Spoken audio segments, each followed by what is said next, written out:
Hello everybody and welcome to eDIOCRACY, the show in which a bunch of idiots have no clue on what the heck they are doing sit down and save the world.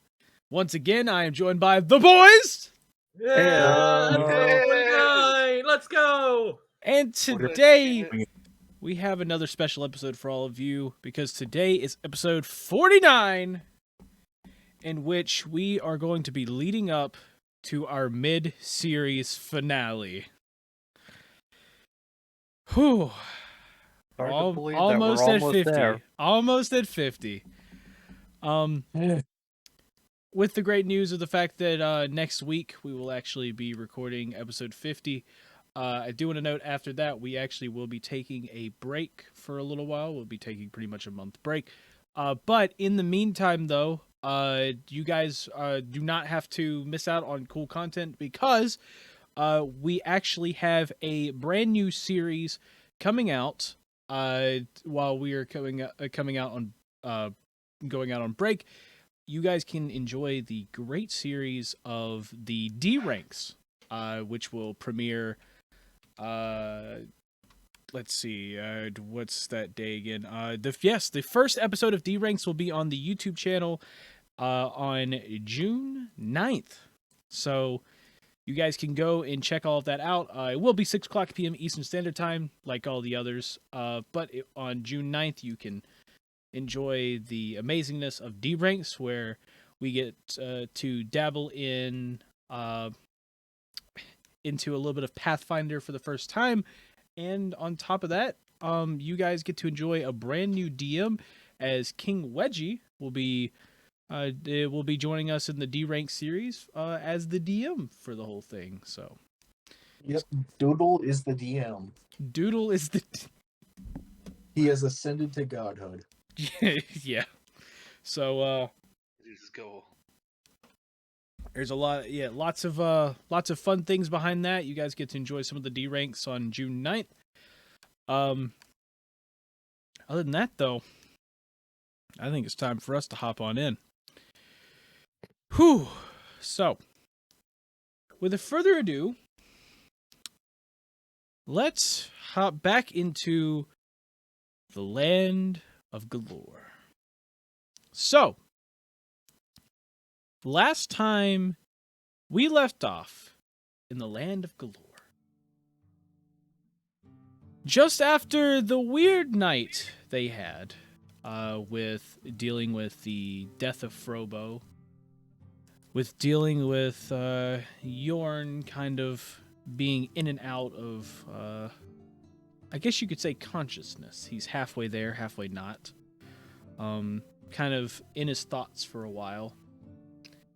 They finally sit down and decide to go to an inn for the night. And there's not really a whole lot of talking. They kind of just make their way through and just enjoy the quiet the quiet moment that they could have. They just try to recollect their thoughts, try to figure out everything that's just happened, because a lot has happened as of lately. As of late, they've had a new friend of theirs, Dale, pass away in the Cave of Wonders. They had to go fight a potentially world-ending genie, and the mastermind behind the whole thing, Rafaj. They made their way out of the Cave of Wonders and almost lost their best friend Yorn to a nice little spell that Rafaj put on him. Luckily, in a last-ditch effort, they were able to save him. They moved on, where they got a letter that brought them to Frobo. They met with Frobo in Athens about a new position that Yorn was offered by the city council. Frobo being the head security for the production line in the forge, they decided to go with him and take a little tour. Meanwhile, while they were there, not everything was as it seemed to be. As Frobo went through, he got a little more suspicious over time, And eventually, they came to the conclusion that Frobo was no good, just as he pushed Yorn over a cliff into some lava. For what they didn't know is that Yorn was perfectly fine, but they still went after Frobo in a rage. After knowing that after all this work, they figured that Yorn was now dead. They fought him for a while, and eventually Frobo met his great demise as he decided not to give them the satisfaction of interrogating him or even getting the kill for themselves. He threw himself off the tower, off the Great Forge, and plummeted to his death as Ugg tried to save him. In the last second, he hits the ground, which ends the life of Frobo. They bury him and then head off to where we will be now, in the tavern, but not the night of. You see, when they spent their great night, they take a long rest, and then they wake up in the morning, where all of them are well rested. They're getting ready for breakfast. They all notice Marquise sitting in the tavern hall. Besides Marquise, the only one there is the barkeep sitting behind the counter, and Marquise, of course, having a cup of tea, seeing all of them walk out. They all do notice, though, that even though each one of them has their own room, Marquise bunked with Yorn the night before. And yet, it seems Yorn hasn't come out of his room.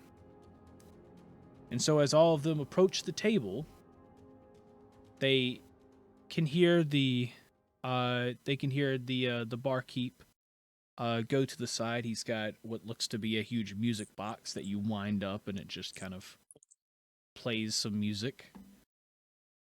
The barkeep starts playing a little bit of music to help liven it up for the morning service.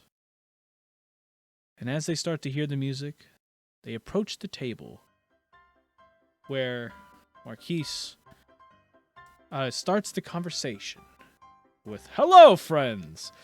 Did all of you get a good night's sleep?"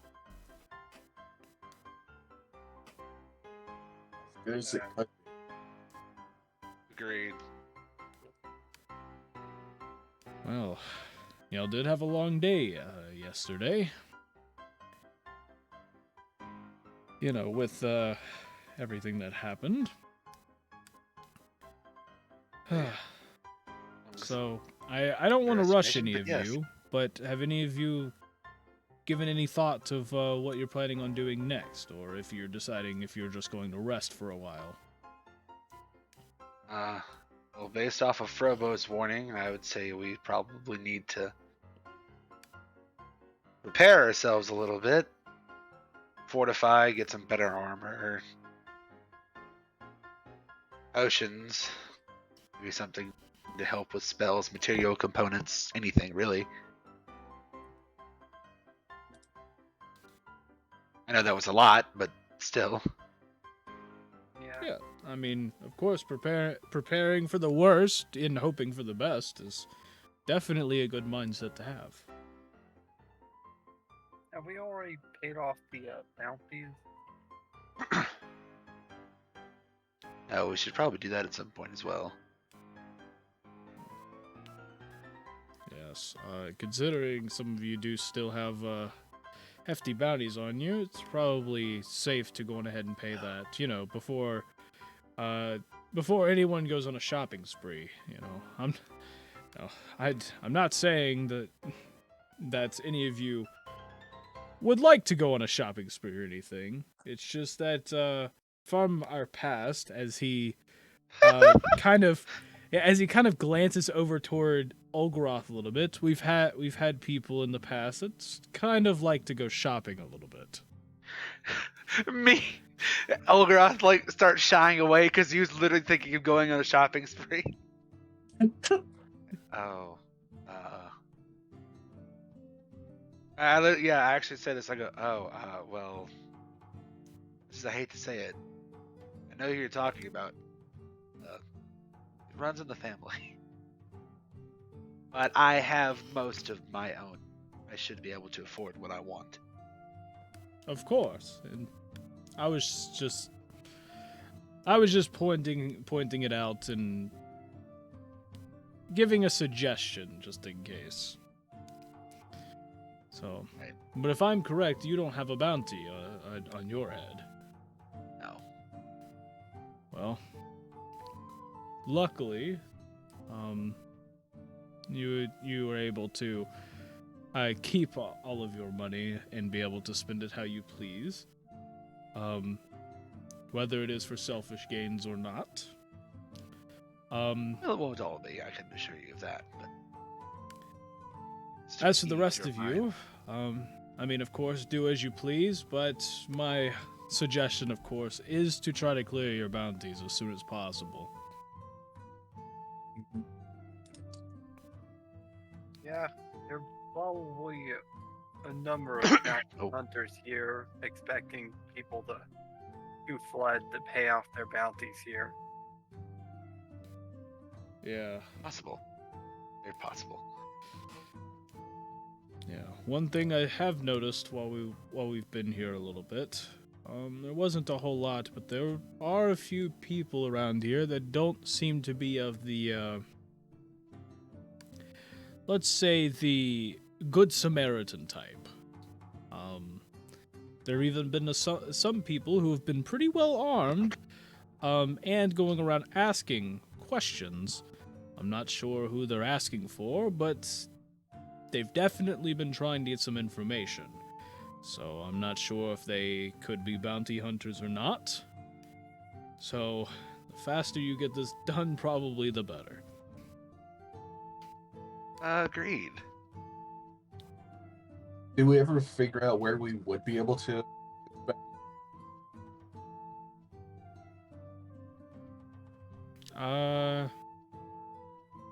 You guys were suggested that you could try the docks, or around the dock part of Athens, because there's a trade route from Athens going up to Hestia. So, but you're not 100% sure.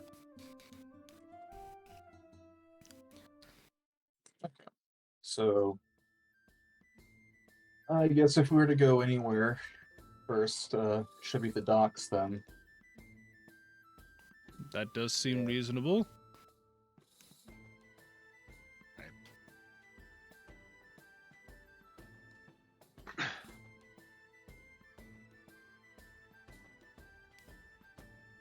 Well, what are we waiting for?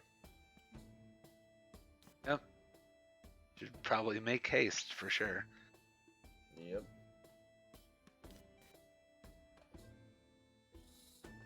Well, and then I I put my hands on the table and push myself up.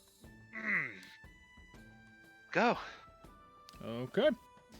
And so, of course, Marquis stands up and y'all kind of walk out. And just as you guys are getting to the door, Marquis goes, "One moment, please. I should probably go check up on our friend before we go and at least explain to him where we plan on going, just in case." Yeah, So he might need some time. yes, he is a little hurt after everything that has happened. So it's best if we give him a little bit of time for himself. It's the least we can do after everything. But I'm going to go check on him real quick. If you would like to continue on ahead, you can. I know that before I head up there, I have a few things that I would prefer to do around here, because it has been quite some time since the last time I visited this place. There's a couple of people I want to see if they're still here. So, if you would like to go on ahead, you can. is What type of entirely people are your you choice. planning to see? Some old friends of mine. Oh, okay. All right, I've been looking for somebody to help me out with some upgrades, but I don't know where to go. I didn't know if Well, I was looking for the same people, but either way, uh, that big of a deal. There might be one person I know of about that. But I'll get back to you on that. Okay, well, thank you for So, that. if y'all want I- to, if y'all would like to wait up, you can. But I'm going what you going to go check on our friend real quick. Well, since you've got some other people you'd like to meet, I guess we should just go on ahead and let you spend as much time as you need. Of course, that Great. does sound reasonable. I don't want to waste any of your time, with personal matters. So, yeah, make sure you go do what you need. Would you y'all want to meet up in the market right next to the forge? Let's say in Sure. about that sounds good. roughly 2 hours from now. Sure. Sounds good to me. Okay. I will be there in roughly 2 hours. And from there, we can figure out what we need. Maybe we can buy some things from the market before, our next endeavor happens. So, good luck on finding the bounty place. Hopefully, you're able to go clear those. And I will see you in 2 hours. And Hopefully, that's enough time for you to catch up with everyone. he tips his hat and he bows and he goes, "Have a nice day." And he walks off towards the back room where he walks off to his room to where Yorn is, leaving all of you ready to hit the town. Cool. So, All right, ladies and gentlemen. Let's so get it. you guys are heading to the docks. I'm correct, right? Yep. So, I've so wanted to do this for so long. So, you guys go off to the docks. And you finally get there. And you see there are like wagons, like, the self-driving wagons from before, kind of just moving their way up, getting stuff onto the ships. You see people loading and unloading things constantly. You see literally like all across the side of Athens, almost every dock is completely full. There's probably around 50 to 60 ships. There's stuff going in and out constantly. It's very packed. There's a lot of people around. And you noticed also in this part, unlike the other parts of Athens that you see, this has a lot of guards. There are guards, like roughly every 10 feet, you can see a guard standing, watching stuff as it comes in and out. You even notice a couple of them stopping people along the way as you're making your way down the docks. As you're making your way down, you notice some guards like stopping people and even like inspecting goods and everything. And you even notice one kind of like stop and call some other guards over, and they go to arrest somebody, kind of leaving it be. You'll finally come up on kind of not a quieter area, but a less of an import-export kind of, less of a trade area. You see the ships are kind of all docked there, but there's not people running in and out constantly. And at the very end, you see the shack, and you see some shady guy kind of just sitting there, and all around him look like job listings all up on a board. Oh, well. You think that's your guy? We can always ask. Hey, but everybody have some type of weapon ready. I don't want to. Look, there's a lot of guards here. I don't want anything. Yeah, we don't want to draw any attention. I mean, Fair enough. if this isn't the guy, we could always end up asking the guards where we can turn bounties in. True. The guards just arrest us. They won't arrest all of us. They'll just arrest. Yeah, they wouldn't arrest me. I don't even. Not even on the poster.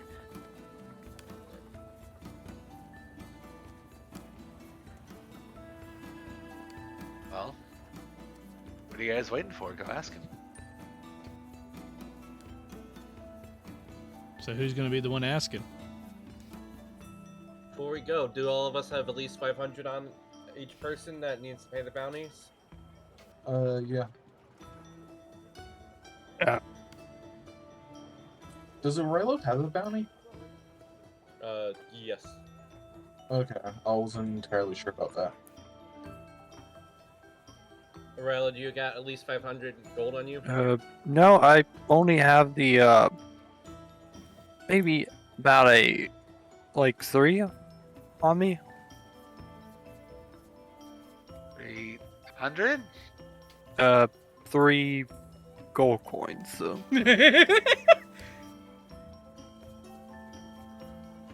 Oh. He broke. no, wait, I have more. I have 4 gold coins. There.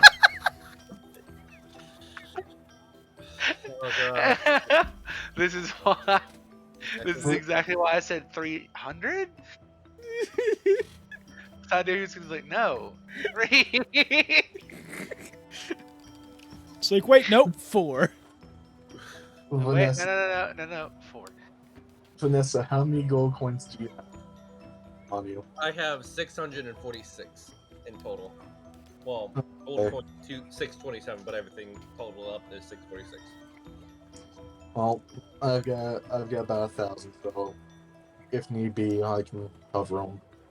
How about that? We'll go splits on our bound. I'll pay 250. You can pay 250. Okay. Well, I guess we can stop by a shop later, and I can sell the 2 magic items: the staff of flowers and the ring of animal influence. So I don't know about the ring of animal. Be the staff of flowers.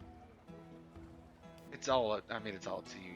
Oh But- yeah, Ugg still has like a bunch of like the junk there that he found from the from the food area there. Oh yeah, you could just sell that. Yeah, That makes a whole bunch of that stuff. All right. Either way, Okay.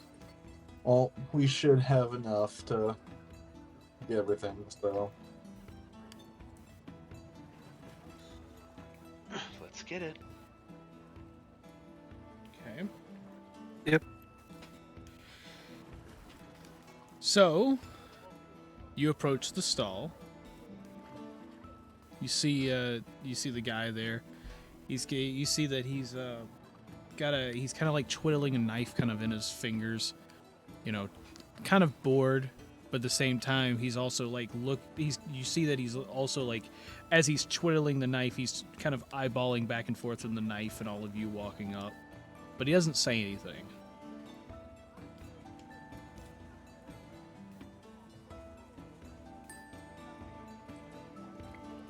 are you Uh, the? Oh, go ahead, man. you go. You go. Ego. No, you go. The only reason I was One of you go. Go ahead. Fine. Sorry. Are you in charge of the? Are you in charge of bounties here? He slowly turns his head to you and he goes, "What? You don't look like bounty hunters to me."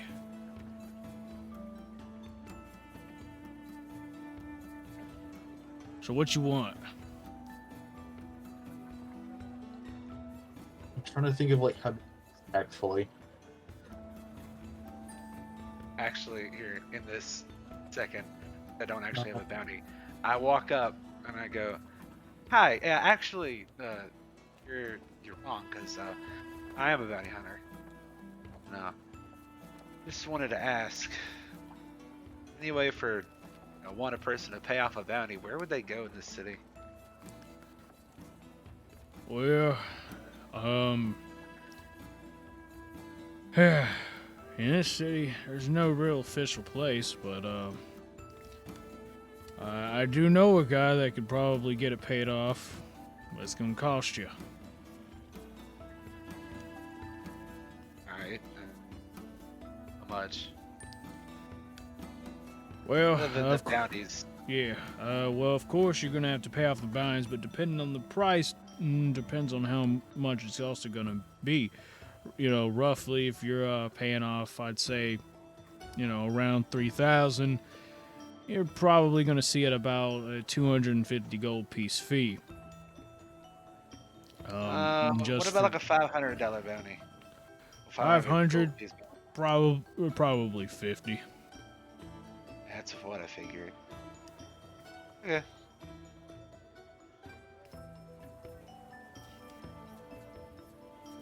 Well, I guess I'd like to meet your guy. I have a bounty on me. Let's just say I know a guy who knows a guy that needs some help with that. Well, if you bring him here, I can try to see what I can do. Oh. Okay, well, hello, guys who know a guy. Talk to the I man. am the guy. Yeah, we are the people that need bounties cleared.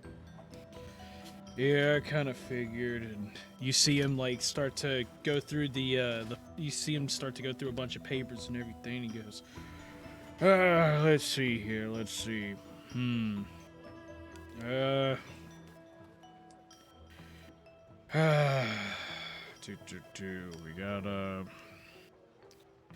yeah. Go to the kitchen. I'll be back. Got an eDIOCRACY, Goliath, Tabaxi, I see here. Here we go.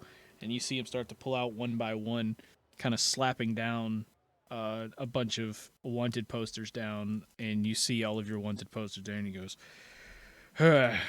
looks like you're missing somebody here. Yeah. Yeah.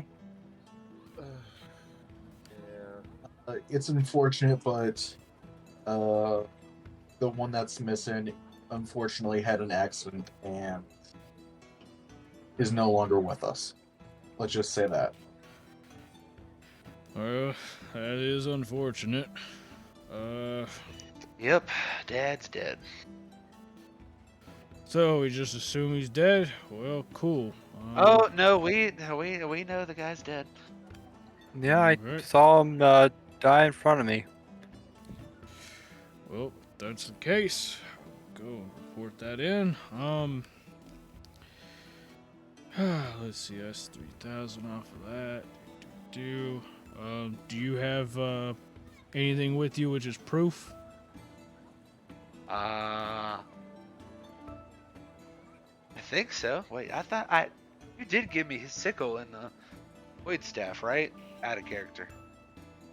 I guess like I believe you do have. Yeah, I believe I gave it to you. I am wearing his armor, bro. You're You're not giving that up. Oh, I was gonna yeah, you're right. Oh, I thought we were just giving. Any notable things you got for him? Well, yeah, he carried this, and I showed this this staff with like a purple void thing in it. Like, yeah, he owned this apparently, but they gave to me when to go recover the body. Okay. He goes, well, he's like, you can keep it. I was just wondering. It doesn't look notable enough. I meant more of something that would be on his poster, but if that's all you got. Well, Oh, well then, I what about guess that? I can hand him the helmet too. Here, just pass him the helmet. I hand him the helmet too that I'm wearing. He takes it and looks at it and goes, "Jeez. I mean, I get you trying to get a bounty here, but even I wouldn't give up this helmet." He gave it to him before passing. I mean, that's how you want to do it. Okay, well. Due to the fact y'all are wanted fugitives, if you take a look at your posters, your stuff did in fact go up over time. So we got the eDIOCRACY here, part of the Dragon Riders. Your bounty went up to 1,000. You got the Tabaxi here. That one also went up to 1,000. Goliath, on the other hand, he only went up to 750. Not- 750. yeah, I'm not sure about that. If you want, this might come in handy to try to clear it. I could try to take this helmet here to turn in the bounty and take money there to clear it off, and then I can just keep the rest that's left over.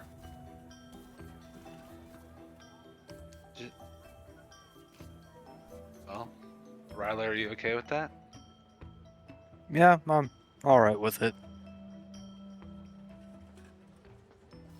So, It's I mean, okay with it. Did he have like the poster set up for Morgoth? No. Yeah, put on the table. Yeah, he put the poster for Morgoth on the table. How much did that increase to? Actually, yeah, I do want to know It's that. stated a flat 3,000. Oh, Okay. okay. I was wondering if it increased or how's that? Also, it would technically still be Morgoth at that point. Morgoth. Yeah. I was just So- thinking, I don't know why. Well, the poster actually says Arena Champion, but Oh, really? That's it? Just Arena Champion? so I mean, yeah, that's Okay. what people knew you by. Okay. Well, sick. Okay. Well, If that's the you have case, the that's, helmet? yep, I can take the helmet, see what I can do there, and try to clear these bounties y'all have. Anything else? We should still Just the probably give money over, right? Let's. Yeah, just hang on. Your money. Unless we need to pay like that fee or whatever. Pay your fees, but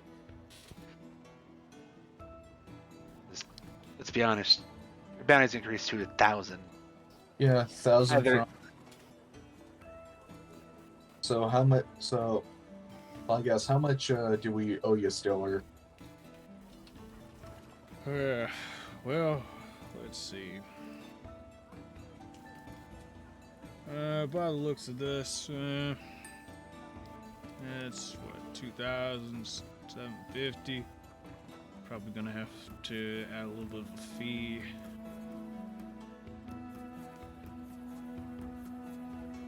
We're looking at roughly.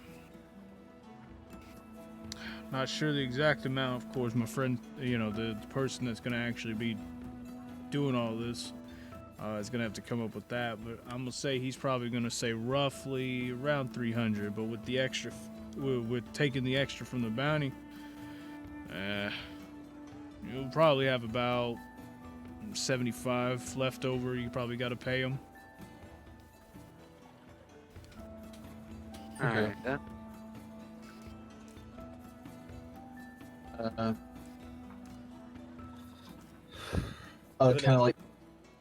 kind of like looks over at Vanessa. You just put it, or Vanessa hands over 300 gold pieces.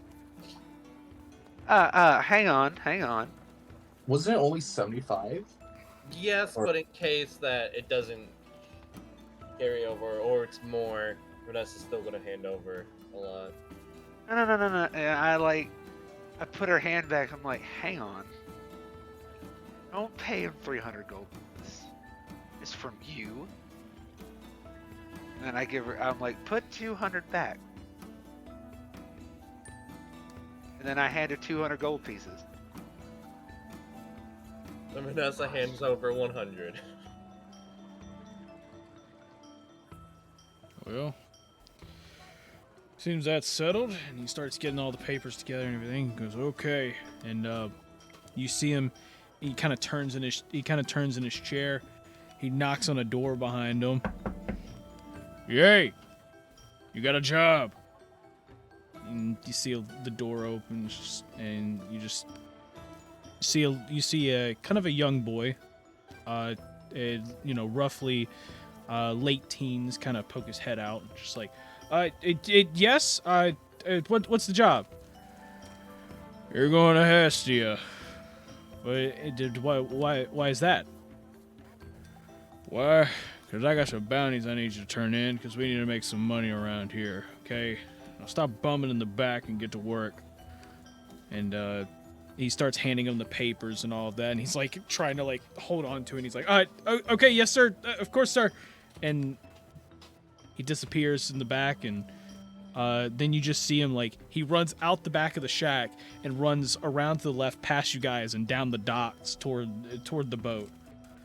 He goes, don't worry about him, he'll get it done. He's not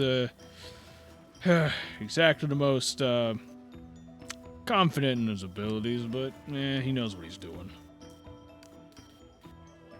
Oh, that should cover everything, though. If you want to stick around just in case you can. Other than that, that's pretty much it. How long would we have to stick around to see if it covers all?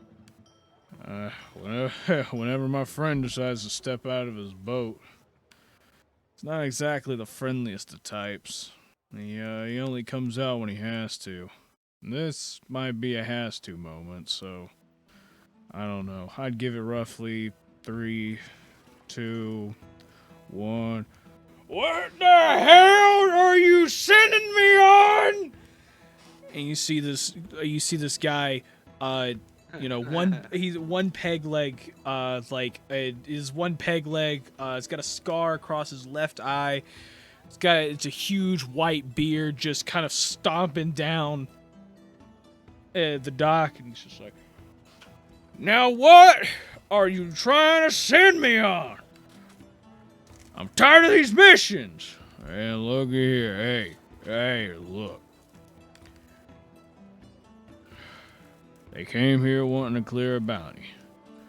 Trying to make some money here. Something you don't do too often. What do you mean I don't do it too often? I just went out there and cleared 2 other bounties last week! And I'm telling you, you probably need to go do another one. This one's a lot more. I'm not your errand boy! Well, you don't have to be my errand boy. The errand boy sent you an errand. That's why he's the errand boy. You can take him along with you. I can get things settled around here. The things I do. Really? For only 300? Hey, with the prices and everything, technically they overpaid you for what you probably needed, okay? It's not like it's the end of the world. You're just going there, getting the stuff, and going back. Okay.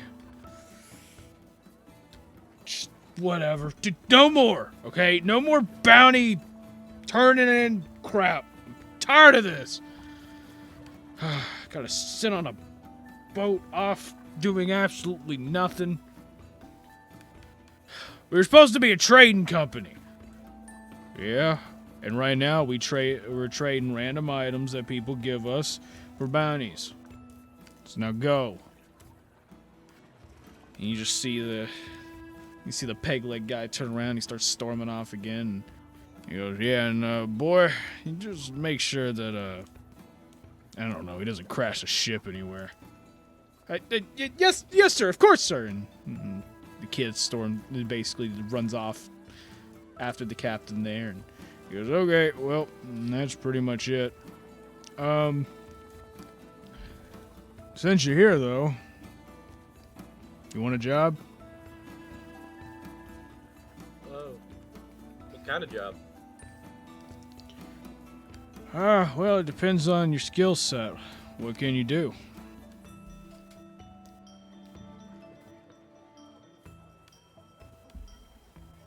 Well, I'm a bit of a farmer, bro. A farmer? Not too many of those needed around here. And then you see him start to fiddle through papers again. He goes, let's see. What type of people do you need? Well, I guess I got all types of jobs here available. I don't know if you could tell over from the board on the side there. They're more of a job office than anything. But we're working on trying to get a trading, kind of like a trade route set up from here to Hestia. Hestia's got some very valuable things that we'd like to trade for some, typical like weapons and engineering technologies and stuff. Things that you could find in Athens, but nowhere else. As for the jobs, there's a lot here, and you see them, literally a stack of papers, like probably 60, 70 papers, just kind of throws out, and he starts spreading out and goes, going ahead and have a look. You look through them a little bit, you see all types of odds and end jobs. You see, a lady, needs somebody to clean her house. You see, that there's like a guard job, like a guard position available for a temporary job. Somebody needs somebody to go into their basement and to clear out some rats. Not the rats. Not the rats. Hell no. So, but you go through and everything. You see some more jobs. You see like, you start to see a couple like higher paying jobs that you see. Like one is to one of them is guarding. Guarding a noble that's visiting the town pretty soon. Another one is a caravan jobs to get a caravan to board. Another one is to basically ride a ship over to Hestia and meet with somebody. And you even notice that there's a job from the city council where the city council needs a couple of diplomatic. He needs a couple of like diplomatic individuals to help with current state affairs. With our track record, Did it say what noble would be arriving by any chance? No, it just says a notable person.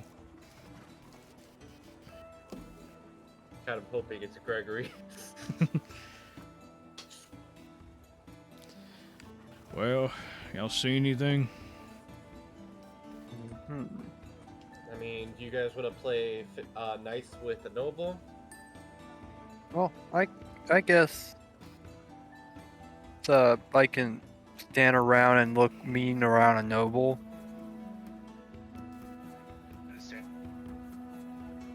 Sure. Yeah, well, we're looking at doing the noble job. Okay. And he takes the paper and everything, and he pulls it behind. He pulls it behind the little counter there, and he goes, okay. Well, by the looks of this, it looks like you're going to get paid roughly 500 gold pieces for doing this. There's something around here about this job. And he starts fiddling through papers again. He goes, here it is.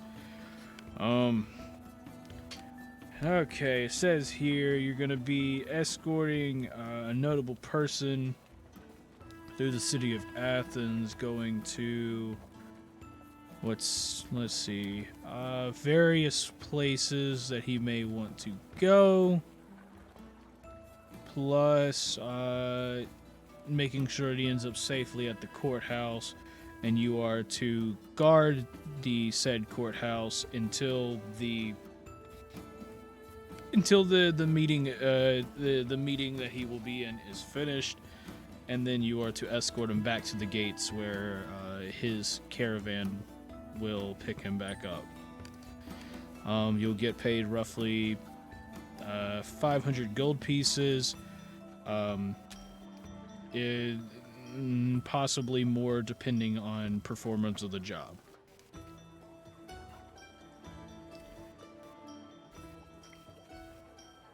Does that seem reasonable? Yep. Yeah. We could definitely try it. Okay, sounds good and to you me. you see him reach over. He grabs this like large stamp, and he just smacks it on there. And as he pulls up the paper and puts it on the counter, you then see like you see a huge like circle basically appear. It's basically a black ink circle, but like in the middle of it, you see like a cross kind of like appearing. He goes, "Okay, I need each of you to go on ahead and place your hand on it one at a time." Goes first. So as you I'll go, go second. place your hand, you notice that like as soon as you do it, your hand feels a little tingly, and as you release it up, you then see basically your talon print essentially gets imprinted onto the paper. And as each one of you do it, you notice your fingerprints and everything, your claws, all of that gets imprinted onto the paper. And he goes, "Well, there you go. And you can take the paper with you. The good part about that stamp is that you can always find each other no matter what. At any point, you just got to say the person's name and think about their face while holding the paper, and it'll show you the direction they're in." And he kind of grabs the paper, and he kind of grabs the paper and he goes, "You Birdman, what's your name?" Ugh. You see him he put his hand on the paper and he goes, "Ugh." And then you see within that little ink circle, you see an arrow kind of like form pointing in the direction of Ugh. He goes, "Yeah, it's pretty handy. Doesn't really work in real time. You kind of have to do it every time, but it can help to find the general direction."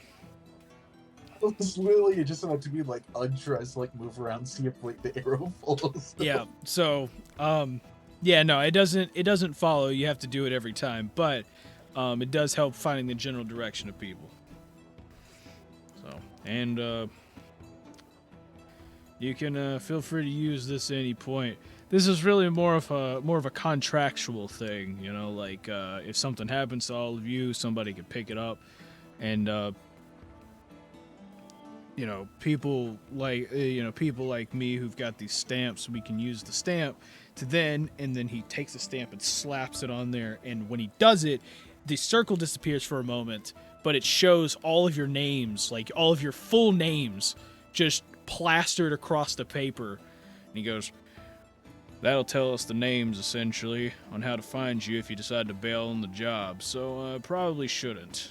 And yes, having the paper doesn't entail that people won't come after you, because, well, this stamp here," as he has that enormous stamp there, he goes, "This stamp stores a lot of information in it, so at any point if somebody comes to me, all I gotta do is think about your faces, and then, boom, there you go. So, try not to bail on it. If at any point you want to cancel it, you can come back before the job starts, and I can take it off, but until then, good luck." By any chance, does it say on like the thing when it starts? Let's see. Well, let's see. Notable person's gonna arrive in about 2 weeks. And if I'm correct, this was given 2 weeks ago. So probably any minute now.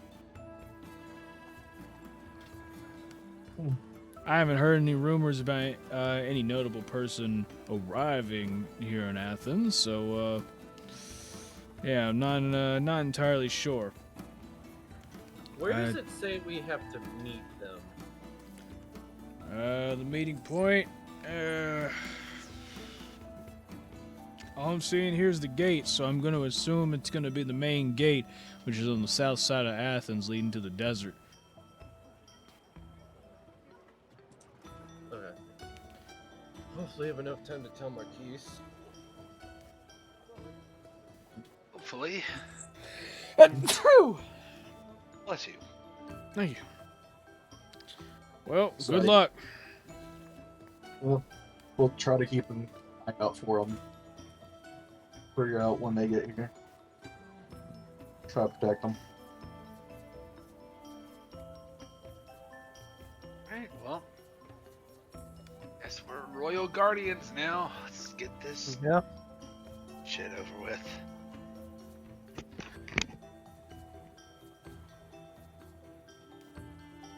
I like how two nobles are technically protecting another noble.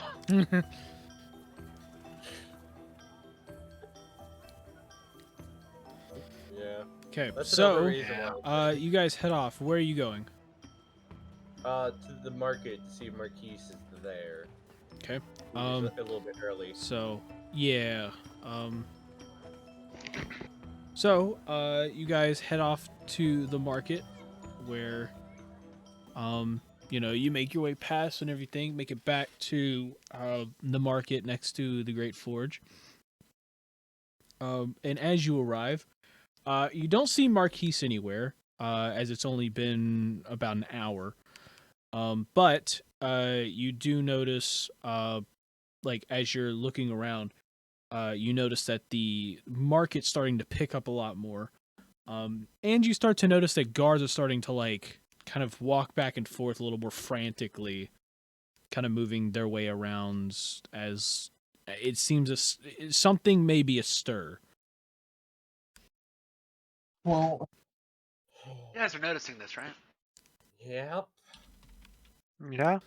Should we talk to well, them? if my guess is going to be correct here, they're probably expecting someone, and if it's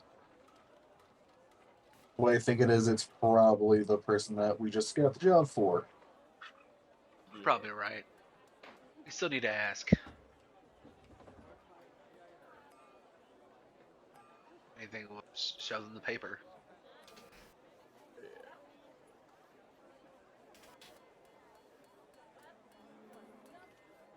Well, Well, let's I guess go I'll ask. do. Vanessa and Algaroth, I'm assuming, are both gonna walk. Like I'm they're going. walking at the same time. Yeah. Okay. I'm going. Who are you gonna go ask?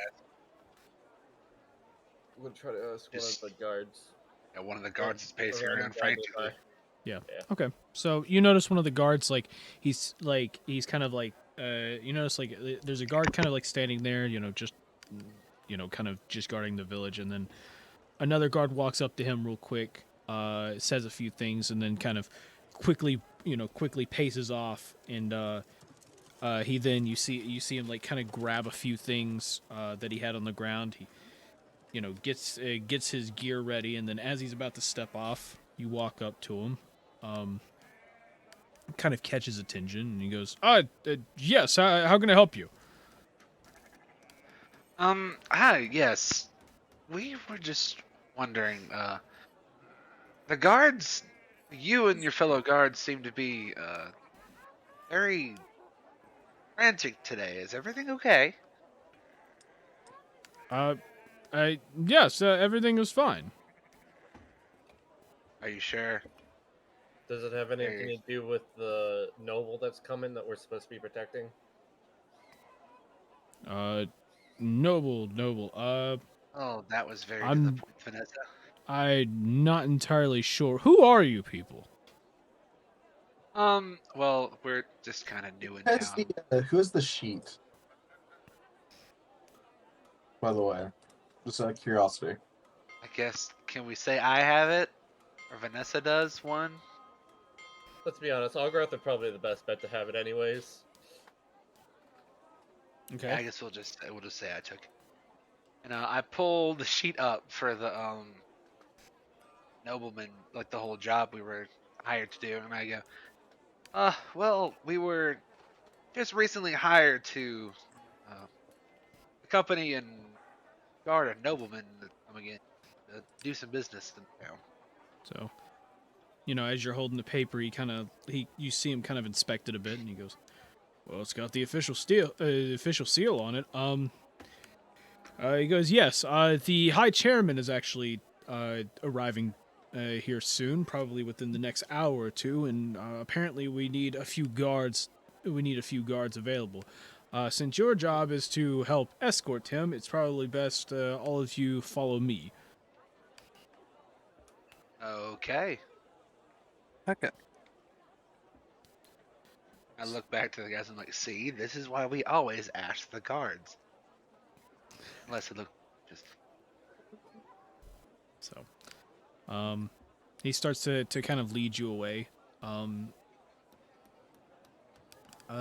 you'll start walking toward the south gate.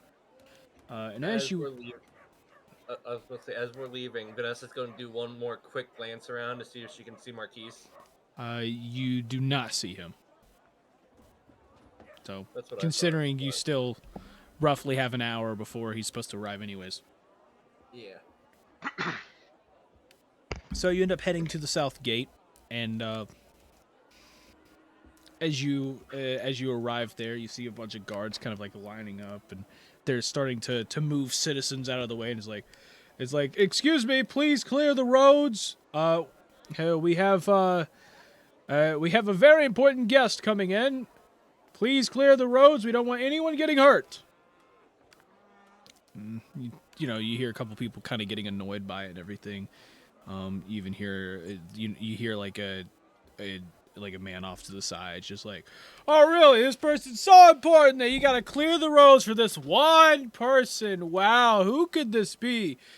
And then you start hearing some like wagons, kind of like coming around the corner, and they start pulling in, and as they start like coming into the city, as they like just start to enter the gates, you then see like a couple people's faces light up, and it's like, "Is that the High Chairman?" It's like, "That's the High Chairman!" And then you start to hear a couple of people cheer, and you hear a couple of people kind of get excited. It's like, "Oh my gosh, the Chairman has come back! He hasn't been here in 3 years! It's the High Chairman!" And you see people running around, kind of cheering as they're trying to keep people off the streets. And riding in there's 3 carriages, and in the middle carriage, you see the chairman kind of poking his head out of the little sunroof there, and he goes, "Why, hello, everybody! It is nice to see all of you. Thank you, thank you, thank you." And he goes, "Don't worry, I will be here for quite some time, and I will gladly talk to each and one of you." And the whole time you notice that, like, he's kind of an older fellow, but you see that, like, the whole time his eyes are pretty much closed. Like, it's almost like he's constantly squinting. He's just like, "Don't worry, I will come back and I will speak to each and every one of you." And they start riding past a little bit. And the guard you're with goes, "Well, since it's your job to escort them, since you're on official business, I will leave you to it however you see fit. Do keep in mind, though, you probably don't want to lose that paper." Yeah. Understood, sir. So, yes, good luck, and he kind of lets you pass so you can walk into the road. And from there, All of you end up following the carriage a little bit. You follow the little caravan. As you're kind of like walking behind the caravan and everything, the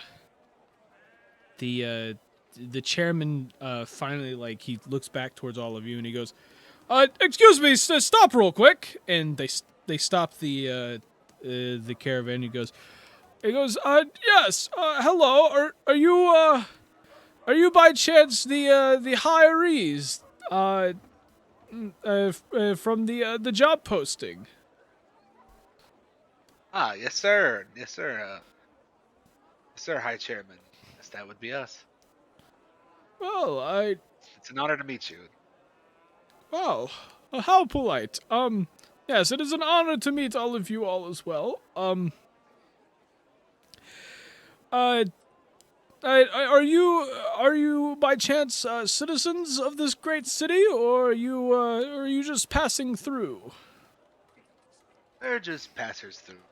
I see. At least for now. Well, let's head to the courthouse, and I will give you the proper greetings once we get there. Yep. All right then. I like quickly. Everybody form up around him. Create a tight perimeter. So with that, you all end up heading off, and you kind of head down the street for a bit, and after a bit of walking, you finally end up heading past the market. Once again, right as you're about to hit to the market, you end up turning and you end up heading. As you're turning, you take a right before the market, and you start heading down the street, which is going to lead toward the courthouse. All of you do notice, though, over off to the side, you do see Marquise kind of just standing there. He's kind of standing there having a cup of tea to himself as he's clearly waiting. Can I attempt to yell over to him? Sure.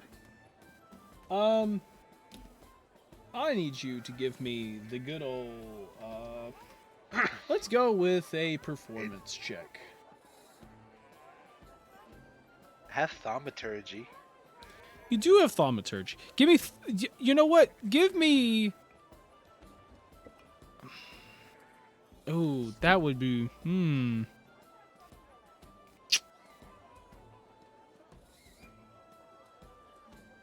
Yeah, sure. You could yell with thaumaturgy if you want.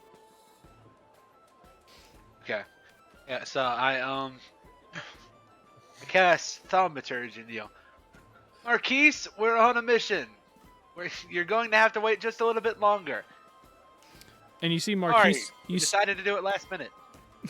You see Marquise kind of like turn his head and you see him just kind of like wave over to you, and then he goes from like just kind of like a standing he goes just from standing still to kind of like leaning forward and start to walk toward all of you. And you start going down the road for a bit, and behind all of the people who are being pushed back by the guards and everything, Marquise kind of walks, behind the people, and you see him kind of poking his head over, kind of trying to yell back, and he's like, "What kind of job did you end up getting yourself into?" Escort job. I see, Won't and say who. well, that is completely fine. Do you know roughly how long this is going to take?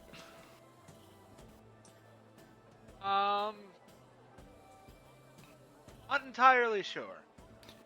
And you see him kind of look over at the chairman, who's kind of like waving and everything. He goes, "Did you do the thing before you took this job?" Yes. This is why we took the job. I see. Well, at least you've got that covered. As for the rest of this, Do you need me for anything, or do you want me to go back and check up on our friend? I guess just keep a check on Yorn for now. If we need you, we'll find a way to get to you. Of course, of course. Well, you have a great, and you just see an instant stop in the wagon, and you both like all of you kind of like look over the chairman. And he goes, "Did I hear a yawn? Excuse me, did you say yawn?" Yes. Yes, short goblin fella. Yes, yawn. I received a letter. It was about him being the new what was it? The new head of the engineering and magics department, if I'm correct, right? Yes, sir. Well, at least he's been appointed. I'm not entirely sure if he took the job or not. We're not entirely sure either. Yes. I would love to meet him before I have to leave later today. If you know him. Oh, yes. We're very good friends with him.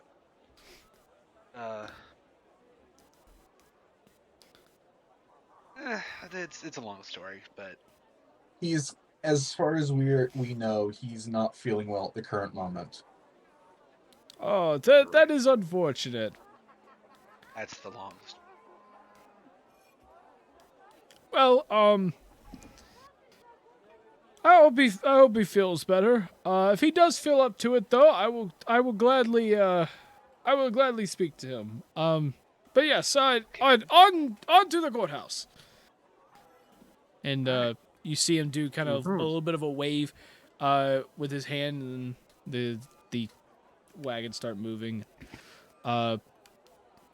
Then Ogoroth, you kind of turn your head back to Marquise, and just then Marquise just goes, I'm gonna go check on our friend. All of you, have fun, and I will see if he feels up to joining you at the courthouse. All right, then. Thank you so much, Marquise. No problem, friend. Have fun. And We'll try our best. yep. And he turns, walks away, and all of you end up heading off to the courthouse. And so, all of you go up, kind of heading down the road for a bit. You finally turn a little bit and go down. And eventually you arrive at the courthouse, where you see guards lined up trying to keep people back and everything. As you notice that some people are there for the high chairman, and then there's other people who are there because they had court. They have court like things that they have to get figured out, and you even hear a guy kind of just like, "Really? It took me 3 months to get this court date settled, and you cancel it due to some pompous asshole showing up? Really?" Oh, probably not the time to be saying that. So,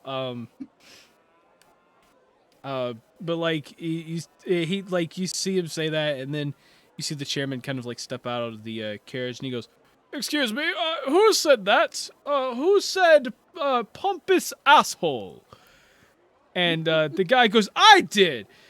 And it's like I spent 3 months trying to like sit here and settle this fine that I was given, and then it's taken me 3 months at this point, and they're threatening to take my house, and they just canceled out of the blue because you showed up.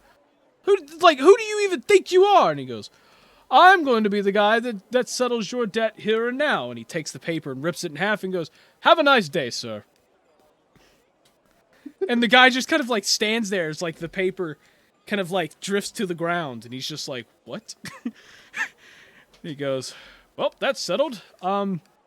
If any of you have any questions, any problems, please feel free to ask the guards and everything. I will, as soon as we are finished with the meeting, I will try to help each and every one of you I can. And then he starts to head inside, and with that he motions all of you to please follow. And you make your way inside, where it's a lot quieter, of course. And as soon as he walks in, you see a bunch of random like servants and everything run up. It's just like, excuse me, sir, can I help you with anything? Maybe a drink, like water or tea or something. No. If any of my friends would like anything, please feel free to please get them anything that they want. Yes, of course, sir. And you even see like a lady kind of like walk over, and she's holding she's holding a tray of drinks, pretty much different like teas and water and stuff like that. And you end up heading into the back room, where you see a bunch of you see more of older men. You see two ladies sitting there. You see two ladies, all of them within business suits and everything, just kind of sitting around this huge long oval table. In total, there's probably around 20 people there. And all of them stands up the moment he walks in. He goes, "Do not worry. I'm not here for any of the formal stuff. We have this meeting, but other than that, I'm planning on using this as a quick excuse for a vacation." And all of them sit back down, and he walks over to the end, and he goes, "Well, since I am here, is there anyone that is not currently here?" And you notice that there's a chair that's not filled, and he goes, or there's two chairs not filled, and he goes, yes, I see we haven't gotten our new appointed engineering and magics department lead on board yet, have we? And you see one of them stand up, and she's like, no, actually, we were planning on having him here today, but we have not heard back from him. We did get a message from somebody saying he did arrive in the forge yesterday, but unfortunately, we're not entirely sure where he is, or if he will be arriving at all. Well, that is unfortunate. Who is this other seat that is empty? That unfortunately is our head of security for the forge. He passed away just yesterday.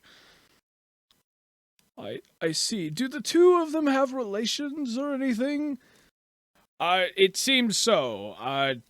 Apparently they knew each other for a while back. I see. Well, I can understand why our new lead is not here today then. And may the our security lead for the forge, may he rest in peace. And all of them kind of tilt their head down and pay their respects for a moment, and he goes, well, in that regard, other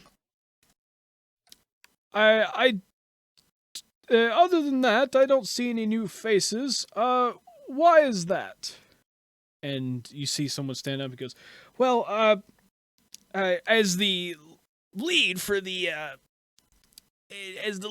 recruiting department, I didn't see a need as getting new staff, because everything we have is already kind of it's pretty much fine in regards of transactions and everything. So you're telling me that we're currently losing money every day, and our city is getting closer in having to getting funds from neighboring cities, and you're saying that we don't need any type of new staff? Have you even found anything Have you even found anything that is of a? Have you found anything that's worthy enough to be sold or to get us out of this crisis? I mean, I did come back here to help try to divert this crisis at least a little longer, if not fix it. Well, the problem is we're not entirely sure what the issue is. And whose job is to figure out what the issue is? That would be the. We're not 100% sure, as we're not sure what is causing the issue outright. Who is the head of trade right now? And you see a young man actually stand up, and he goes, "That is me, sir. I am the head of the trade department." I see. So you are a head of the trade department. Why exactly are we losing money?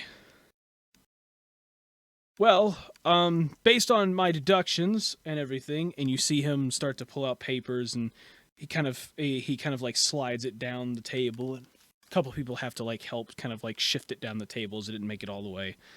And he goes, well, as what I've been able to tell,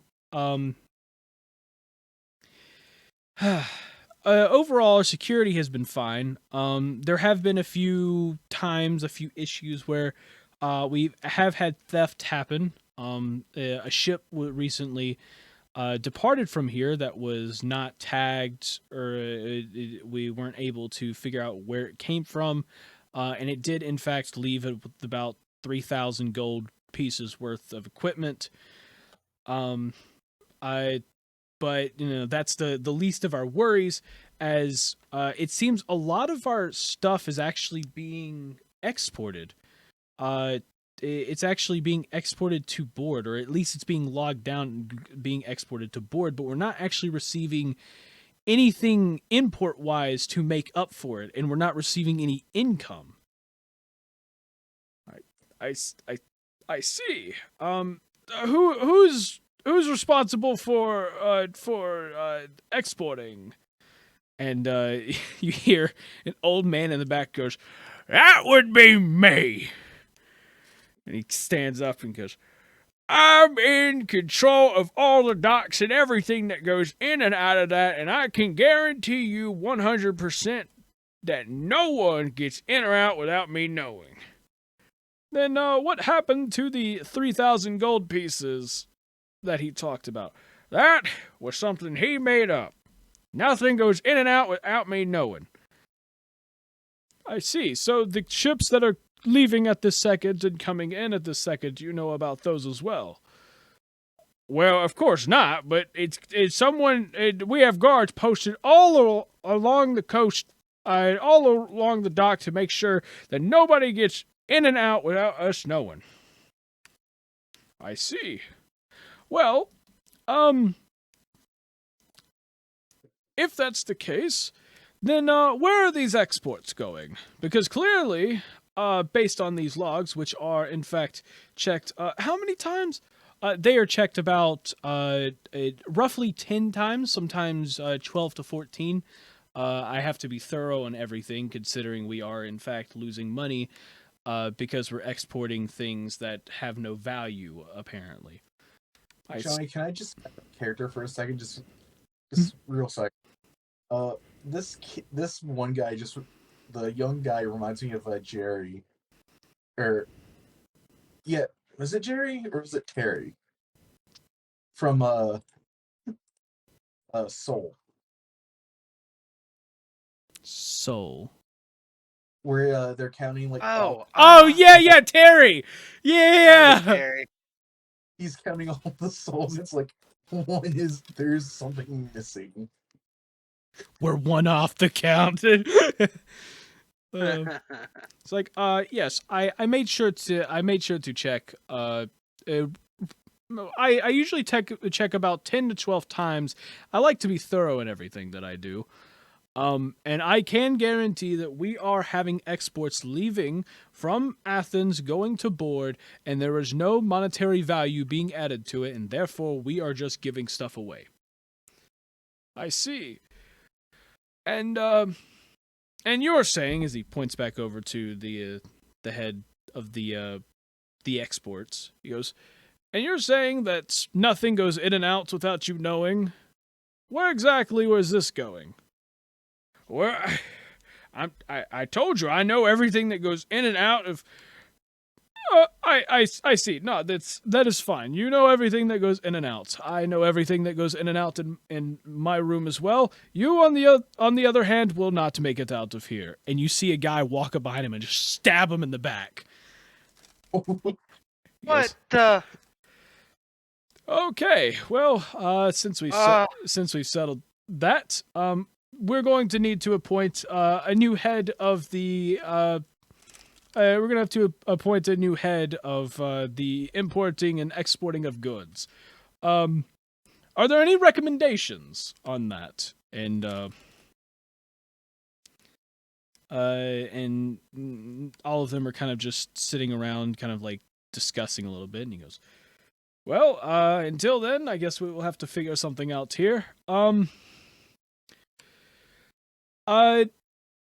Is there any other business that we need to speak of?" And you see the new guy, like you see the younger gentleman there, who's like, the one that was kind of like talking about the importing and exporting, kind of like there in shock. The rest of them are just talking normally, and he's just kind of like standing there and like kind of holding his paper. And he's like, "What the heck?" He's just like he's like looking over as he's seeing the blood trail of like where the guy is just being lugged out of the room by like two like beefier dudes, one being an orc, one being a human. They're both like dragging him out of the room, where they basically just toss him in a closet. And What the hell? and he's just like, I see. Well, if that's the case, all of you, please get your stuff ready. Get your stuff ready, and please find us a new appointing lead for the importing and exporting of goods. In the meantime, since our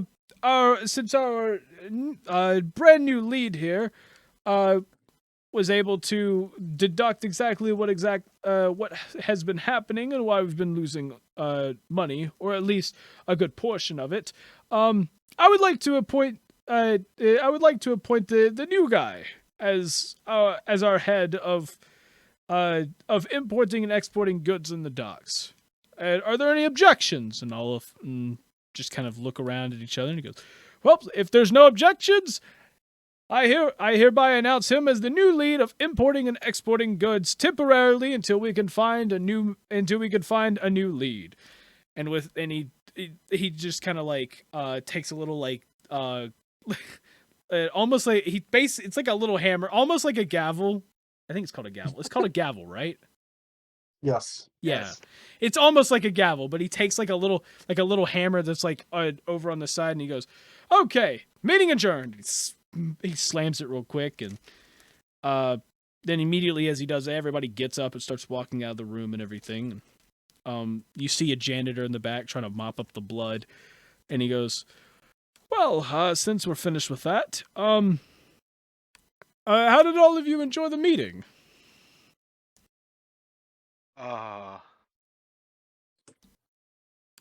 Interesting. Splendid. I think it went well. Yes, I did too. I like you. Maybe I should appoint you a lead someday. We'll think about it. We'll think about it. Well, Yes. in the meantime, though, I have people that I need to speak to. So, feel free to kind of be around. Just make sure you don't go too far, as you are supposed to be escorting me places. Of course. And so with that, he walks out. He's like talking to people at the front of the courthouse. He gives a little speech that, at this point, you could tell it's supposed to be kind of inspiring to let people know that there's not, like, even though they've heard rumors of bad times. The bad times are behind us, and the city is moving forward now. And then from there, he kind of just, he gets you to escort him to a couple places. He goes to a few shops and everything, and he even heads to one of the markets that's toward the east side of the city. And then after some time, he gets in a wagon, and kind of you'll escort him kind of back to the front a couple hours later, and you get to the like the front gate where he first came in to the main gate, and he goes, "Well, I think this is where we're going to have to part ways here. I don't exactly have any other things I need to do in this city for now.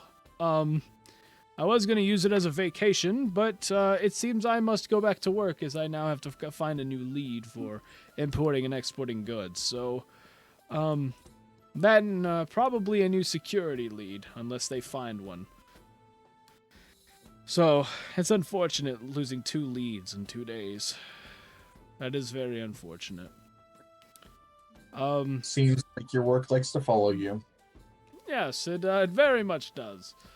But it has been it has been amazing. It has been an honor to meet all of you. Honor to meet you. Just please do me the favor. Everything you heard and saw in the courtroom, please keep it there. Of course, sir. I don't even know what you're talking about. I didn't see anything. Ah, that's the spirit. Well, it has been great. Oh yes, your payment, of course. So the flyer said, what was it, 500 gold pieces? I'm feeling a little generous today, so you can have pretty much everything that's in this bag. And he pulls out like basically from the wagon, he pulls out this hefty bag that he comes over and he kind of drops in front of you. He goes, you can have pretty much everything in here. And Oh, Why, thank you, sir. That's very generous. So, of course. thank you so much. Well, you have an amazing day. And don't cause any issues. Don't cause any issues around here, okay? Because Absolutely somebody's not. gonna have to pay for it, and I would prefer it not to be me. So, good luck. And hopefully this is going to be enough to help all of you, with your whole bounties and everything. Oh, you thought I didn't know? Yes, I do. I'm very honored the Dragon Riders were with me this day. So, We actually just went to pay those off before taking your job. oh. Well, if you would have seen me sooner, I would have just gone ahead and paid them off myself. And it was an honor seeing all of you, and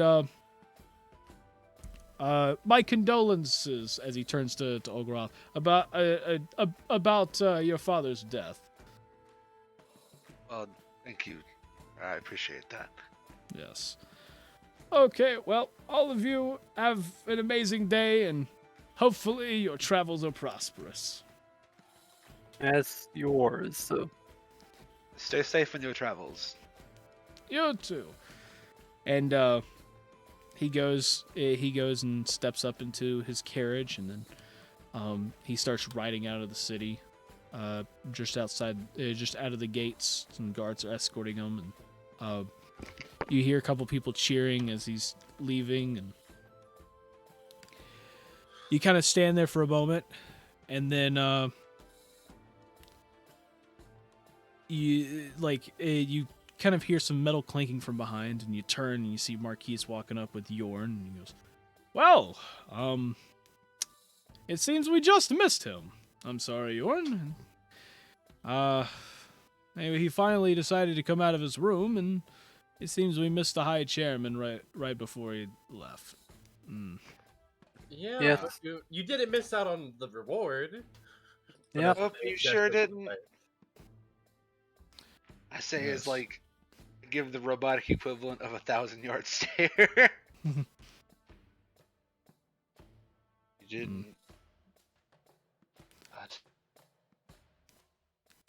And Marquise goes, "Well, how much did you get paid for this?" The flyer says 500, but he gave us the bag. Yeah, Speaking he of the gave us a flyer- generous tip. Speaking of the flyer, do we have to give that back for it to be like where we can't be tracked anymore, or how does that work? Johnny, Mm-hmm. can I do like an investigation check to see if this is like a special bag, or is it just the normal bag? The bag. Give me an Arcana check. Arcana. Oh.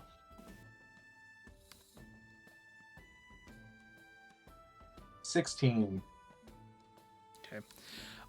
You're not exactly sure what this is called, but you do know that the material made on the bag is a magic fiber that is incredibly strong.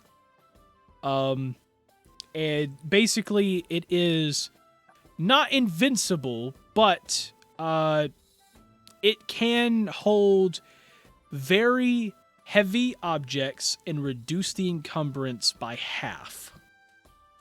So it's almost like a bag of holding. It's almost, yes. It can hold roughly the size of like a medium-sized person. So Interesting. So what I can hear is I can fit in there. yes, it could. Yes, Oh my god! you could put Olgaroth. You could probably put Olgaroth in there. Okay. So and this thing is strong enough to also like carry Olgaroth if somebody had the strength to carry. God. Yeah. So And it reduces the weight. In like it reduces half, the right? weight by 50%. Yes. So Nice. If I go down, we can figure out where to carry me. Wait. Wait. Yeah, that is. I mean, that technically is a way. So Holy crap.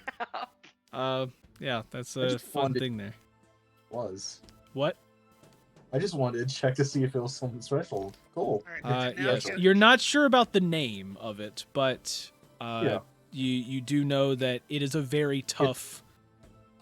It's a very tough magical fiber, that is known for its industrial, like lifting essentially. And the bag itself it's a sack essentially. It looks like it could probably fit a roughly a medium-sized person. And Oh, guys.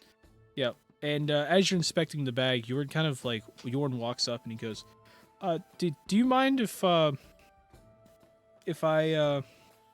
pick it up? Just for a moment." Sure. Sure. And you see him kind of pick it up and he kind of shakes it a bit and he goes, "Wow, y'all made 1,500 gold pieces." And he puts it down and he goes, "Well, congratulations." That's a nice magic trick you got there, Jorn. He goes, "Yeah, Frobo taught me that."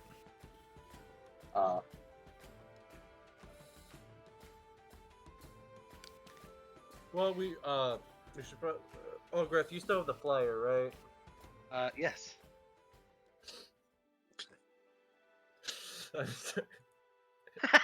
You just I'm sorry.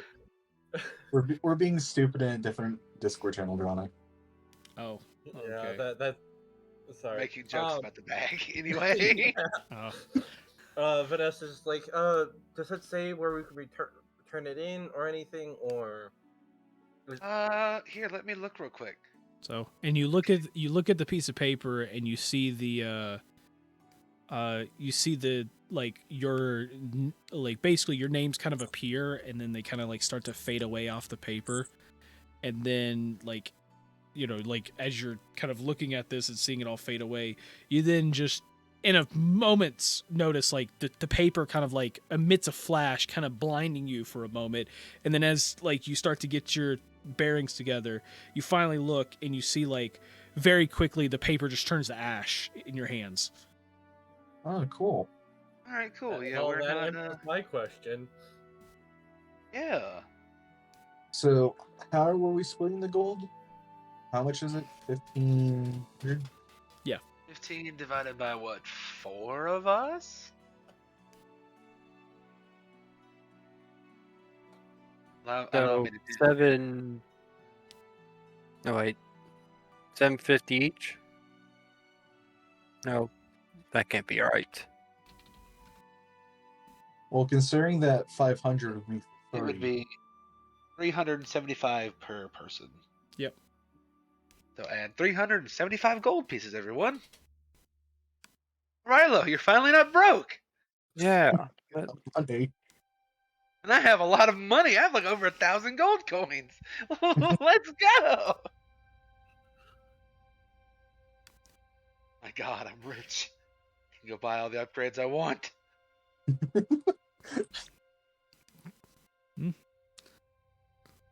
What time of day is it? At this point, it would probably be about 2-3 o'clock. 2 p.m.? Okay. So plenty of time for a little bit of shopping. Yeah. So. Yes. Yeah. So what kind of shopping would you like to get into? I guess Ug's gonna go look for magical books. I want some magical books. So some rune books. Okay. This place I'm going is a jewelry store. They have them here, don't they? A jewelry store?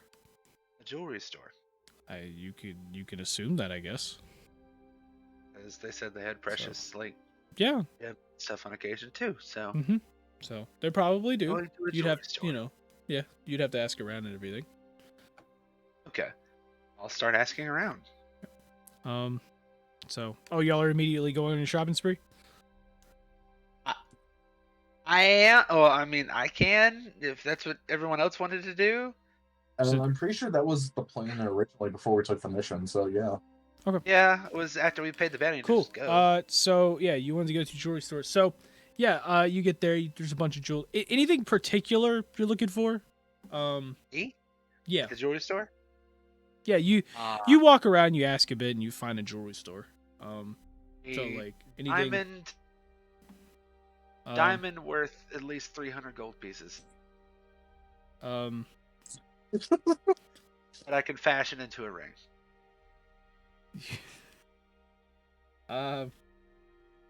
Yeah.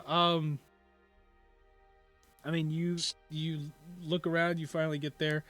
You talk to a lady who says that she does in fact have diamonds and everything, and so you're just trying to get one diamond to fashion into a ring. Yes, but it has to be at least 300 gold pieces or more. Okay. There's a reason why I'm doing this, John. I know. I understand this. I was like, you know what I'm trying to do here. Yeah. Okay. So All trying to do. so you try to get a diamond. She also asks like, do you want them to form it into a ring for you and everything? Yes.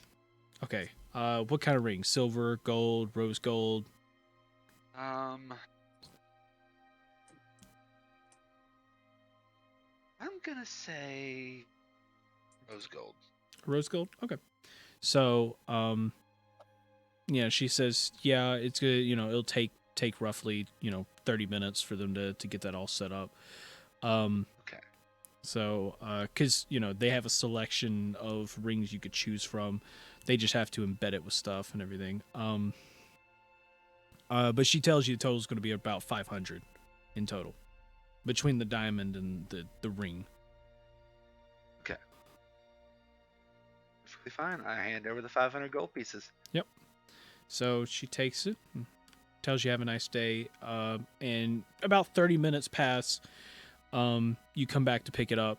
She hands it to you, and you basically make way with your rose gold diamond ring.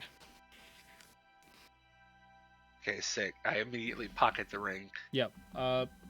Anything else, or is that just all for now? Well, I want to see if I can find some ways to upgrade myself. We'll get back to that in a minute then. Ugg. Yeah, that's what I'm saying. Go Ugg, ahead. you wanted to go shopping spree? Yeah, he's gonna look for some rune books. Some rune books. Okay. Good old So- rune book. Crap. We'll get back to that in a minute. Vanessa Rilo. Johnny's gonna like roll the dice and figure out what rune books they got. No, it's not even that. Well, it's something completely different. Vanessa Rilo, either one of you trying to spend any money? I mean, I should probably get better armor. So, I'm not exactly sure what I want to spend this money on. It's been a while my since my I slight any. suggestion might be to look for ammo, for you ranged people, and just making sure you guys have like, I guess, certain tools, maybe things for spells and stuff. Sounds good. I'll go looking for a card shop. So, okay. Yeah, you find a card shop.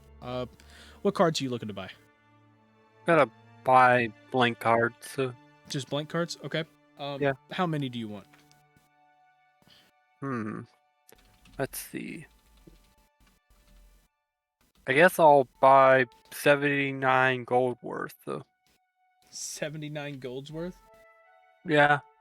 I like to round it down to 300. Okay. One second. I gotta. Let's see. There we go. Wow, that's a lot. So Do those would be they roughly. have enough storage? Yeah. Do they have enough in stock? Is the question. Riley just walks in. I'll take your entire stock. Sir, we can't sell you all that. Too bad. That does sound So like the right max, thing to do. yeah. So the max cards you can get from this place is going to be 130 empty tarot cards, which is going to be, roughly 6. It's about 6 gold pieces and 5 silver pieces.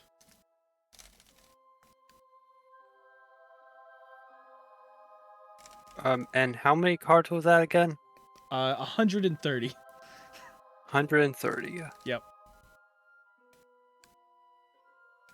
So. Is there another shop I can go to? I mean, you look around for a bit. You can. There's another one. You find another one. But you only find one that has like empty tarot cards. And he has another 50 you could buy. I'll buy all those too. Okay. So you do notice you do notice with him it's slightly pricier. You're able to talk him down a little bit. So he does it at, let's see, it's like 3 silver pieces per, which is that, which is roughly 2 gold pieces, I think. For 50 cards? Right? Wait a minute, that's 3. No, wait a minute, that'd be more. Did I screw this up? I'm not sure. How much is each card? It's three cards is here it's 3 cards is 3 silver pieces, so it's 1 per essentially. I might have screwed up the math on that. That doesn't No, it sounds like 5 gold.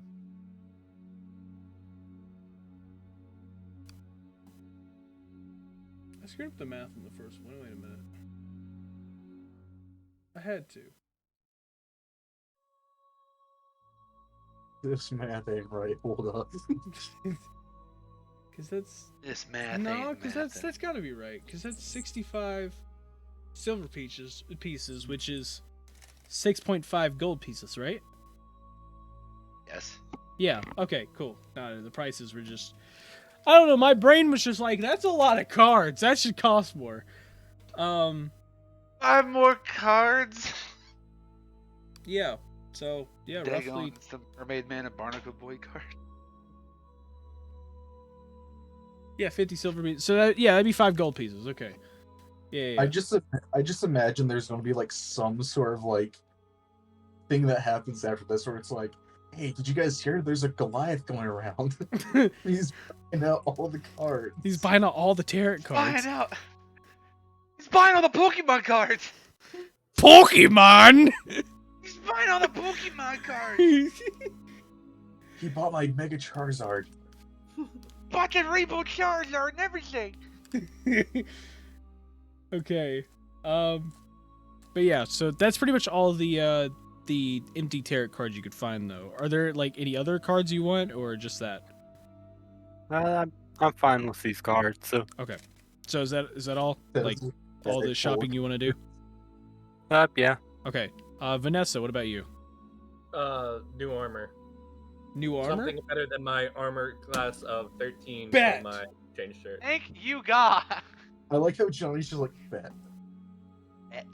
Awesome. Bet. I'm so glad you said something, because I don't even have to roll for this. I know exactly what to look for. Oh? He knows exactly what he's going to I give know you. Oh. exactly. And how much is it gonna cost? Yes.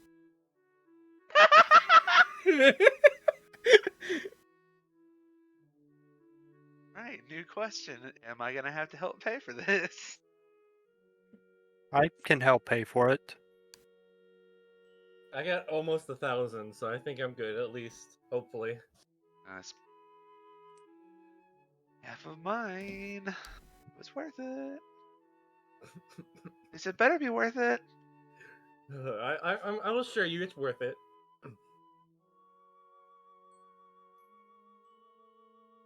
So yeah, I do need to find some. Okay, armor or so something to you beef do up get your there. You see, you find an armor smith, and you start like chilling and everything, looking around. You talk with the guy there, and he kind of goes through a bunch of armor. You see a set of a set of simple armor. It looks slightly better than yours. It looks slightly better. But overall, there's nothing magical on it or anything. He says that that's roughly, about 100 gold pieces. There's another one that you see that he mentions that it is magical. This one in particular, is, where is it?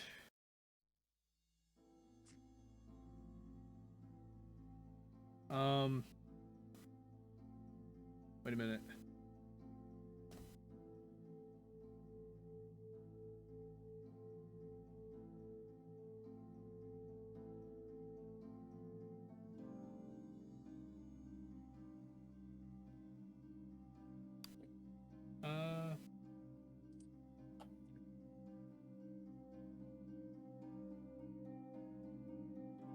So he does see that there's he mentioned there's armor there that is worth 400 gold pieces. That he says that it is actually a magic it is a magic set, a magic armor set. It's 400 gold pieces, and it actually has the it actually gives you resistance to slashing damage. Ooh. He goes through, and he does find another one for you. And he says it's one of his prized possessions. Ooh. And he says, as he walks up, he goes, this here, you notice that it actually has, let's see. I think,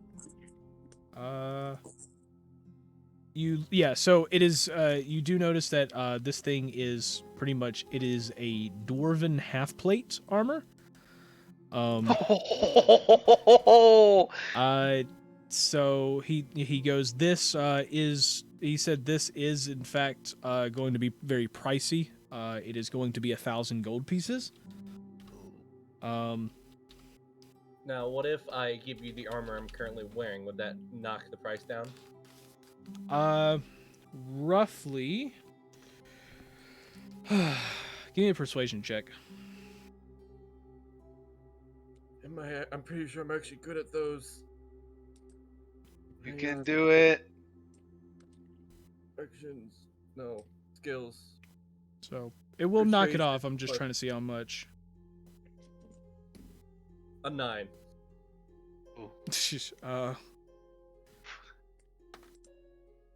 He says he could drop roughly about 30 gold pieces off.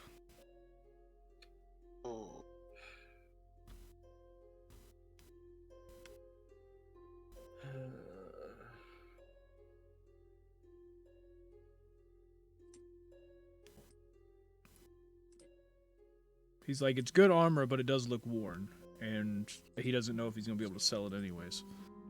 Yeah.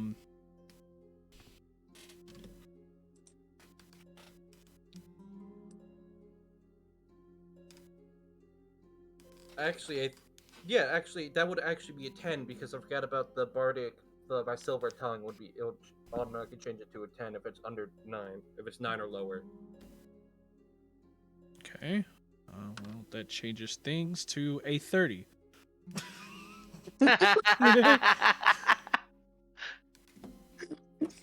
I'm literally just 9 short. Well, I can help you with that. I can also help with that if you want to. As can I. You just gotta ask.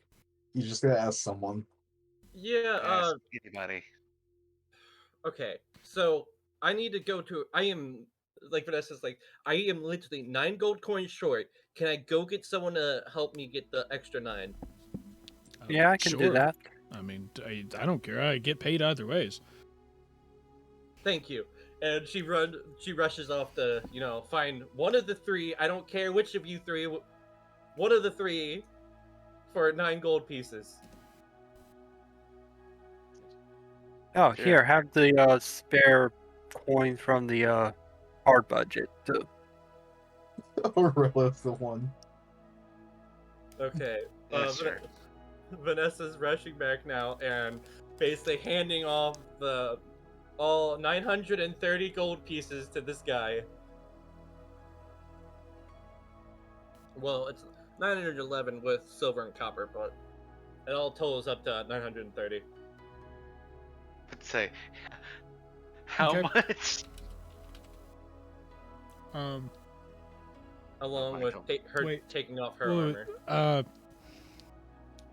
it would knock off. So that would knock off 30, which is your armor. Yeah. So that would be 970 on top of that. Oh, right. My math was wrong. I'm sorry. That means I need 40 more? If you're at 30, yes. 40 more. Hey, Olga, can I have 40 gold pieces, please? Sure thing, hun. Alright. Well, there you go. At least the joke wasn't made of, I'll make you work that off tonight. Oh gosh. It was said, but not out loud. Yes, now Vanessa hands over the 970 gold pieces along with her armor. Okay.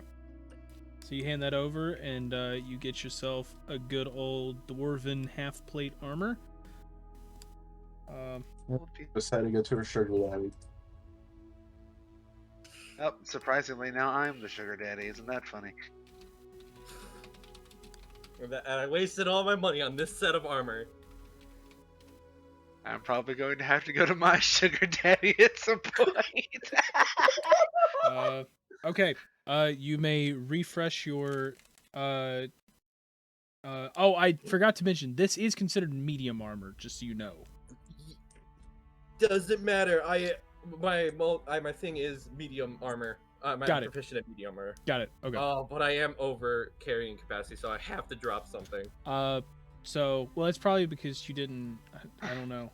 Whatever. Did you unequip but the that old armor? that is your armor. Yeah. Yeah, I Um, removed the armor. Yeah. So if you refresh, you'll see your new dwarven half plate. in your I inventory. did equip it. Yep. With my shield armor class of 21! Holy Nice. crap! Yeah! Yep. I gotta find something to remove, though. I do have a lot of crossbow bolts that I could probably... How over am I? How can I find that out? I've never understood how I could find what my carrying capacity actually is. Oh, I know what it is. It's under inventory. Weight carry. Click on that, and then you find out. I'm on mobile. Hang on, let me actually pull that. Let me go and... Oh yeah. Let's see. So that Your waffles carrying action? No. capacity is 150 pounds. Oh, You're so I'm like literally you're 1.13 over. 1.13. Yeah. So, yep. That is how much you can carry on you. So, Dang it, I'm just gonna remove some crossbow bolts because I have way too many that I don't need. okay. So, how many are you getting rid of? If you get rid of them in 20 bundles, you can try selling it off if you want.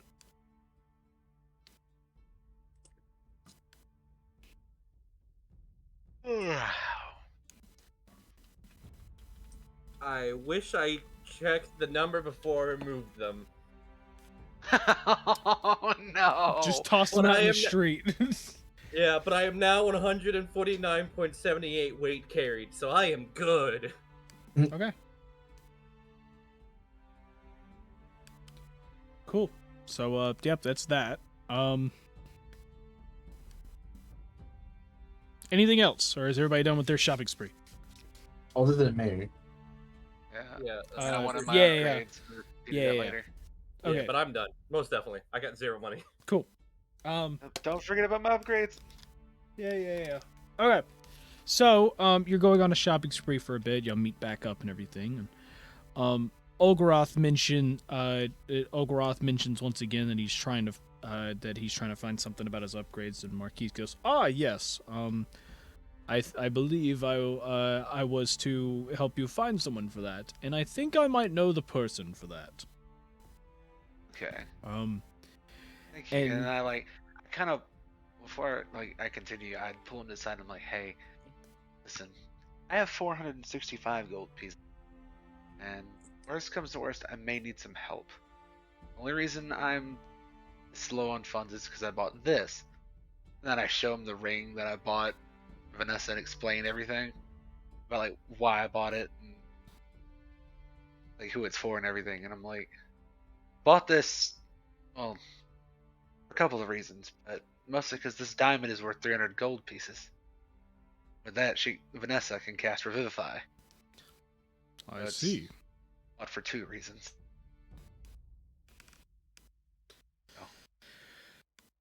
Well, That's why. um, So, I hate to Mhm. ask you again. monetary I don't like reasons. Unfortunately, I'm not going to be able to help you if I want to ensure that we don't eventually run out of coin at some point. However, Fair. the person we are going to see is an old friend of mine, so maybe I can call in a favor to maybe knock off a few. We'll see. Thank you, Marcus. I appreciate any help. Of course. So, other than that, let's go on ahead and go see my old friend. All right. And so, he kind of calls over the rest of you, and he leads all of you down a little while. You go down some back alleys and everything. He goes, "I think it is around here somewhere. I'm not entirely sure. It has been quite some time. I think, Marquise, is that you?" And you see a small halfling, old man with a cane, kind of hunched over, and he's just like, and he's got like full white hair, a white beard, just walking around the corner. It's like, I thought you'd be dead by now. It's good to see you too, friend. Well, hello, friends. This here is my good friend Xavier Hummingbottom. He's an old friend of mine, and a very good inventor in that fact. He's spent a very good bit of time trying to, repair some of my parts, I guess you could say, after a weird landslide incident. Yes, he was kind of in pieces. I put it back together. Not sure how that all happened and all of that daddy stuff, but I mean, nonetheless, he's still walking, so I think I did something right. Yes, so did you come on business, or is this just a visiting call? 'Cause I didn't make any food or anything for you. It is fine, and don't worry. If we need anything, I've got plenty. Okay, that's good. But is this like a business call? Well, I came to see my dear old friend. However, I do have Oh, a friend here. This is Olgaroth. He wants to hello. He wants to see if he can get any modifications. Possibly some type of upgrades or anything. Something that he could probably use in probably more of a combat fashion, right?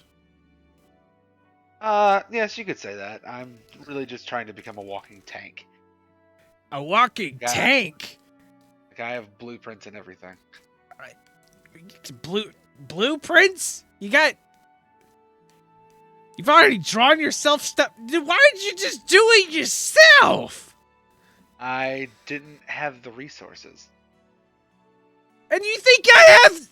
Oh yeah, I am the inventor. Okay. We come inside. also Come an inside my shop. We can see what we can do here. All right, sick. Let's do this. So, you walk inside, and as soon as all of you walk inside, you notice immediately. So, the outside of the building itself looks like a typical, think of it more of like a medieval, like, apartment complex. You know, you have stores kind of lined up, and then you've got like housing and everything all around. Well, as soon as you walk in this, you notice instead of it having like a downstairs and upstairs, the upstairs has been completely cleared out, and the roof actually has a glass. It kind of has like a glass dome at the top of it, basically as a skylight. You notice in the back there is a huge like window as well, and he's got like a set of stairs in the side that leads up the side of the wall that leads up to kind of like an upper platform, like an upper wooden platform that has like a bed and a few like living area stuff. But in the bottom part, he has his workshop where you see his workbench off to the side. You see a couple random inventions around, and you even notice that like above, hanging from the skylight is it's like what looks to be like it's like a balloon of some sorts with a little propeller on the back, almost like a blimp, kind of like flying in circles, going around. He goes, "Yeah, don't worry about all the random stuff that's sitting around. I'm just I'm working on a few things. Okay. You boy, come here. We're gonna see what we can do here. Do you mind letting me see the Alright. blueprints?" Yes, absolutely. So I lay out the blueprints where Okay. it shows that it beefs up Olgaroth's size to like 9 foot tall. Oh god. Gosh. He's built like look This up a man- Warhammer Space Marine. That's about how thick he's looking. Oh. Okay. Okay, Yeah. so you wanted to. You. Yes, like I said. Do you realize how much material this is gonna require? Yeah, a lot. Anything we could just beef up the armor. Hey. Barrier. had a couple of some of those new guns and gadgets I wanted, but Well, had a lot of cool ideas. But gosh, maybe this if anything, I can help this with the just labor. looks dumb. I'm gonna be told. You drew this yourself? Yes. Yeah, It you just- you should probably find a different day job. Okay, and he goes over and he just rips it in half and goes, "I'm gonna design something better, something that's probably gonna work." And and Marquise kind of just looks over. He kind of just looks over at you like, it's like more of like you both you're looking at each other for a moment, and it's more of like a telepathic message that just by the looks of more of like, trust me, he knows what he's doing. Yeah. Okay. You're the veteran at this. And you see him kind of go over and he pulls out new paper and everything. He starts drawing and he gets kind of like a basically what you had a little bit, but he makes a slimmer, more of a sleek version. And you even start noticing that like your arm, he starts like kind of try to draw your arm and everything, and then he turns around, he grabs your arm without saying a word, just kind of like flips it back and forth, and it's just like, and he goes over. He draws a little more, and then he turns and goes, "Do you have a gun in your arm?" I do. Yeah, we're gonna have to work on that. Let's see. Yes. Okay. So this is just a rough draft. I'm gonna have to have time to draw the full thing. But I think this should work. And he pulls it up and shows you. It's basically a sleek version of what you had. It's not as beefy. But you do notice that what he's got designed, the armor, it kind of has a curve to it, where it seems that anything that hits it might bounce off. So you'll be pretty thick when it comes to the armor. It's just that you're not going to be 9 feet tall. You're going to be. I can live with that. Yeah, and at most you might grow a couple inches, but it's more of a kind of a slimmer, sleek look that you could see.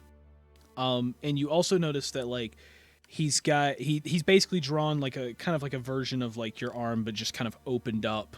Like he opened up to show like the gun part. And you notice that like at the end of it, you see a second barrel like kind of attached to it. Wait, is that a second barrel?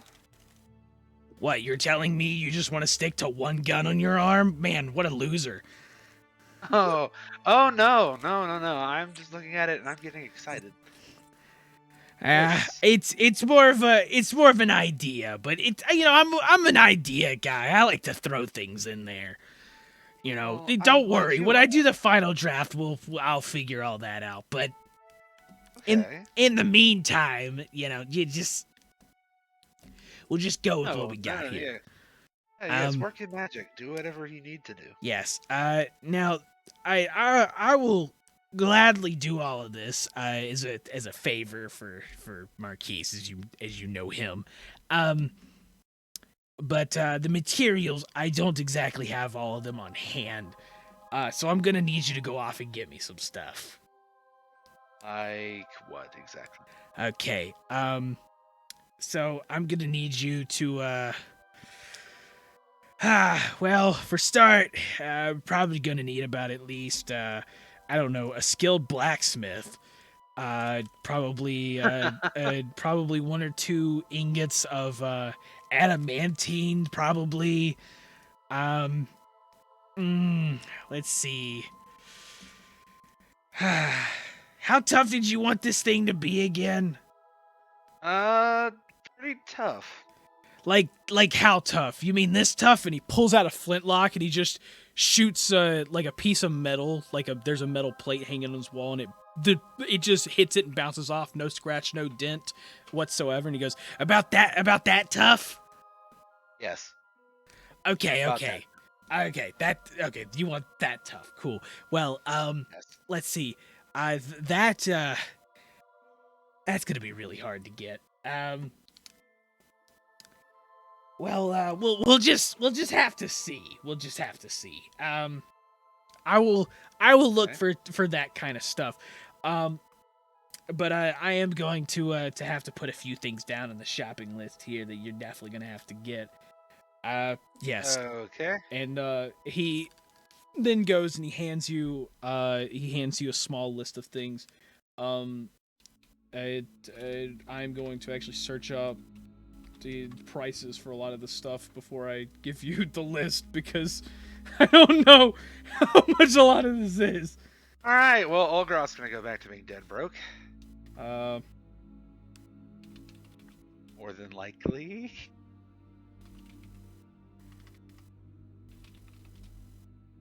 But hey, we could be broke together. You can both live inside the bag. Yes.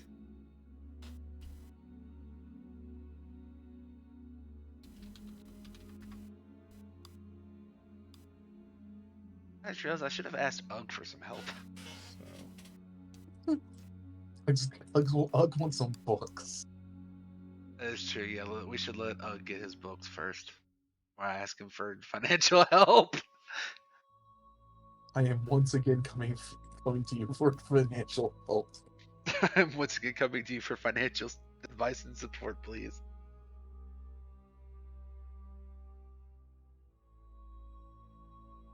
We definitely should try to take a second job while we're here.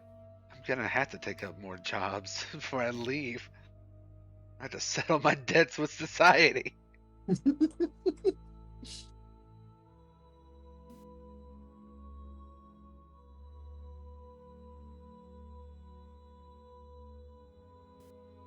So, oh, this is gonna be great.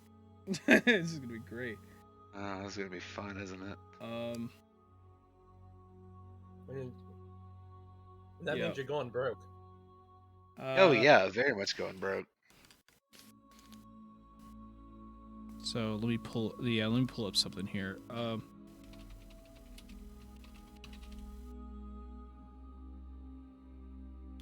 So, the shopping list. For starters, of course, you need 2 adamantine ingots, which God, that's already expensive. Probably. yeah, that's pretty. Yeah. No, wait a minute. Sorry, not adamantine ingots. Sorry. You need 2 small pieces of adamantine, which is roughly 500 gold pieces each. Oh! I think you just made him broke from that one item. Yeah, I can't even get all of that. So you are going So to you're not need going to- roughly 25 gold pieces worth of diamond dust. Oh. You're going to need charcoal.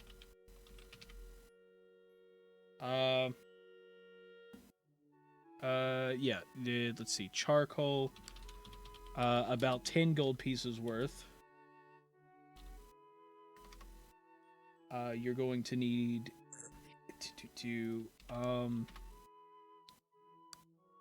oh crap. What is your armor made out of? Or like the actual metal? Metal? Right now it's just like a breastplate. No, your the robot parts. What is it made of? I don't even know, bro. I mean, I guess just steel. Okay. So what makes it gold? Or like golder looking? Oh, well, I mean, it's got small gold, like a small layer of gold plating on top of steel. Yeah, like that. I think it's some sort of chemical compound. Okay. Cool. You were It's going just, to need. It's just paint. You're gonna need 25 gold pieces, of gold dust. And then, he is also going to need, specifically, a gem, that has, some type of fire, like some type of like fire elemental, like some fiery elemental thing behind it. Really, it doesn't matter which one, as long as it's got something roughly around that. Which is typically anywhere from 300 to 5,000 gold pieces. You need a full gem. Oh, I don't think we're getting these upgrades. no. No, I'm not getting any of these upgrades, am I? So, Ah. yeah, good luck. Oh. And he gives you it, and he goes, "If you can get that stuff, I can get you some upgrades." Oh yeah, and then you've also got to get the blacksmith. Oh yeah, you also have to get a blacksmith. Ah.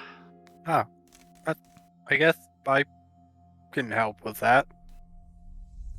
Are you a blacksmith?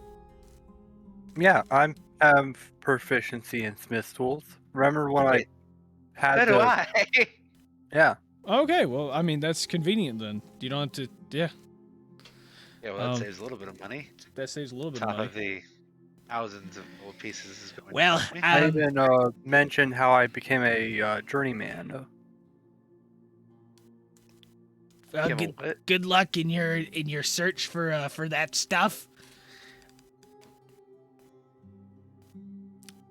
Is there anything else I can help you with?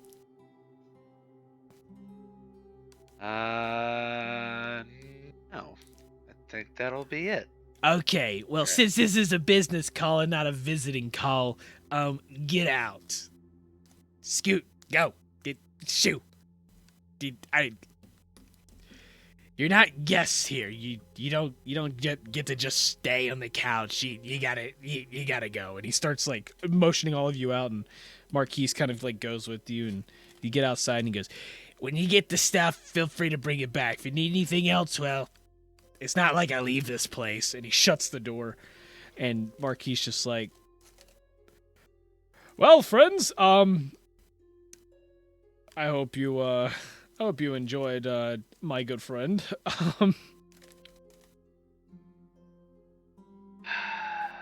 Let's go find out some books.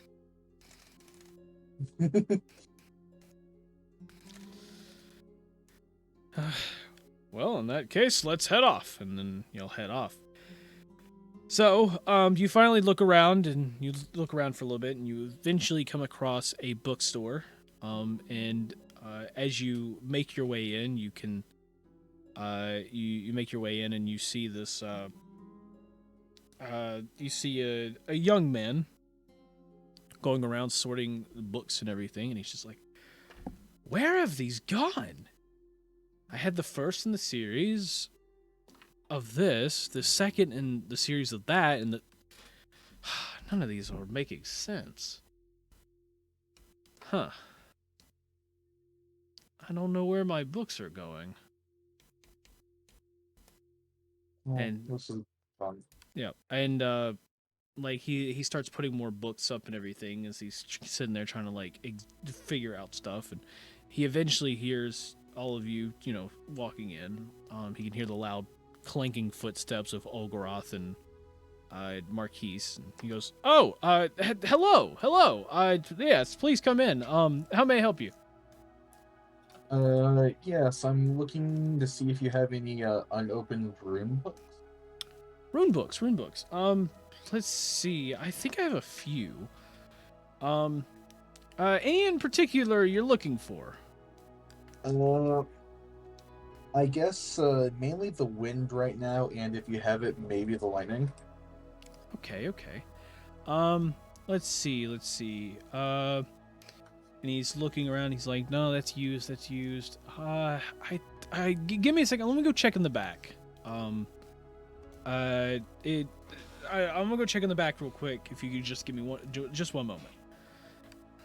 And he turns and walks in the back, and you see him come out with a stack of rune books, and he goes, yes. He goes, yeah, these are pretty much my unused rune books. And you see a stack of about 10 of them. There's a couple, you see water, there's fire, there's air, there's lightning, a spirit one, and then you see 2 earth ones. So there's a couple Okay. duplicates, but yeah, Uh, those are the ones. so you said he doesn't have. Does he have lightning? You said. Yes. He Okay. has 1 lightning. Lightning, earth, and air. I guess I'll go like pick up. Okay. Yes, those are good choices. Yes. Do you have a set price you feel like paying for these? Don't they normally go for about 300 each? I mean, you are correct. I am willing to bargain a little bit.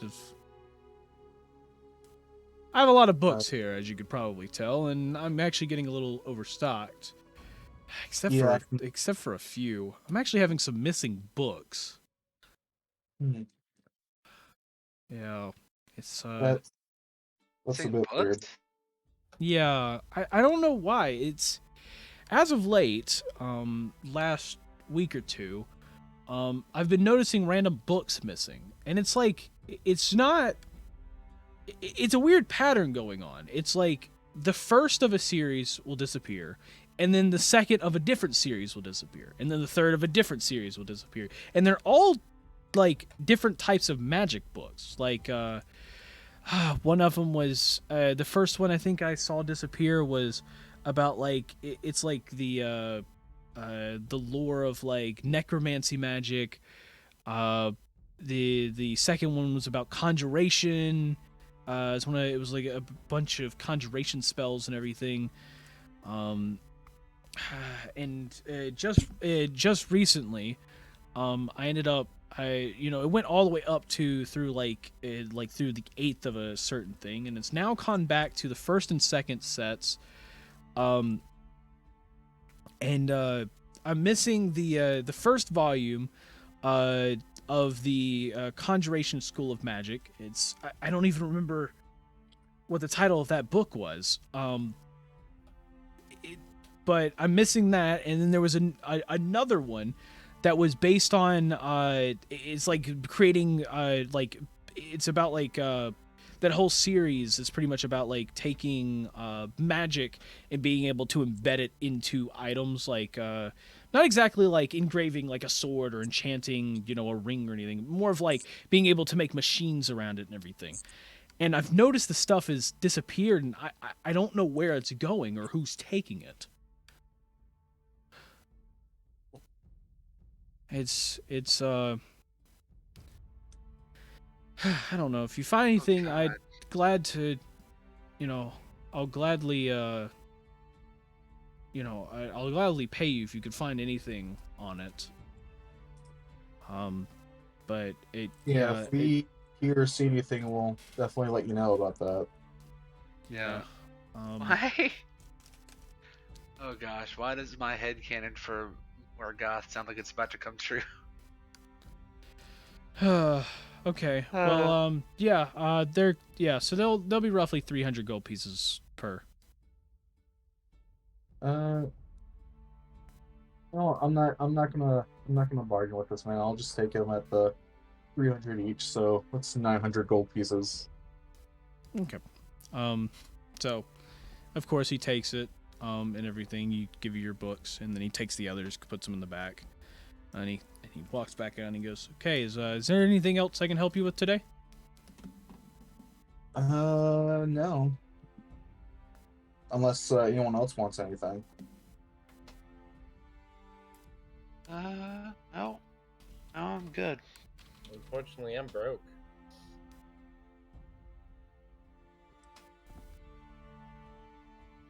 What What about you, Rilo?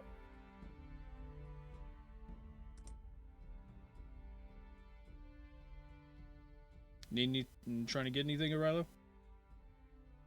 Oh,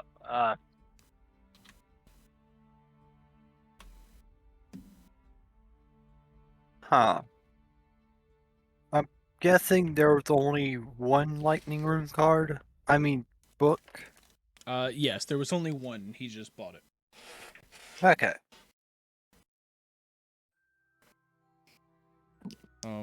Yeah. So you bought the air, and the lightning, and what else? Air, lightning, and earth. Earth. Okay. Cool. Yeah. I just put the air one in the DM chat so you can look at it.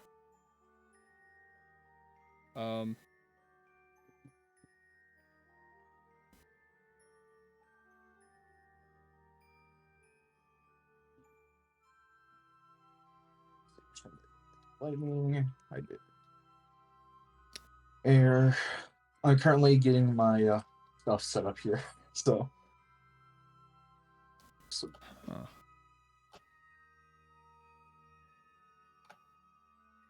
Wow. What? Congratulations. You guys have unlocked all of the rune books. Nice. Oh, this is gonna be Sick. great. So, Wait. Someone has spirit? Vanessa has spirit. Vanessa has spirit. You guys have all 8 of the rune books. Oh. Because you have all 8, let me find this note real quick.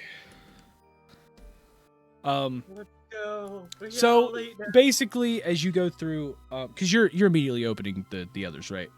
Yeah, I'm opening them Yeah. up. So as you do that, all of you see like a random like it's just for a moment, but you notice like kind of like spewing out from like all of you that basically know runes. You see like it's just an image. It doesn't actually happen. You just see kind of like an image through your eyes for a moment pop out, and it's like almost like a beam of all the runes basically connecting between all of you. And all of you look at it for a moment, kind of like confused, and then it just cuts off immediately.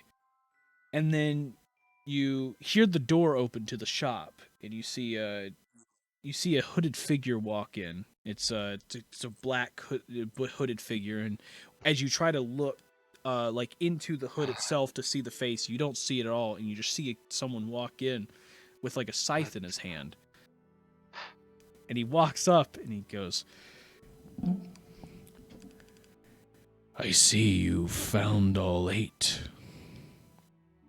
It's been a while since a group has done that, especially in this day and time. Congratulations. I might be seeing you pretty soon." And you just see like a dark fog basically appear behind him as he disappears into the fog. And then all the fog just kind of fades away. And then you snap back to reality.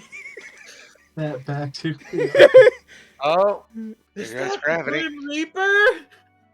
Who was Who's that? that? The Grim Reaper? Josh, I now know volumes 1, 3, 4, 5, and 7. You know 5 runes? Me only knowing the one. Figure out 3 more. Don't you worry, call I the only know apocalypse. 1 too. I know 2. I feel powerful. Gosh, now it's time to actually go through and like look and see what I can actually do now. Now that if you find the last 3, you can cause the apocalypse. Good job.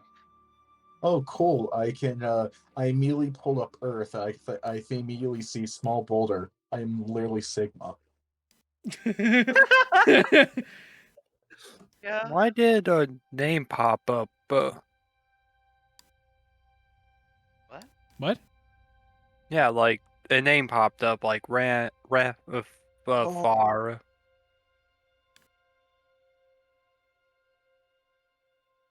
Wait, what?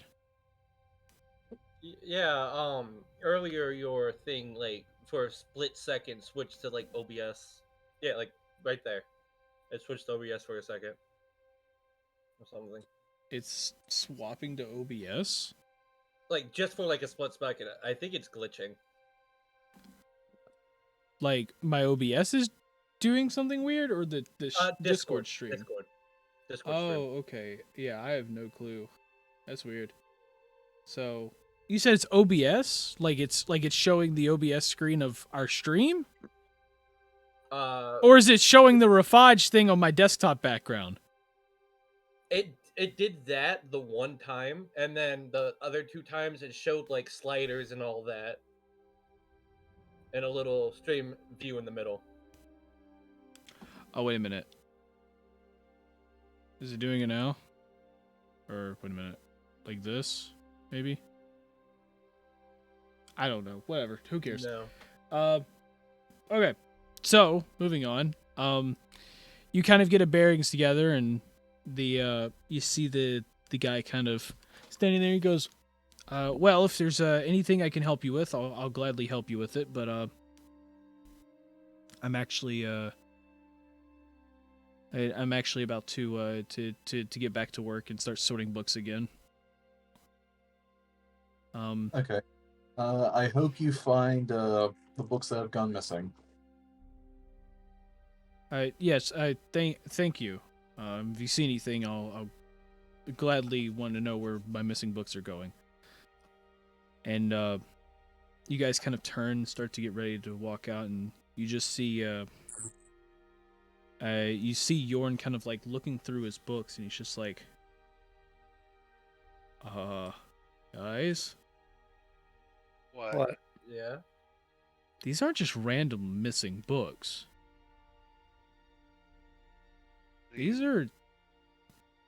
So, the first one... Okay, so if we take this correct, this is a conjuration one. This one's literally about the basic levels of conjuration. And then there's another one here about... And the next one in the set, or the next one in this other set, is about necromancy. Somebody's trying to conjure up an army. So rumors of sacrifices within the city are true. I'm not sure. If I can remember correctly, I don't think any of this requires sacrifices. I'm sorry to bother you. Did you have any books on? Did you have any other books on like necromancy or anything like that like went missing? Maybe like a history of like tribals, like any religious stuff. I had a few. I had one not too long ago. It was a history book on on an old tribe. I didn't get to read much of it, but it was like some old tribe that used to sacrifice. They used to sacrifice like goats and things like that to their deities that apparently gave them magical power. But I mean, I'm not sure behind that. And you see, Yorn's just like, oh gosh. When did that go missing? I don't know. Roughly about a week, maybe a week and a half ago. That happened right before these others went missing. I was one of the first ones that disappeared. He goes, okay. Roughly how often do you find that these books are missing? Well, roughly it's about like one every 2 or 3 days. And when was the last one gone missing? Well, I just found this one today, but the last one before that went missing about maybe 6 days ago. Okay, so we're talking roughly every 2 to 3 days. Then it'd be 3 days. Then maybe tonight? If you just found that one, if it's every 2 to 3 days and it's been 6 days almost, then it's gotta be tonight that one's gonna go missing. And he looks over at all of you and he's just like, Look, I got a weird hunch about this. Don't As worry. do I now that you mentioned that, actually, we might need to stake out. I've that's- been feeling it before we went to Athens, so We should probably get the store's owner approval before we stake out. And the store owner just turns, just like, if you want to help find my books, I'm, I'll do whatever is needed. I can't just have these books disappearing, especially if it's starting to add up the way he's saying. Yeah. Yeah. Y'all ready for a stakeout? Stake out. Yeah. Do we have any more shopping before I'll go look at the armor smith another day.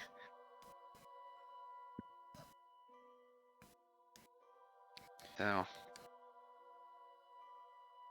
hopefully I'll live to see that. Either way, let's get the stakeout going. Okay.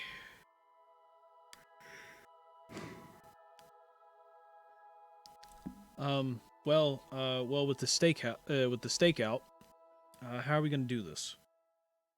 There's a few places that that's best for hiding. We could hide in the back of the shop, in the storage area. We could hide out front, and there's also, there's also a window over here on the right side that we can also check as well. We don't know how they're gonna enter, so they could enter the front door. They could enter through the window here. Shopkeep, do you? Sorry to bother you. Is there any other ways that's like somebody could get in other than that window and the front door? Well, there is the back door. If you go through the storage, if you go through the storage, it actually leads to my bedroom back there, or my living quarters, I guess. It's kind of like a whole area in one. And that's also got a door as well. There's no window in that room, though. I see. So, there's multiple ways for this person to, for whoever it is to get in. So if we're going to do a stakeout, we could separate and have people look at each side. But at the same time, we also can't assume that it's all going to be one person. It could be multiple people doing this, and that's why they've never been seen.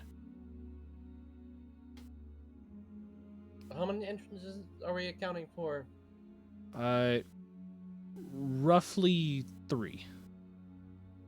Then that leaves us with 6 people, so 2 at each entrance. We could do that. Okay, so how are we splitting up?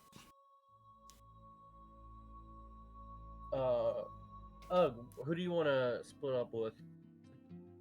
I'll split up with whoever wants to split up with me, I guess.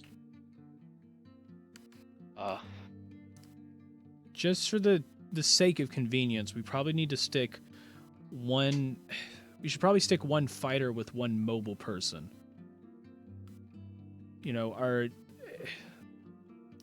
I know. I agree with that. That's a good idea. So, let's well, see. I guess I can stick with Ugg. Yeah, so we can have a Rilo and Ugg. Rilo being the main fighter, Ugg having the speed. We can stick Olgaroth and Vanessa together, and then I guess I can work with Marquise to watch another one. Does that seem good? Yeah. Sounds how are we perfect to gonna me. let each other know? How are we gonna let each other know if they're coming in through our side? Good question. Let's see. Crap. What runes do we know?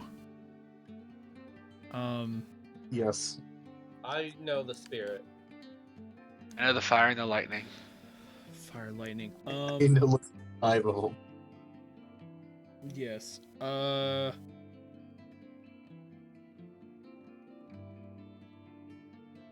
Okay, so it's, I guess we could do, that might not work. That wouldn't be too bad, I guess.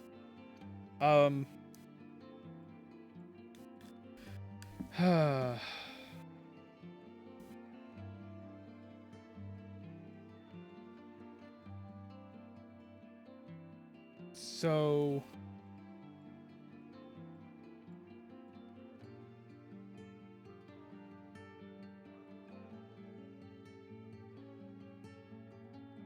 yeah, give me one moment. I gotta look for this.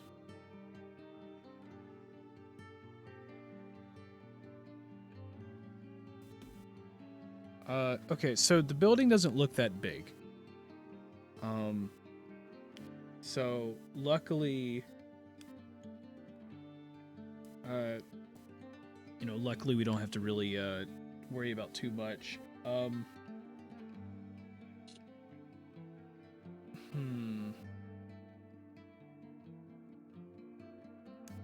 It would be it is kind of difficult.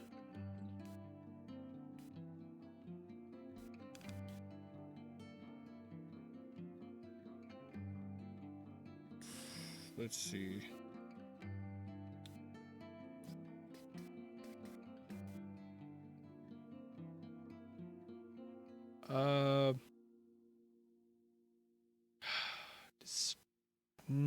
See, that's a problem. Does anybody know the time rune? Yep. Okay. So there is a spell that would definitely help. Personally, I can't use the time rune. So it's not going to help me, but there's a spell called Flash, and if I'm correct, it is a time, a lightning, and a lightning rune. And it's a ginormous flash that happens, and like it's pretty much a 30-foot wide like beam of light. And it is bright. If you're like within 30 feet of where you cast it, you're probably going to be blinded. So it's really good to use, as like a signal or something. Other than that, does anybody have any idea? I mean, I guess, I mean, a gunshot also works. It's loud. Yeah. I think O'Reilly and I could both cover that.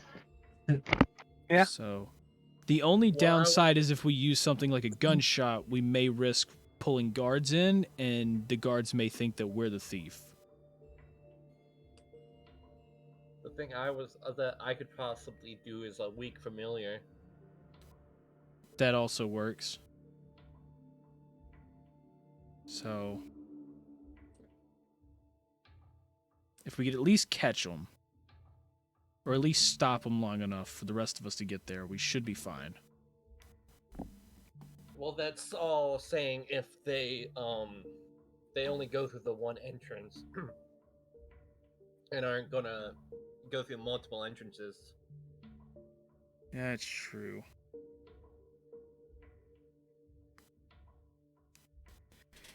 Let's see.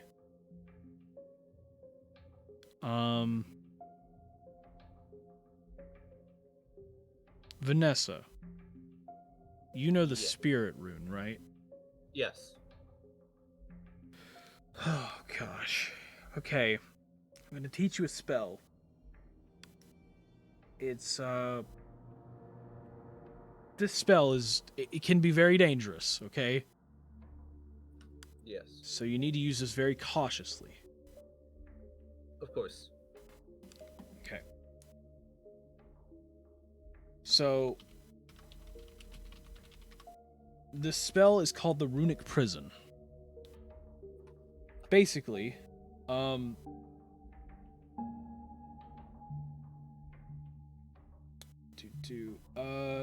wait a minute.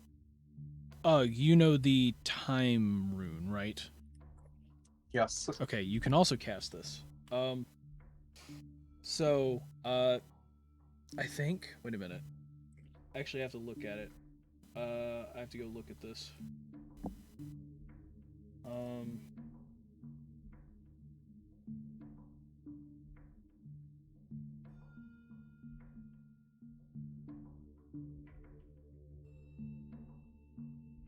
I know Ugg can cast it, but I gotta figure out if Vanessa actually can cast it.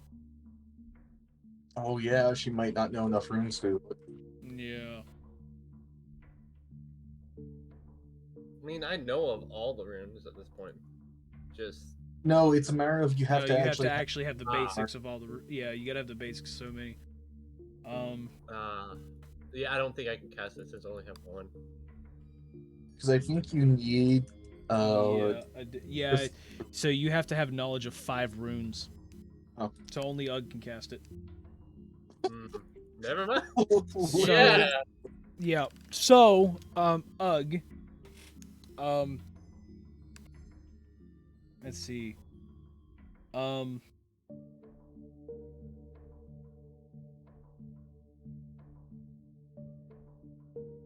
Okay, so Bjorn goes and he teaches you. He kind of like mentions about it. He goes. Typically, you need a scroll, to tell you this. But I think it's probably best that I explain this. So this very specific spell, it's called a runic prison. It is basically a trap that you place on the ground. It covers a 5 foot. It covers a 5 foot diameter. It's a 5 foot area that you can basically choose, and you can do it up to 50 feet away. The first person, any creature whatsoever, including you, anything that steps within this trap, basically can be frozen in place if they're not careful. And this thing is indefinite. As long as you have this spell up, until you take this spell down or cast another spell, whatever is there is stuck. They cannot leave that. They're basically frozen in place. So, the entire thing, the way you do it, is by casting 3 time runes and 2 spirit runes. You can do it in any order. So 3 time and 3 spirit. 3 time, 2 spirit. 3 time, 2 spirit. Gotcha. Yep, and you can do it in any order that you please, but you have to cast those 5 specific ones. Okay. 3 time, 2 spirit. Gotcha. Okay, and once you do that, anywhere within 50 feet of you, you can choose a 5-foot area to cover. The first creature that steps in this trap, like actually you have to step directly on top of it. The first target that steps in this trap, it's going to make an intelligence saving throw. And then on it basically the target is frozen in place indefinitely on a failed save. If you end the spell, you can end the spell yourself by casting another spell. Like you can move around, you can do whatever. If you cast another spell, however, the creature gets to leave it immediately. If you hurt the creature at any point, if the frozen creature takes damage, the spell ends immediately. So if they take damage or if you cast another spell, it ends it immediately. Other than that, they are stuck there indefinitely. They cannot leave it. That sounds fun. Yep. Okay, so the reason I brought this spell up to you, is because we can put it on the window or one of the doors. For when someone tries to come in, they might get stuck. So, and the best part about it is, I'm not sure if you've noticed thus far, but every time a trap goes off, any type of runic trap, you are immediately alerted whether it hits them or not. So you'll know when it goes off. So it's your choice where you want to put it. I'm gonna say put that on the window, just because it's some random person's not gonna like walk into that. Yeah. Okay, that's fine. And another thing that's great about it is we should probably have you at a different entrance than if you will automatically know about it. Mm-hmm. So, yeah, and with that as well, the like with you having, with you also having that and being able to be alerted with it, if that at any point, if at any point you are alerted, we can basically jump in. We can stop whatever it is, and catch it. Hopefully, we don't get alerted to a random mouse or something like that coming in, because that very well could trigger it as well. So, I say we still need 2 people watching that window just in case. Me and Olgra probably would, because I can stop any mice from randomly stepping into it. Okay. That is fine. That works fine with me. Okay. I'm just And, enjoying seeing all of you work out a plan. Yeah. So, in that case, Rilo, do you want to take the front door or the back door? Is the front? Well, let's go. I say back door. What are you thinking, Arilo? I think that's good.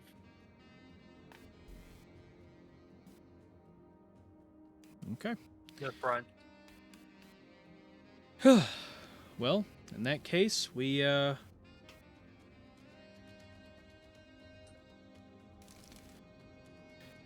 looks like we got our work cut out for us. Looks like we got ourselves a stakeout. We got ourselves a stakeout. Stick out, yeah. So, Not to be confused with a steakhouse. yeah. So once the shop closes, we can all, we can all get in position.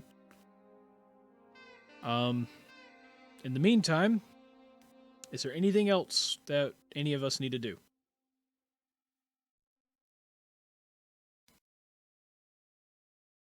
If I want.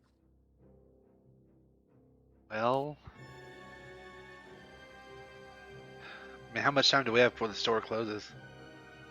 You've got plenty of time to do what you need. So, All right, I'm gonna go to the armor smith. okay. I need to find something to beef myself up a little bit. Okay, you're gonna go to the armor smith. Yep, you get to the armor smith. So the only one that you could find in town that's decent is the same one Vanessa went to. Or at least with stuff that you're gonna be looking for, like the magical stuff. You do see the first set of armor, like before. It's brand new armor. It looks great. It's only 100 gold pieces. However, you do kind of notice that like your armor might be kind of the same as it, like seeing how based on toughness. Yeah. The second one there is 400 gold pieces. And Vanessa, who kind of recognizes it before, is able to tell you that it is an arm. Or the guy kind of explains it as well. It is an armor that does have like a slashing resistance. So Vanessa remembers the guy explaining that to you, to her. So, as he kind of explains it, she kind of confirms like this is what he said. And then he said there's one other armor piece that he has. It's not quite as great. It's not like it's quite as great as what he sold her. But he does have another one that is worth 700. All right. And you look at this, and it is a set of is it?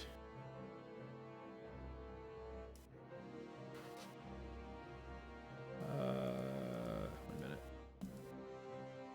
minute. You do notice that it is a set of scale mail armor.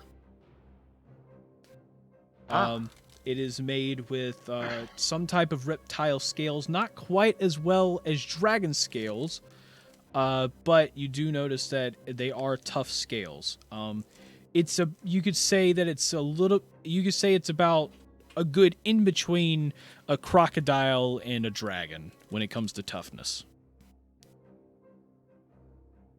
Said it's just scale mail. Yeah.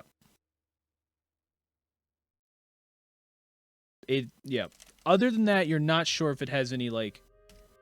Special Wait a minute. Let me look. You're looking for heavy armor, right? Medium, heavy. Okay, because this is medium. As for, let me go check again. Johnny, just a Worth quick. 700 gold pieces. That one's 700. Yes. What is the weight class for the whatchamacallit there? The slash resistant. Yeah, I have to look again. That's what I'm actually looking for.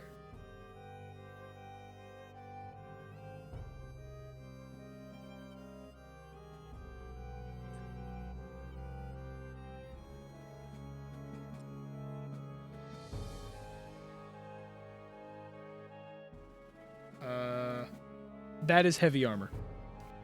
The slash resistant? Yep. Okay. Okay. I was just wondering. What level of scale mail is it to make it 700 gold pieces? Actually, I asked this to the shop owner. He goes, he's like, I'm gonna be totally honest, I have no clue what type of scale it is. I know it is very tough. I have tested it multiple times. And you see him, like, he grabs a warhammer, swings it really hard, and hits it, and you see it kind of flexes a little bit, but essentially it just bounces off. He goes, that is why it's 700 gold pieces. But yes, but the 700 gold pieces one is medium armor. Okay.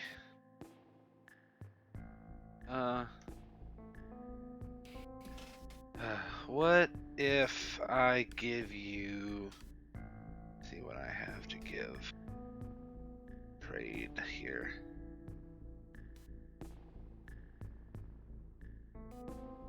I tried to trade you my old trader armor. Oh, so you're trying to get scale mail? Yeah, I just don't want to get screwed because I feel like I just looked at scale mail. I'm like, it's basically just the same thing, but from what you're describing, it's like custom piece of armor. However you want to see it.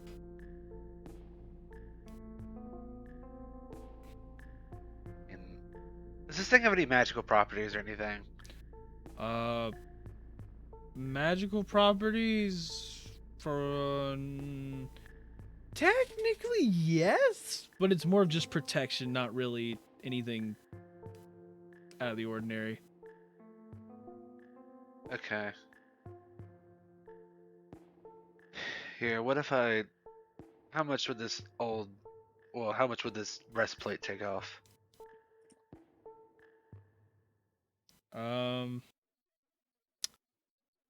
What type of breastplate is it? It is just a medium, like regular breastplate with 400 gold pieces. With depreciation, what would you like? I don't know.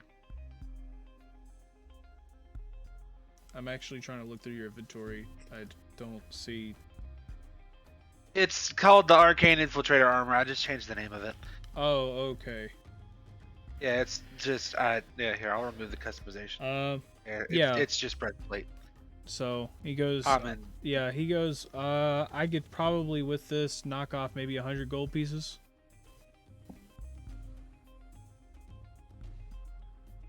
$600.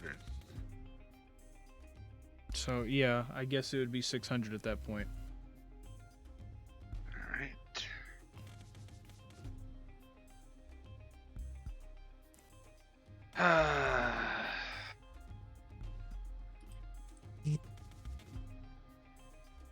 I mean, there Be are right back. other armors, in your price range. Yes, I know. I'm trying to.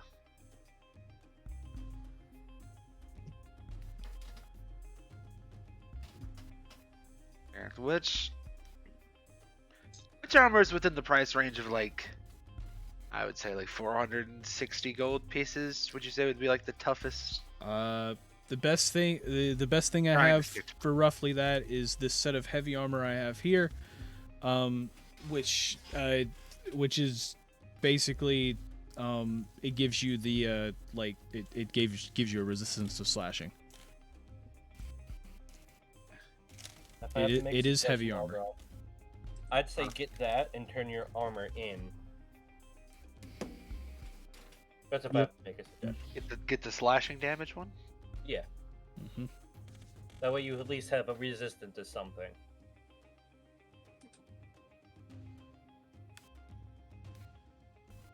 I just really want to find out why that scale mill armor is 700 gold pieces.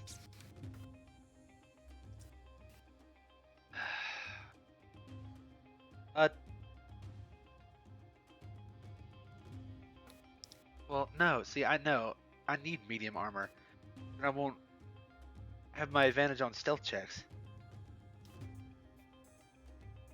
which is something we're gonna need for this exact. You know what's funny about that? I'm proficient in medium armor, but I got disadvantage because of my armor.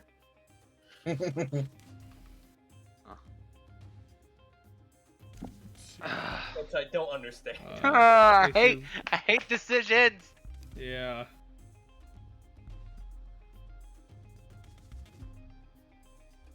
Yo, man, I try to find what. Yeah, feel like it I'm not- is. It is. It's a very difficult decision here. See, no, I can sense the smug smile on your face, Johnny. This is a very difficult decision. Johnny knowing it's gonna be the exact same fucking thing. Yep. Fine, I'll take the slashing resistance one, and I'll give you my old armor. Alright. Okay. Before I do that, I take off the arcane spells that are on it to make it enchanted. Because I technically have to do that. What do you mean? I'm confused. With Artificer, you have to you can take off the spell, make it give you that the lightning launcher thing that I have in my attacks. Yeah. Yeah, that's because I have to make it an arcane piece of armor. So I can does sit that there for, take like, an off hour. the slashing resistance from it? Don't think so. Wait, whenever you finish a long rest, you could no, wait, that's not it. You said you had to take it off with your old armor, right? Yeah, I'll look it up. Hang on a second.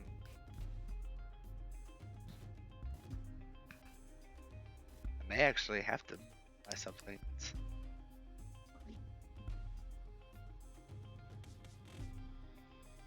Come. Right now I have to go to character builder and all this shiz I didn't want to do.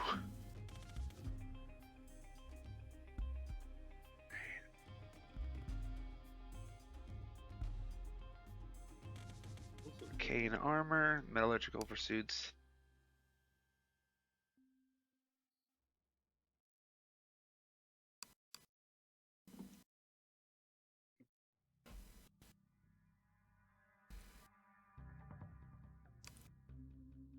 character deploy the helmet as a bonus action. Oh, arcane armor is literally just a magical suit that goes over your armor. Okay. Yeah, literally magic armor. Yeah, arcane armor. Create armor is one action. Okay, well then, yeah, I'll take the slashing damage one and then create arcane armor around it. Okay. So, I'll take you that. will have to attune to this armor, though. The slashing damage one? Yep. All right, that's fine. I have time for that, don't I? Yeah, because that requires a short rest, I think, right? Which you guys will be able to do a It's short rest 1 hour. before. I think it's only you only need 1 hour for a tuning. Yeah. So you'll have plenty of time for that. Okay, well then, yeah, I'll go ahead and give that up. Okay. So that's going to be 300 gold pieces along with your armor. 300 gold pieces. Good, now I have 165. I'm still in the hundreds. Okay. Cool. Right. Now, which one do I put on? I will add it to your inventory. All right, just tell me when. Yeah. 1 second.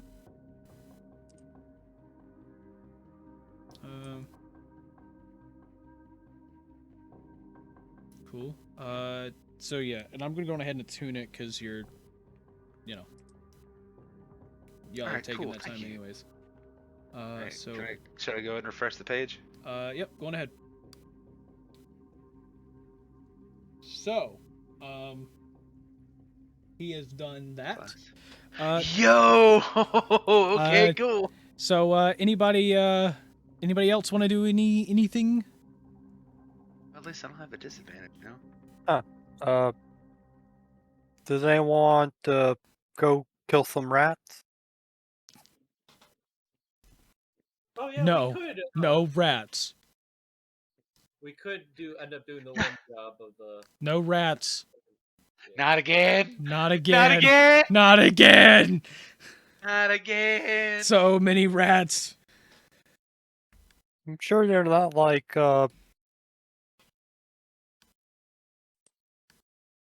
better place. It would give us some coin though. If y'all want to do it. So did y'all actually want to go do it? I mean, me and O'Reilly probably will. I don't know if we need everybody to come clear out rats, but if everyone wants to come clear out rats, I guess me and O'Reilly will. Just Actually, you know what?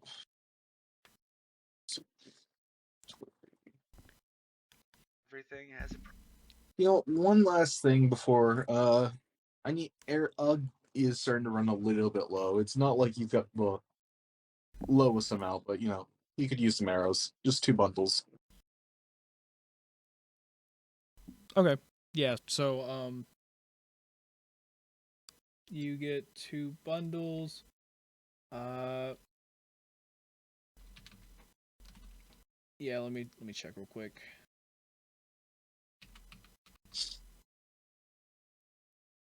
Let's see. 2 bundles. That's 2 gold pieces. 2 gold pieces? Okay. Just normal arrows, right? Yep, just Yep. 2 normal. Okay. 2 bundles, normal arrows. Yep. And That that's is 2 20 gold each, pieces. so. Yeah, 20 each, so yeah. 2 gold pieces. Cool. Cool. Okay, so y'all wanted to do that job, right? Yeah, Yeah. at least me and O'Reilly. Just you and Rilo?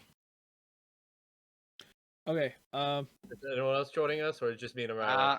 I want money. I'll join, I guess. Okay. You're It'd gonna be join? fine. It's not like these are mind control rats. Yeah, Well- but I just looked at the armor I just bought. I hope they're not mind control rats. I hope here. Yeah, we don't. Okay, We don't know your so PC now. you 3 are going. So you're gonna chill for now. Yeah, I want to chill with Yorn. So yeah, you guys That's more- guys go off, get the rat job again, or you go get the rat job. You meet up with the person, all of that. They send you in the basement. The job is for 30 gold pieces. You guys still want to do it? Hey, any Sure. gold discount. Okay. It's 10 That's gold fine. pieces. for the three Cool. of us. I need all three of you to give me wait a minute. Where is it? I got something here for this.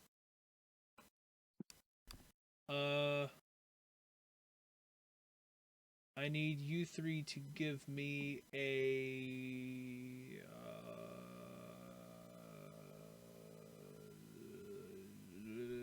I have something for this. Where is it? Acrobatics check. Basically, I'll let you- you guys go down in the basement and everything, and you see the rats are like down there. You kind of mess around, you know, you start clearing a bunch of them out. But then a quick swarm rushes at your feet. You all try to, you start, you know, dodging out of the way, but you're also dodging around, trying to like knock a few and everything. Yeah, I got 25. I Okay. guess I just Yeah. jump up and just step Yeah. on them. Okay. I got I a got 9. Olgroth got a 9. Vanessa, what did you get? 7. So, when it comes to it, throughout the job, you guys, you know, take roughly an hour to do the job. Olgoroth, Vanessa, you're both going to take 13 wait a minute. I have to actually go look now. I don't know. I don't remember the type of damage this is because this actually matters now. Yeah, because now I have vulnerabilities. Yep, you're welcome. Wait, you have vulnerabilities now? Yes, he gave me cursed armor. Ah. That's what Oh, I've been look- trying to allude to for the past 5 minutes. Oh man, what? How's it cursed? Let's hear it. I have vulnerabilities against bludgeoning and piercing damage. Let's see. Okay, like the 2 main damage types. Yes. Is- Okay, so in total, both of you are taking 13 piercing damage. Is that That's anything 26 for different you. to me? That's, Ouch. That's 26 piercing damage for you, Olgroth. My second character that's gonna die. Olgroth, are you alright? Those rats strangely caused a good amount of damage to you. Don't even want to talk So, about it. There was quite a number of rats in the basement, but you guys kind of cleared it out and everything. And then you talk to the person, you get your 30 gold. And then you're out of there. Yeah. And so I guess you meet up with the guys again. Yeah, I'm gonna cast Cure Wounds on Algra. What level? Level 3. Okay. That is 15. Cool. Thank you for that. So yeah. You I guys believe I get some back as well. you guys kind of get back. Anything else, or is that it? I assume that is it. So, you all get ready for a night of stakeout, night of mystery, to figure out where all the books have been going. And as you get ready, you all get in position, each of you at your own set of doors. Ugg and Arilo is at the back door. Yorn and Marquise is at the wait, Vanessa and Olgroth, were you guys at the window? Yeah. Yeah. Because I made the joke. Yeah. I can. Yeah. So Make you guys are you guys are watching the window, and then Yorn and Marquise are at the front door. And you guys get ready for a night of stakeout. And as you guys are sitting there having a little bit of a stakeout, you start to get bored. So much, in fact, that Johnny walks off to go do a thing. And y'all can have a break. Okay, yep. This is break time. Have fun. I just thought about it. We should.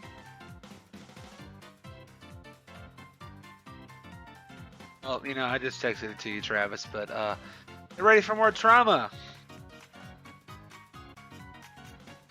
We should have 100% checked the paper with the guy we were bodyguarding. Why? How much it's worth. Because we still got the paper, we're still trying to figure out how much it's worth. How much what's worth? The paper we got in the desert, or not quite the desert, but Oh, Oh yeah. the parchment. we Oh just God! Yeah, I'm gonna die, guys. This is the end of Not this if I have anything to do about it. I'm going to die considering the fact that you took 26 damage from a rat. from rats. I know what got the worst part 5th about- level spells. You know what the word? Do you have remove curse? Actually, let me check that. Look at your spells. Isn't there something you can get for artifice about that? Hey, you probably can, but I'm not high enough level. It's not in my spell list yet. Because the only way to remove this curse is not just to get rid of the armor. You can't do that. You don't get off that easy. No, you have to use remove curse.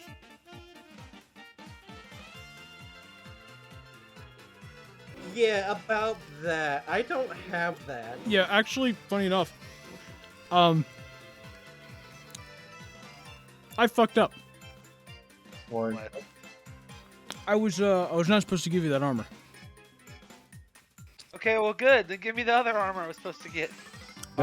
No, I wasn't supposed to give you that, but like I was supposed to hide it because you're not supposed to know what that does. Oh.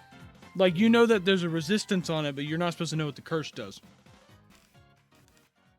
Crap. Oh, well. Oops. he will have found Because that anyway. well, kind of. He would have noticed that he take more damage, but you're supposed to use the identify spell before you know what the curse is. Oh well, I never did it in character. That was all out of character. So, whoops. Yeah, it's a whoops on both of our parts, I guess. Whoops.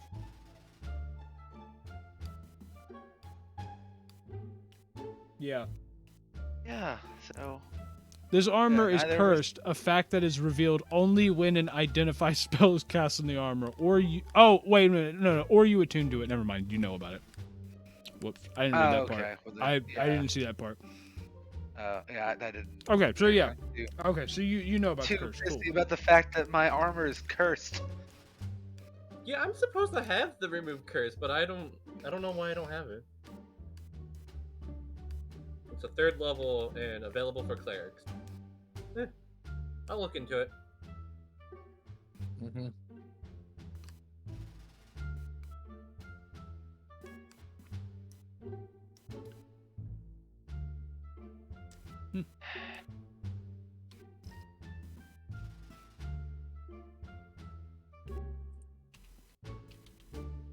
Yeah, remove curse, 3rd level.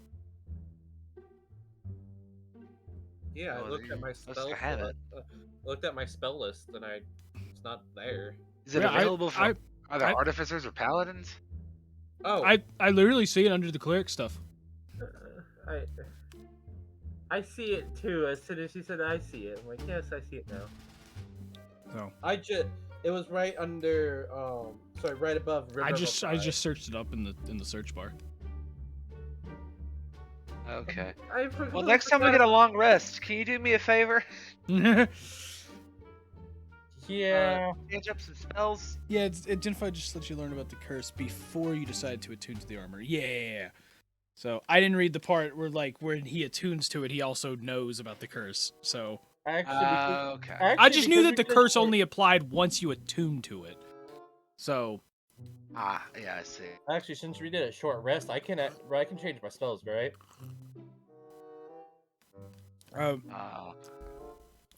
yeah. Okay. This is okay. the short rest is basically you guys doing a stakeout right now. This is like during the break, so I'll be back once again. Well, alright, You cool. guys, figure out what you guys want to do during your short rest and do it. Okay, then I would like to cast remove curse on the armor. Please wait. Does it have material components or anything crappy Nope. like that? Yes. All right. Well, then how do you remove the curse? I just touch it. He gives it a good I touch. meant, like, how do I get the? At your touch, all curses affecting one creature or object end. If the object is a cursed magic item, it cures remain. It curse remains, but the spell breaks its owner attunement to the object, so it can be removed or discarded. The attunement. I can just remove the attunement and that's what gets rid of it. As long as Johnny allows it, yeah. Pretty much. Okay. I still have the 19 armor class. Sick.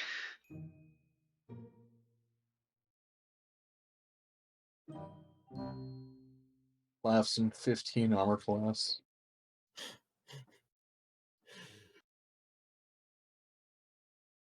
It's okay, Ugg. We'll beef you up eventually, buddy. It's okay. You fly in the air a lot more than the rest of us. Yeah, you tend to get hit a lot less than the rest of us, so to be Yeah. completely fair. Yeah, it's one of those things where it's like I tend to get hit less, but when I do get hit, I get hit. Yeah, and that's why you have 2 healers and And an O'Rilo. that's Take some hits. that's why I had the 21 AC so that I could take a lot more hits and heal you guys. That's nice. And When now I Ness have runs through like a barrage of arrows just to heal someone. Like, I'm come, help is on the way. help is on the way, dude.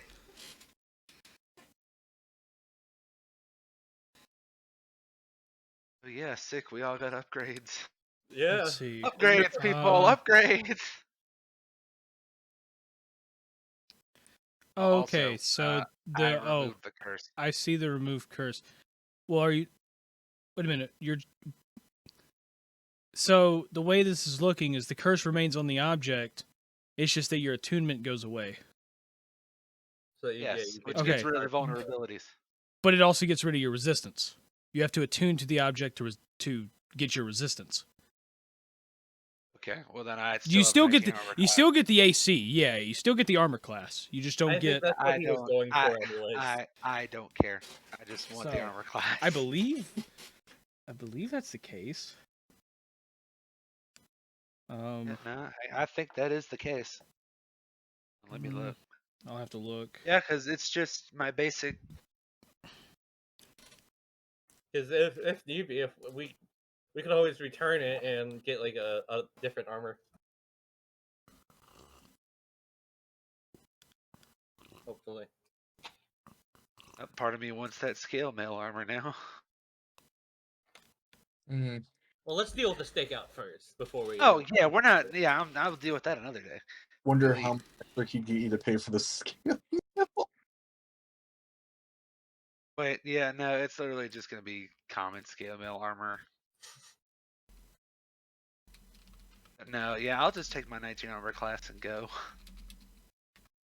We take what we can get. Yeah, I'll take not being cursed any day. Thank you very much. Is that 26 damage from some rats? No, thank you. Yes. Okay. Yep. You still get the AC from the armor itself. But nothing else. That's fine. Yeah, but nothing else. Yep. Cool. Now, if I pull out my staff of defense, I'm already attuned to it. I could technically have a 20 armor class. Cool. I'm gonna do that. Yep. Okay, so all of you are chilling. Any second now, the music's gonna play. It's gonna be epic. It's playing. Yeah, I'm letting it build up. So, all of you are sitting there for a while after the shop is closed.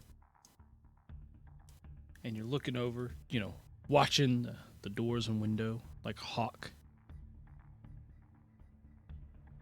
No pun intended, considering there is a bird watching the back door. So you're all watching it and trying to see if anybody comes in or out. You sit there for a while. You don't notice anything. But then, Vanessa Olgaroth, you see there's a couple bushes right under the window, and you notice that there's movement within the bushes. You haven't seen anything go into them, but you do see that there is movement going into the bush, or like moving around in the bush.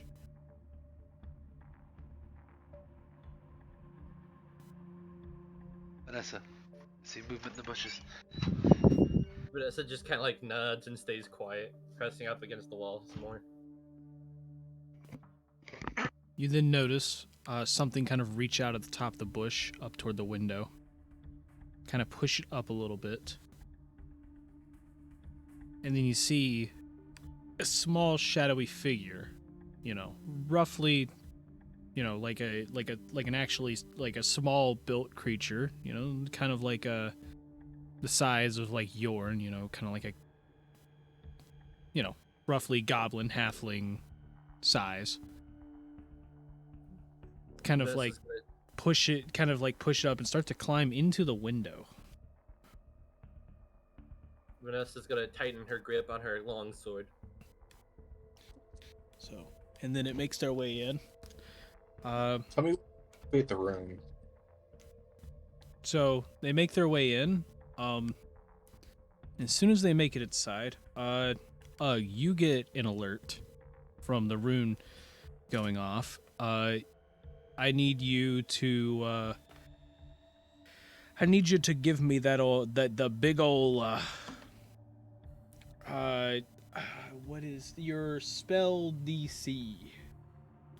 Spell save DC is 14. 14. Okay. Well, I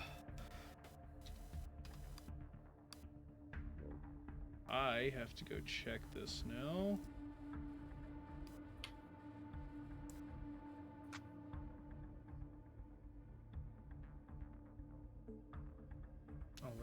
Oh, that's unfortunate. Okay, that's not my fault. I can't open that because that's not my fault. We're gonna have to just do this old-fashioned way. Okay. So, you do notice that it's gone off, but you don't know what's happened inside. Mm-hmm. What do you do? Ug's gonna kind of like, or kind of like say to Aurella that like he noticed, or Ug's noticed that his thing's gone, or the rune's gone off. But then he's gonna say, let's stay back here for a little bit longer, just in case it's also somewhere else, Okay.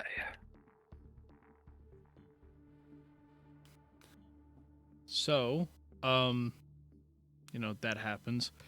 And Vanessa and Olgaroth, you've noticed that like the figure has made it into the window inside, but you're not sure if it hit the trap or if it's stuck in the trap or not. Vanessa's gonna give it like another moment or two to see if it moves. I'm gonna do the same.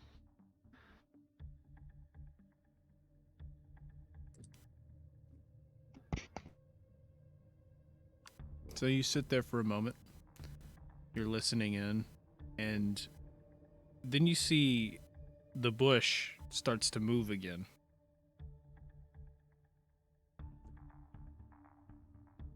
And as you're looking over at the bush and you are, seeing the movement, you then see a rat jump up onto the windowsill. Oh no, not the rat. Shout. The rat then hops in, and you see behind him another rat pops up, and it hops in. And then another one hops in. And you see rat after rat until about 10 of them enter inside. And then you see the last rat. You kind of like stand on the windowsill, and you see a book is passed up to it, and it grabs it and jumps into the bush. And then you see a rat hop up on the windowsill. He gets past the book, jumps in the bush, and it kind of repeats itself. At any point, you can stop me. Vanessa, Vanessa is gonna actually jump out the window as well to Out the window? get. You're Yes. you're already So out. Algaroth can what? You're already outside. You're already outside. You never jumped in. Oh, I thought we were inside. No, you were. You were Oh. outside. Oh, okay. Well, that makes this a lot easier. Yeah. You were able to see the book or the. No, you were outside. You were doing stakeout from outside. Okay. Ignore me All right, then. cool. I mean, if you want to back up, we can go back inside. But No. we're fine. That Okay. makes this easier, actually. okay, Yeah. So the two bush, like the rat jumping into the bush. they both have books. Yeah. Let's just say they're in a 5 feet square from each other, right? They're both in the same 5 foot Yeah, square, pretty right? much. Yeah. I would like to, as they're the ones coming down with the second book, I would like to cast Sacred Flame, Okay. and that is a dexterity save of 14. And luckily, it only affects creatures, and not objects. Give me just a moment. You know, we probably need to follow these rats. Let's see. You said dexterity, right? Yeah. 14. Cool. So, you cast it. You hear like a squeal, but not like a squeal of pain or anything. You just notice that like you kind of see a little bit of like rustling in the bush as that happens. But as you get a better look, you do notice that you see like shadows of the books still moving. Vanessa, follow the rats. I'm gonna go gather the rest of the group. Let's grab. Don't attack. Let's grab the books. Don't listen. They're rats. These rats are probably gathering this for somebody else. Yeah. Okay. Those rats are taking them back to whatever leader is commanding them to do this.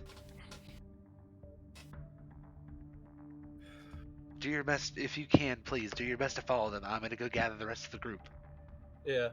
Vanessa actually is going to take off her new armor and like as quietly as possible and hand it over to Algaroth so that I don't get disadvantage on stealth as I'm following the rats. I will take it. Okay. So you go to follow the rats, and you notice one by one the rats are still jumping out of the window.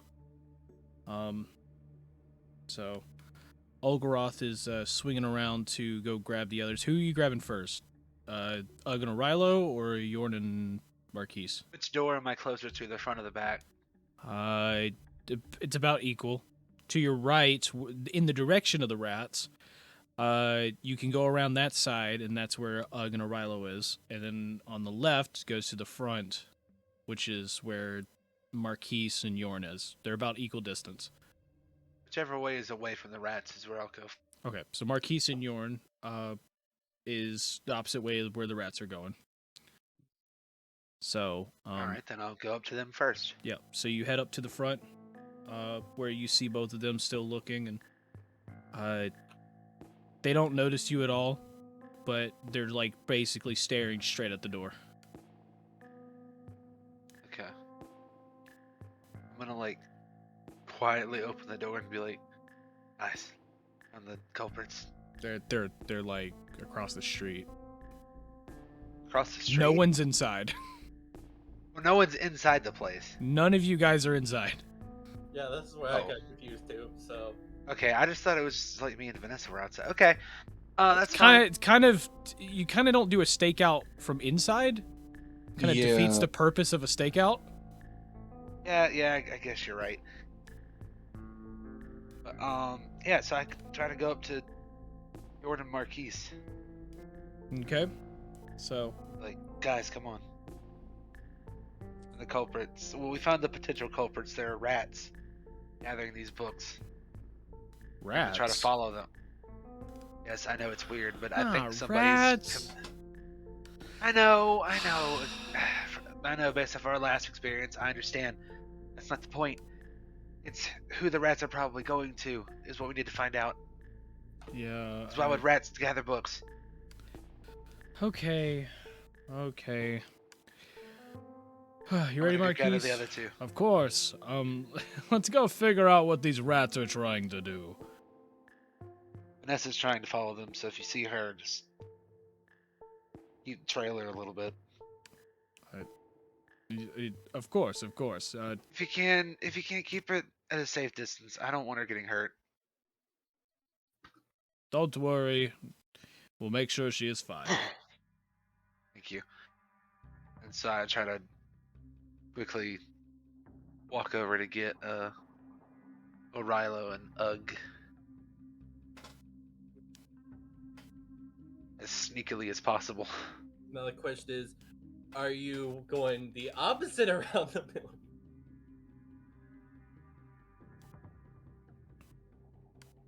I'm gonna go in a way that tries not to disturb the rats. Okay. Yep. So you head around, and you make it through a little small alleyway there, on the left side, and you get over to the side, and Arilo and Ugg, who are across the street, staring at the back door, essentially. They notice you coming out of the alleyway. At first, it's just a figure, and then, so they get on edge just slightly, but then they see it's you peeking out of the alleyway. Hey, you two, come on. Found the culprits. We found the thing that could lead us to the culprit. Okay, so we're following them. Yes, apparently there's Following the person. apparently there's rats. Rats? Rats that are carrying the books. Well, that sounds quite fun. Okay, let's go, I guess. Yes, I agree. It sounds quite entertaining. Well, let's do this, boys. Yeah.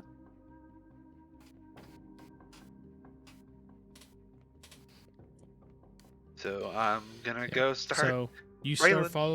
start following the rats. You meet up, with Marquise and Yorn, who's trailing pretty much behind Vanessa.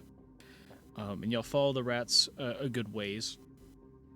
And then eventually, you find like a manhole, that is, you see it's slightly ajar, which allows the rats to basically climb in and pass the books down and everything, and they start making their way down.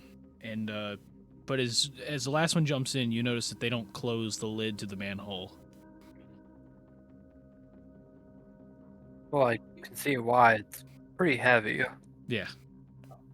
Is the small figure, the one that opened the window initially, are they with the rats or? No, you have not noticed them. You've just seen rats. So that means the trap probably worked.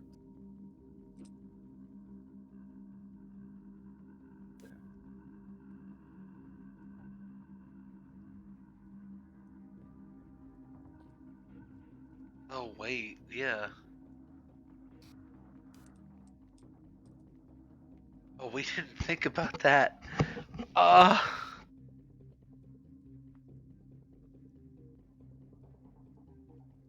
Does Vanessa notice the others yet, or?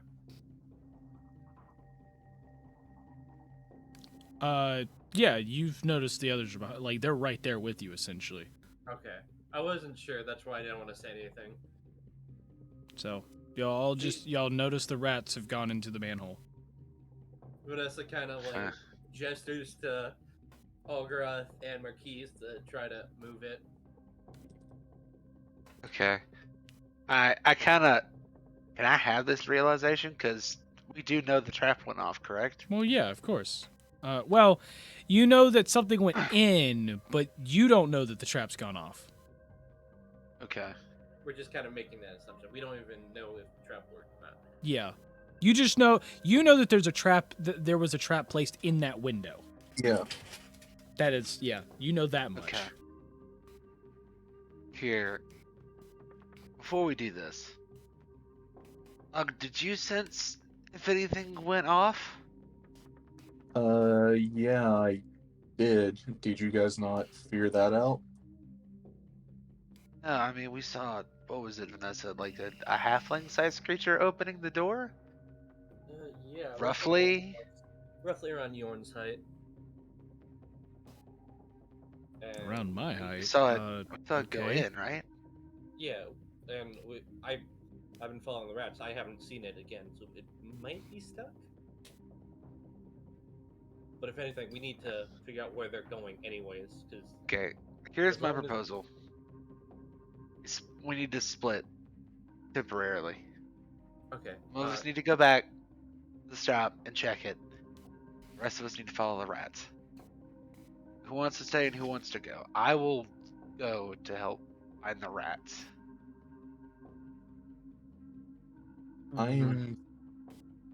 I can go, I can stay. What do you guys think I'd be better doing? Actually, it might be better to keep me above ground.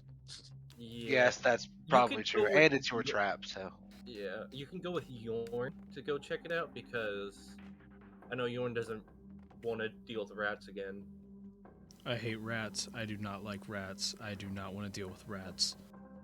Okay, well then you and Ugg can stay up here. The rest of us, you may choose whatever you want to. Yeah, Marquise, what do you want to do?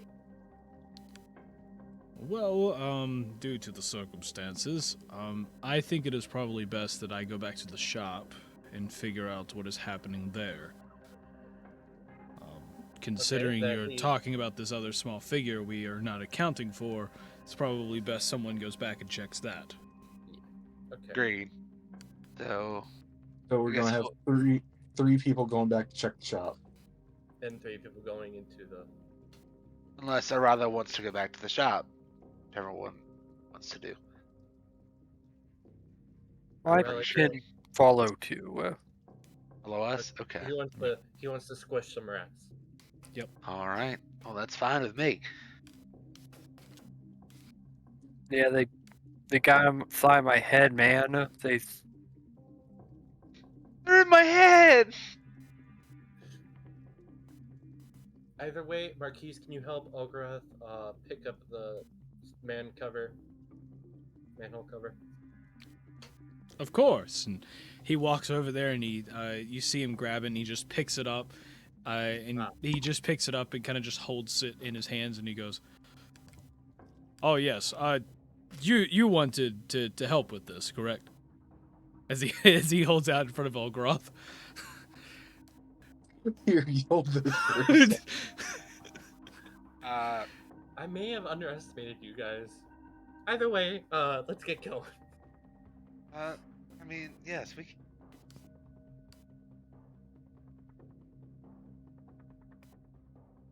Okay, so, you three end up heading down, into the sewers, while Ugg is basically going back, with Marquise and Yorn.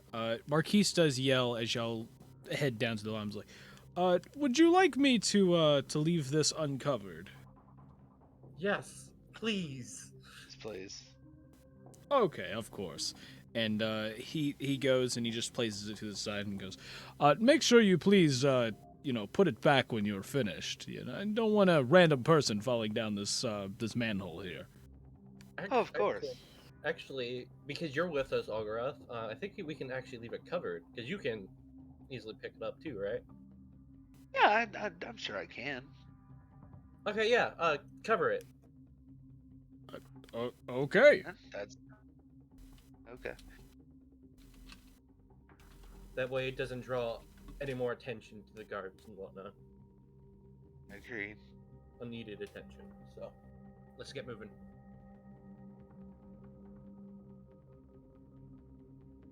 Yep, let's get moving. Yep. So, yeah. So you three are heading through the sewers. The rest of them are going back. So as Ugg is going back with Marquise and Yorn, Ugg, I need you to please go to the corner for me. Oh, a corner? Yep. Cool. Seconds. Cool. Thank you, good friend. So, you three are down in the you're kind of in the sewers, traveling around and everything. So I gotta find this real quick.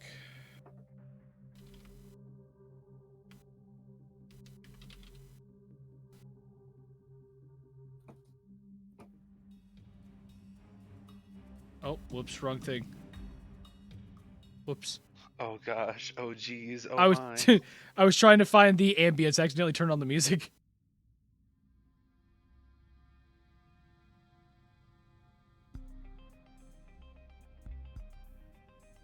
So,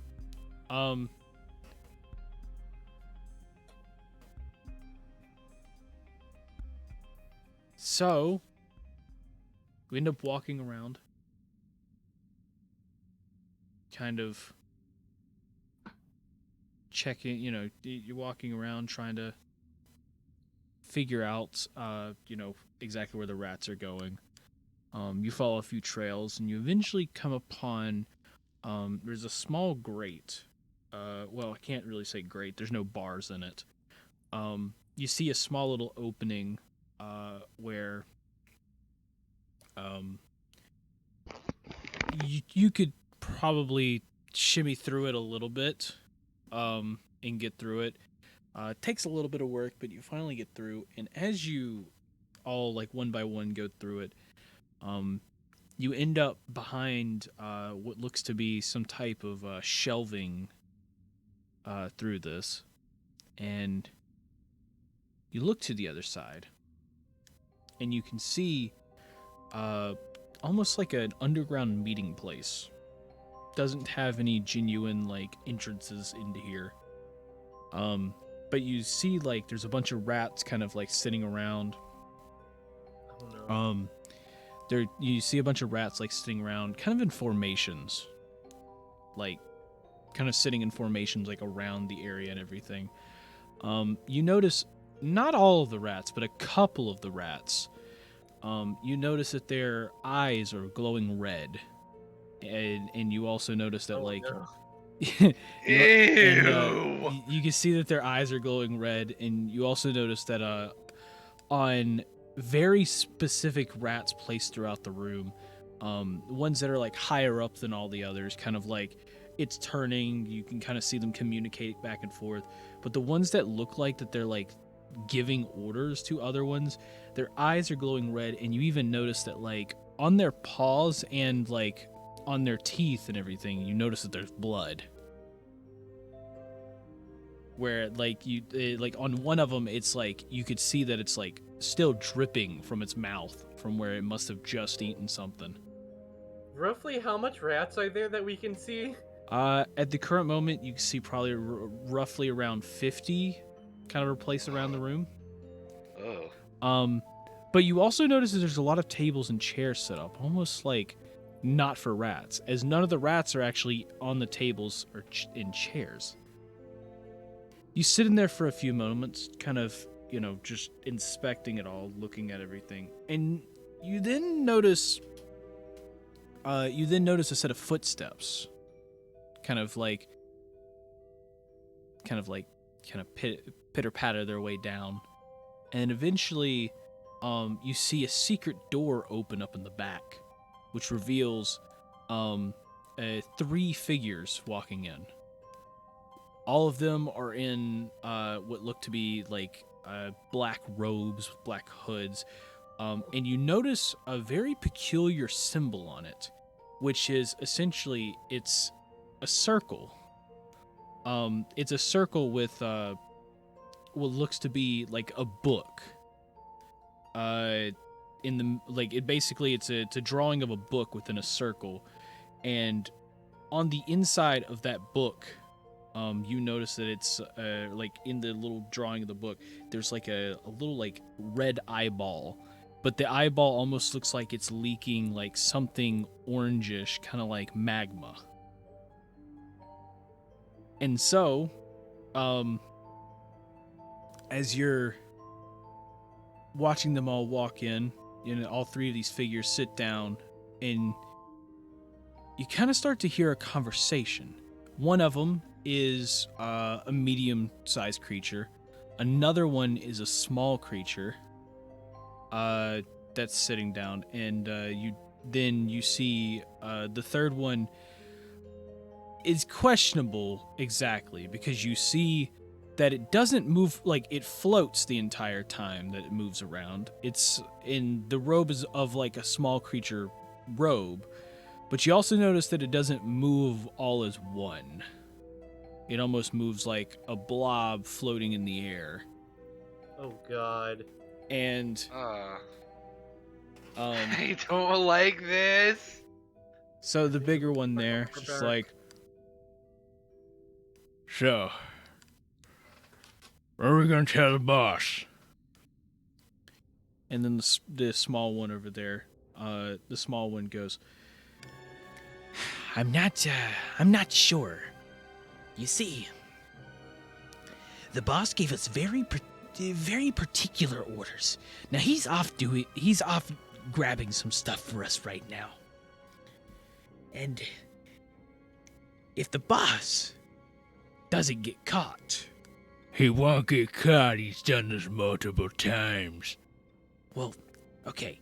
So when the boss gets back with everything, we're supposed to have the last piece of the puzzle that we need, or at least the last bit of knowledge we need.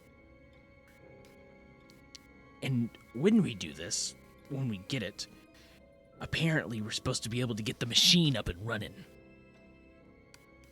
I'm not sure what any of that means, but apparently it's supposed to. It's supposed to be something big. I don't know. He said it has to do something with Judgment Day. Judgment Day? He's been talking about that for a while now. What do you mean by Judgment Day? Well, you see, the boss is he's been talking about like this great power that he's going to be able to possess. And if he can do it well enough, even give us great power. Yeah, the boss has been talking about that for a while, but I can't see it. I mean, seriously, like, do you not remember him from the old days? You know, back when we were part of the, the previous group. To the unmentionables. Yeah, I know. I understand, but he keeps speaking of this like it's a grand plan. He's done something similar to this before. And apparently it was big enough that it got attention of local guards. And honestly, I'm not sure if it's going to do the same here. He said that he's perfected his design.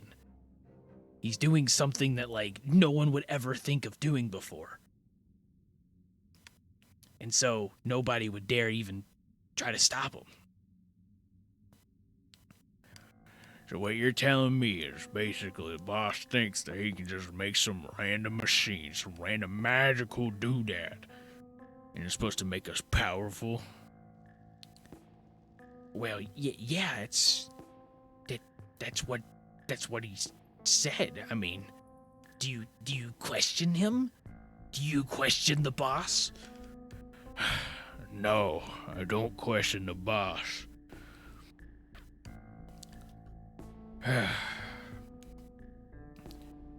I'm more questioning What are we doing with the boss? What do you mean? Well, I mean,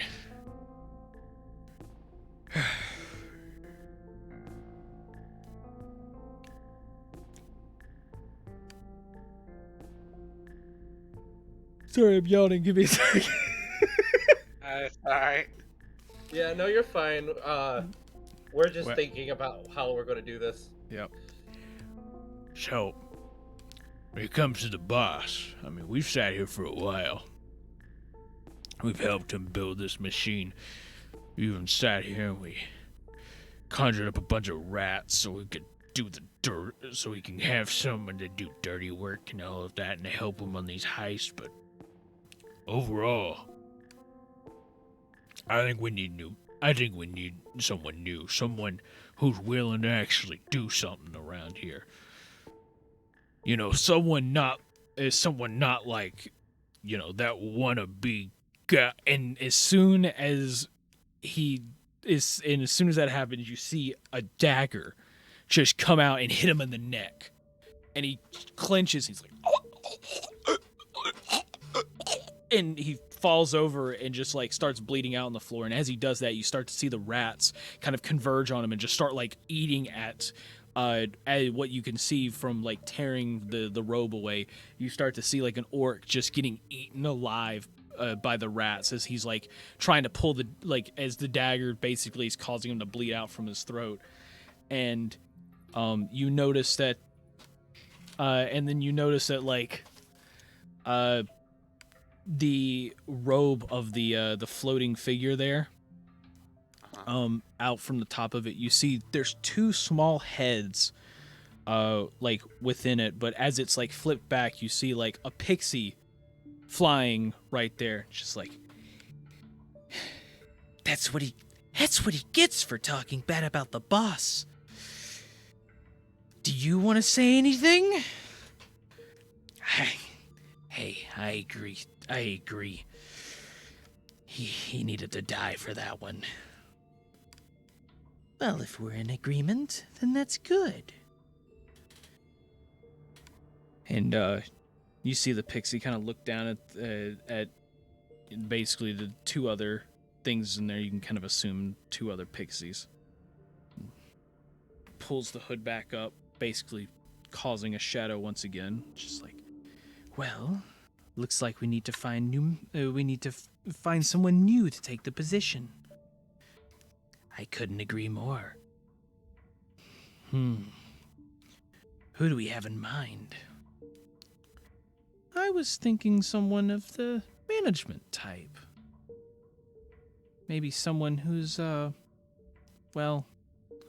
who's been working for us for a little while now. I see. I know exactly the guy you're talking about. Let's see if we can get on it. Then it's settled.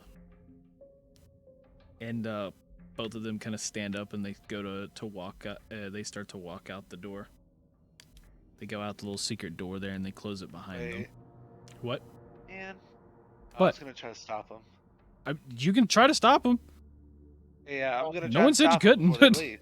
Okay, Yeah, I'm gonna. as they're leaving, I would like to cast Sacred Flame on the pixies. Okay. Cool. Also, me and Algaroth were talking, and basically Vanessa was slowly getting her armor back from Algaroth while they were talking. If that was okay. Okay.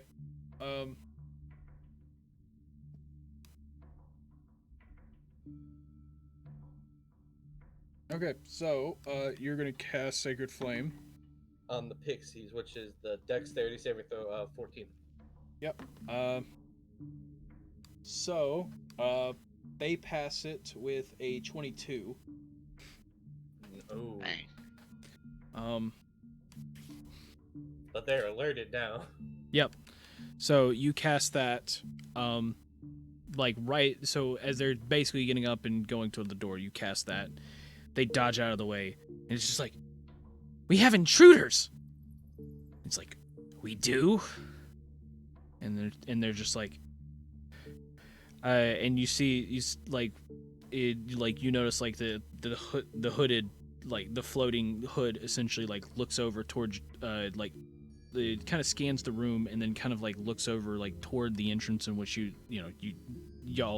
came in. So like they're probably behind the bookshelves there. And then you just see like a hand basically pop out of the hood. It's like, go there now. And then you see the rats kind of stop, and then you just see them start to charge toward all of you. What do you do? Okay. Roth, what were you trying to do before I interjected my sacred flame? What was I trying? I was just trying to stop him. By any means. Okay. Everyone stand back. I'm blowing the bookshelf. All right. Yep. By all Well, means. let's stand back and let him blow up the bookshelf. Hopefully, as soon as the rats come through the bookshelf, I'm going to hit them, causing a chain reaction to blow up the bookshelf. Do it. Okay.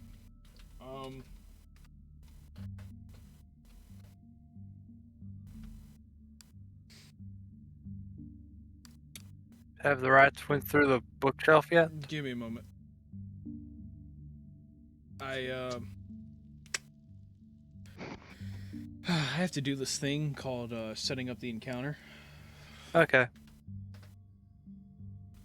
This is definitely giving back off sewer vibes of Hestia. Yeah, but this sounds a lot worse. Yeah. Okay. So, Judgment Day bullshit. you see the rats start to charge towards you. You get ready to blast them. And with that, gosh, I can't believe I have to say this. I need you to roll me initiative. Okay. On 11, it almost is not one, but it landed on a 7. 9.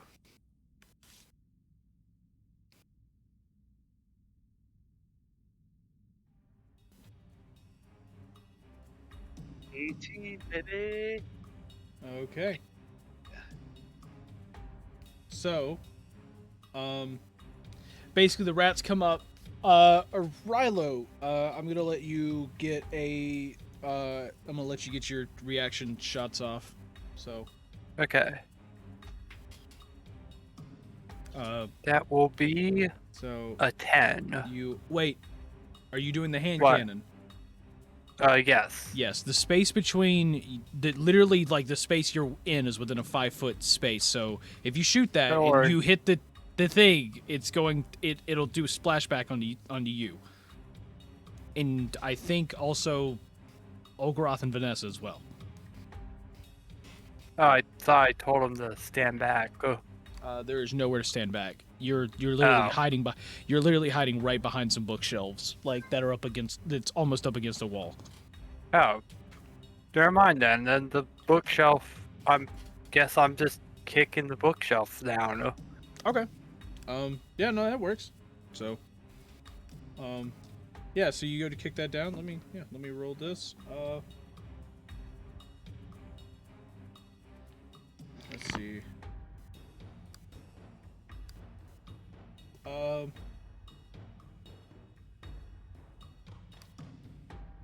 So you do that, and then let's do, I don't know, let's do like this, maybe?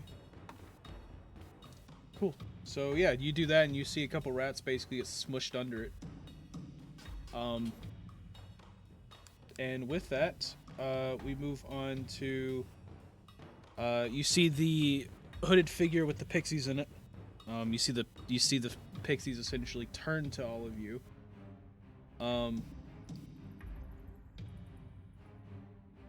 Like they kind of turn to all of you, and then you see them go and they go to cast a spell, and they are going to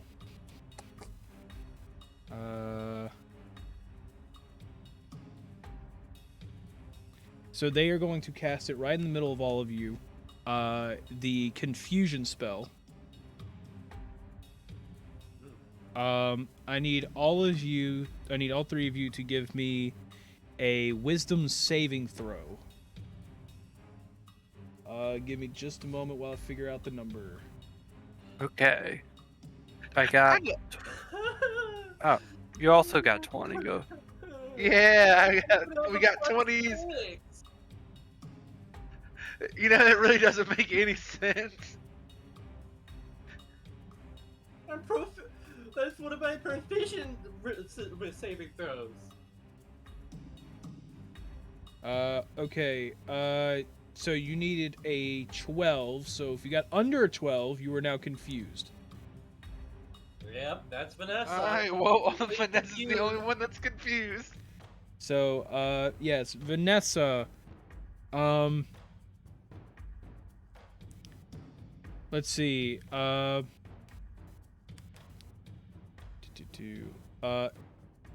The affected target cannot take reactions and must roll a d10 at the start of each of its turns to determine its behavior for that turn. And I have a table here for that. Oh no! So How do we break confusion? it lasts for 1 minute. Oh No. no! Break it at all? Or... Other than somebody, I guess maybe like casting like a dispel magic kind of deal. Doesn't look like really it. want to dispel magic. Oh great! Wait a minute. Sorry. At the end of each of its turns, an affected target can make a wisdom saving throw. If it succeeds, this effect ends for that target. Yeah. So. Yeah. Okay. So, you see it cast that, and then immediately it flies through the door, going down the hallway. Ogoroth. On to you. Alright, I know what I'm gonna do first. I'm gonna cast Radiant Overcharge. Second level. Yep.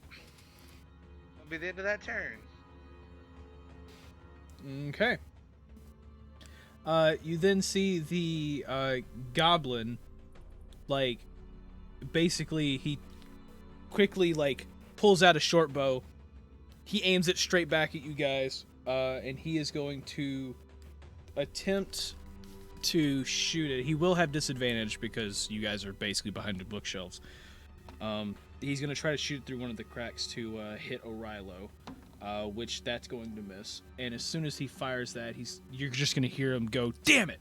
And then he's just going to dip. Like, he is going to run. So, like, he's going to run through the door, basically closing the door behind him as he runs out. And with that, we move to Vanessa, where I am going to now roll to see what you do.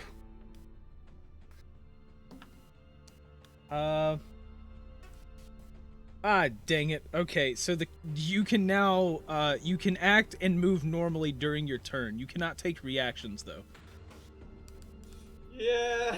For a second, you have to attack your teammates. So, wait a minute. Wait. An affected target can't take reactions. Must roll a d10. Oh, you have to. Oh no, you have to roll a d10. Okay, roll a d10. Okay. Is it too bad? 2. The creature doesn't move or take actions this turn. Oh. Damn. But I can do the save. I can do the save though, right? The creature does not. What do you mean? Oh yeah, you do the saving throw at the end of each of its turns. Yeah. Okay. Then I am doing the save throw again. Okay. Does a 13 meet it? 13 wisdom save. Yes, that beats it. So Yeah. it basically ends. Yeah. Vanessa's just confused for a second. And that's just like, huh? This is right. She does nothing. Okay. Hit you with the spell. Either way, let's do this. Yep. Okay. Rilo, on to you. Okay.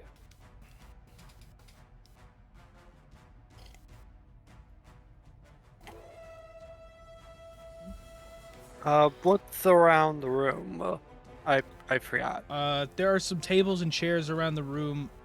Directly to your left and right is Vanessa and Olgaroth, who are both behind bookshelves. You have a bookshelf that has been toppled over in front of you, with rats trying to climb on top of it to get to you. Straight ahead is just, it's just some tables and chairs and stuff. And on the far side of the room are some other shelves that you can see. And then there's a secret door, like, behind the shelves, essentially. Like, just enough that, like, if there's just enough space, though, that you could shoot the door if you wanted. It is a very small room, though. Okay. Well, I guess I sprint across the room and I slam myself against the secret door. Okay, so you're gonna sprint across the room. There are rats swarming the middle of the floor, so if you want to try to jump across tables and stuff, I'll let you do it. But that will be in acrobatics. If you want to do that. I was just gonna charge right through him. Oh, you can charge right through the rats? Give me... because you would push... sure. Give me a strength check. Okay. Or athletics check, sorry. Oh, okay. Yeah. Give me an athletics I check. somehow did worse, but yeah, I got 13. Oh, okay. Yeah, so it's a meets and beats it. So the defender, which is them, they end up, basically, as you try to push it, they keep you from going anywhere. So, yeah, you pretty much go nowhere with that. Okay. Yeah, you are now standing on top of that fallen bookshelf, though.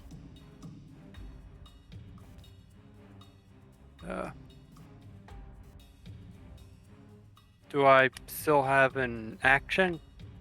No. Oh, okay. You use the action trying to push them out of the way.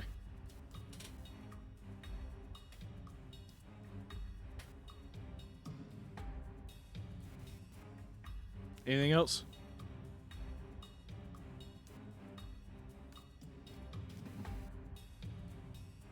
I guess that's it.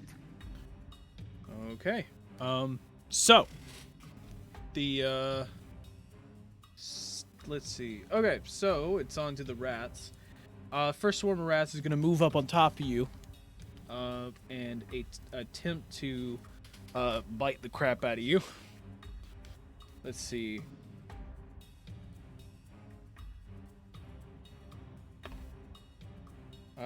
That is a 15, so that is a miss.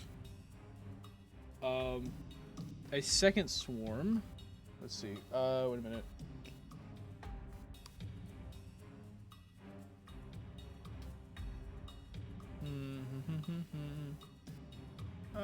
Oh yeah. Okay, so another swarm is going to wrap around to Olgaroth. He's going to attempt to attack him, which is going to be a miss. And another one is going to come over to Vanessa, which is going to get a 19. Does that hit? No, that is a miss with my 21 armor class.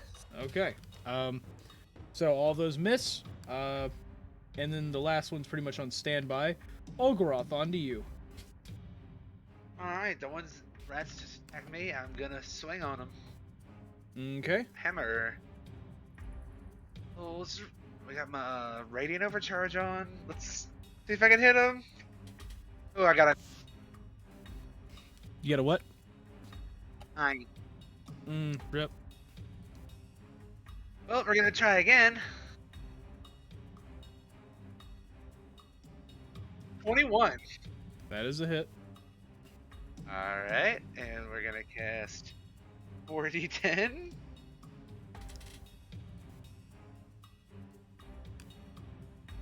That's 23 damage.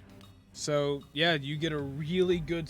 You go for the first swing, you see a lot of them dodge out of the way and everything, but the second swing you swing really hard and you smash into it, and you basically kill all but one of that swarm. Like that of that swarm, you kill all but one. There's just one kind of left standing there, and you see it just try to scurry away. Oh, Would you like to opportunity attack? yes. Okay. On Absolutely. the singular rat. Absolutely. Okay. 19. That is a hit, and you just kill that instantly. There's no need Yeah, even roll I'm not damage. even gonna roll damage. Yep. Actually, I do want to roll damage. I just wanna okay, see how much I would have done. So, I count towards anything. yep. Moving on. Like 21. So is that's your turn, right? That's it. That's my turn. Okay, Vanessa. On to you. Yeah, I'm gonna swing at some rats with my longsword. Okay. The ones at your feet, right? Yep. Okay. And that is going to be a miss. Rip. I am not having good rolls today. Nope.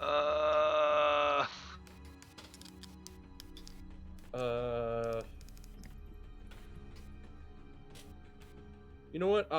Bonus action, finish up my 3rd level spells and do healing word on Algroth. Just to try to get him back up to full. 14. Girly pop. Okay, 14 with that. Okay, yeah, I'm back to full health. All right. And I get 4 HP from that as well. So that's the end of my turn. Okay. Okay, I don't need any more healing. I'm full health. I'm almost full health, so. Cool. I'm saying I'm good, bud beasts. We're good. Rilo, on to you. Okay. Are there any rats around me? Yes. There are rats at your feet. Okay, I guess I'll just stomp them away. Okay. Roll for hit. 24. That is a hit. That is 4 damage. Everyone else but me are getting good rolls. 4 damage. You'll get him eventually. Well, what did I do? Next it one my is armor? 18. 18 is also a hit. And that's another 4 damage. So, I just thought about that. Actually, that's gonna be 2 each. Apparently, the swarm of rats actually have resistance to bludgeoning. So you're gonna do a total of 4 for both of those attacks. These are tough little buggers. Yeah.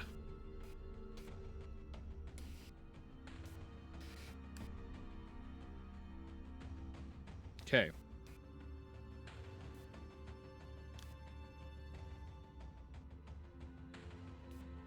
Is that all? Yes. Okay. So as that happens, the swarm of rats, of course, is messing, with you guys and everything. But you also notice, so there around the room there were 4 rats with like red glowing eyes. You see one of them kind of just kill back and just die, as you see like a weird like purple pulse happens between the other 3, and then they cast the confusion spell back in the middle of all 3 of you. I need all 3 of you to give me a wisdom saving throw. Oh, come on. Okay.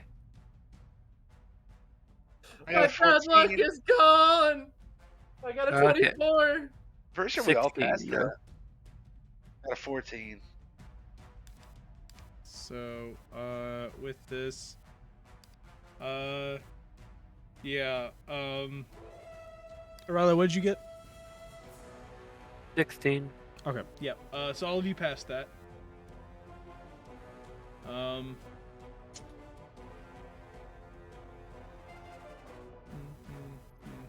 Yep. So, with that, the swarm of rats is now going to do stuff.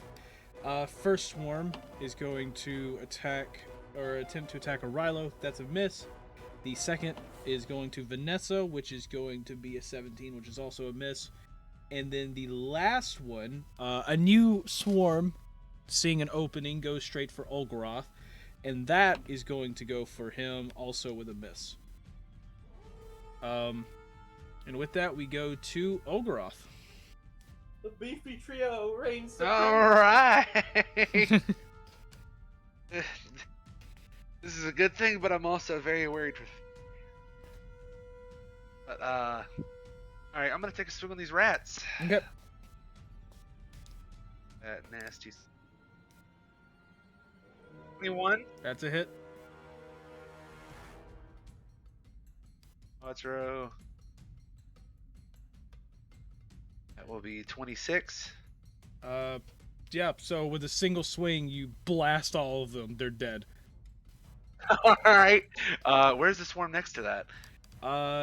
The swarm right next... So you can swing at the one that's under Arilo's feet. I will swing at the one right next to Arilo. Yep.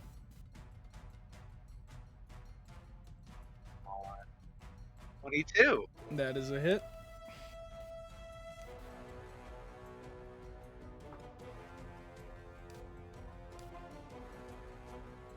$24 damage. You swing straight down, and with a shockwave of radiant energy, you just blast all the rats there. Alright, that's gonna be the end of my turn. On to Vanessa, who still has a swarm of rats under her. Yeah, I'm gonna try to Oh. swing at them with my long sword again. Now that my luck's probably looking for the better. Yep. Okay. Got this. Apparently, Dang it. I got an 8. Rip. I am actually gonna use up like 15 feet of movement to move away from the group so that we don't get confusion again and affect everyone. So you may move further into the room, but you are on the Yeah. edge of the room. So Yeah, the most you could. That's what I was gonna do. Okay. Was move further into the room. So yeah, you move further into the room. 15 feet, so you move that. You basically move literally to the other wall. Ah. Cool. It's like 15 feet to the other wall. Okay.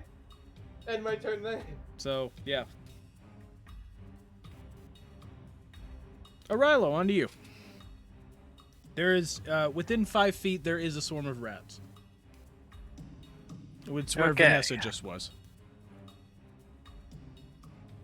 I'll pull out my great sword, and I guess I'll start swinging at him.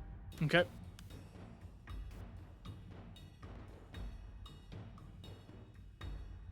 The first one is a nat 1. Okay. That is a Hey, miss. joining the 8 squad.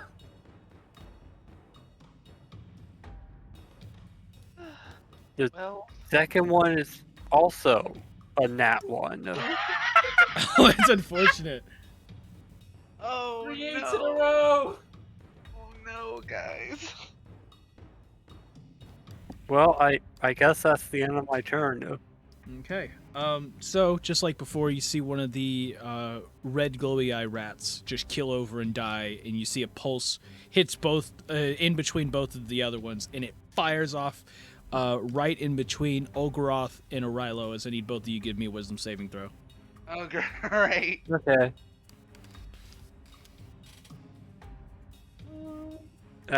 21. 15. Okay. So.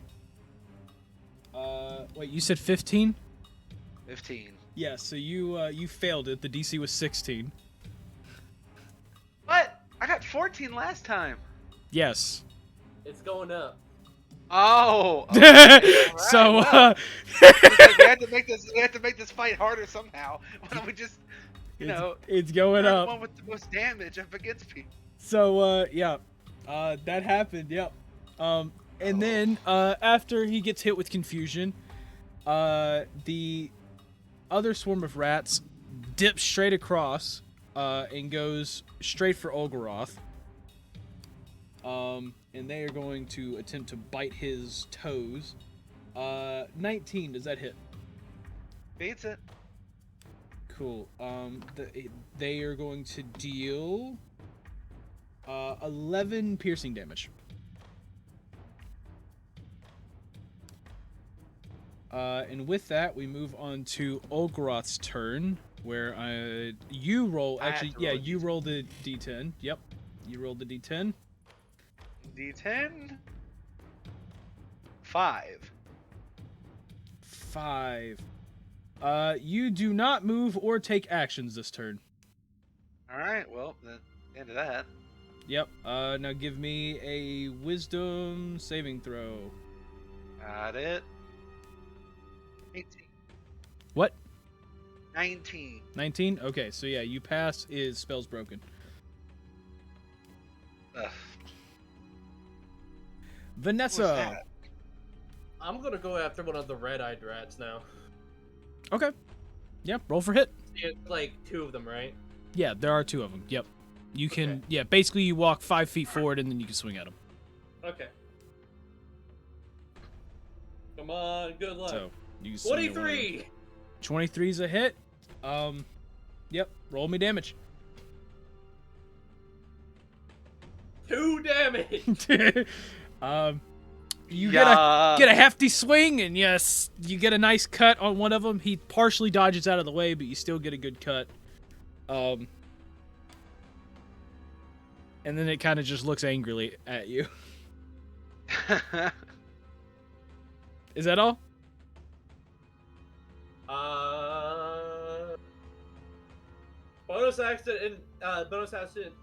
Bonus action, Bardic Inspiration on Olgaroth.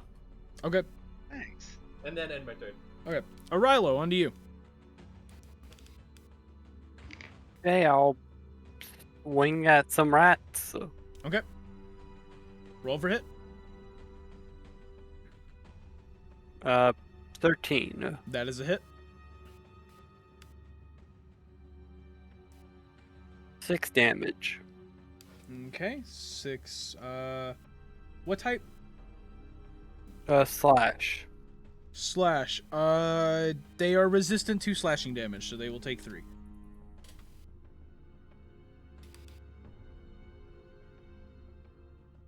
Would you like to swing again? 15. 15. That is also a hit. 12. Okay, so they are resistant to slashing. So that will be 6 damage. Is that all? Yeah, that's all. Okay. Yep, so the rats, so the one that Vanessa just cut down kind of like looks at her a bit, and then it falls back and dies, and then you see a random pulse pop out from the last rat and puts the confusion spell once again between Olgaroth and Arilo. I need both of you to give me a wisdom saving throw. Okay. 17. Oh no. 11.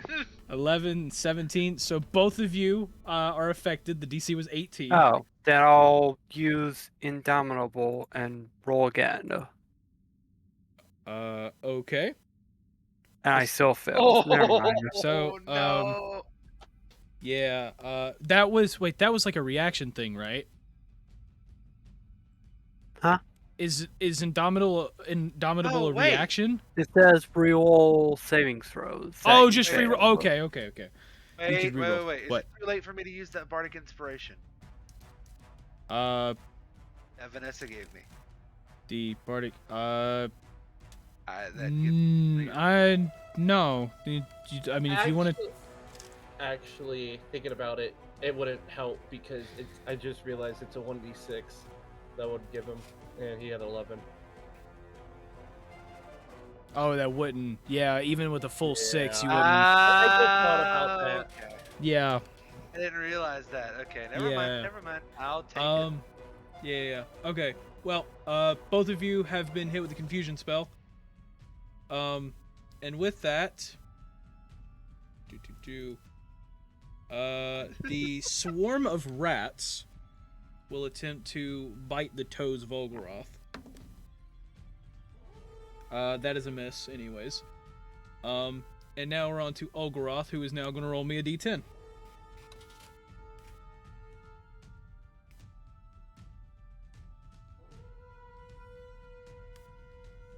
Is a 1.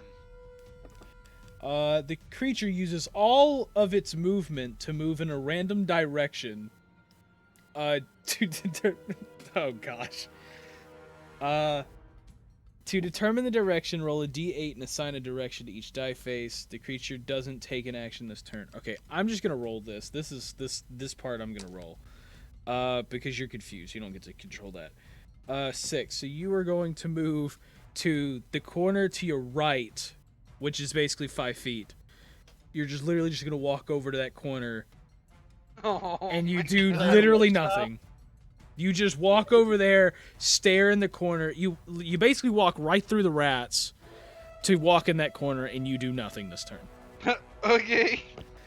Oh, this is fun. Vanessa. Doesn't he get to do the wisdom saving throw? Oh yeah, roll wisdom saving throw. Vanessa, on to you. Yeah, correct.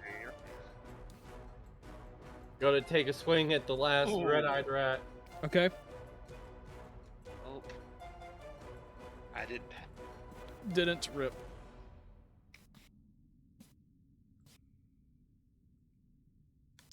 You can roll for That hit. is going. Yeah, I'm doing that now. That is going to be a 16. That is a hit.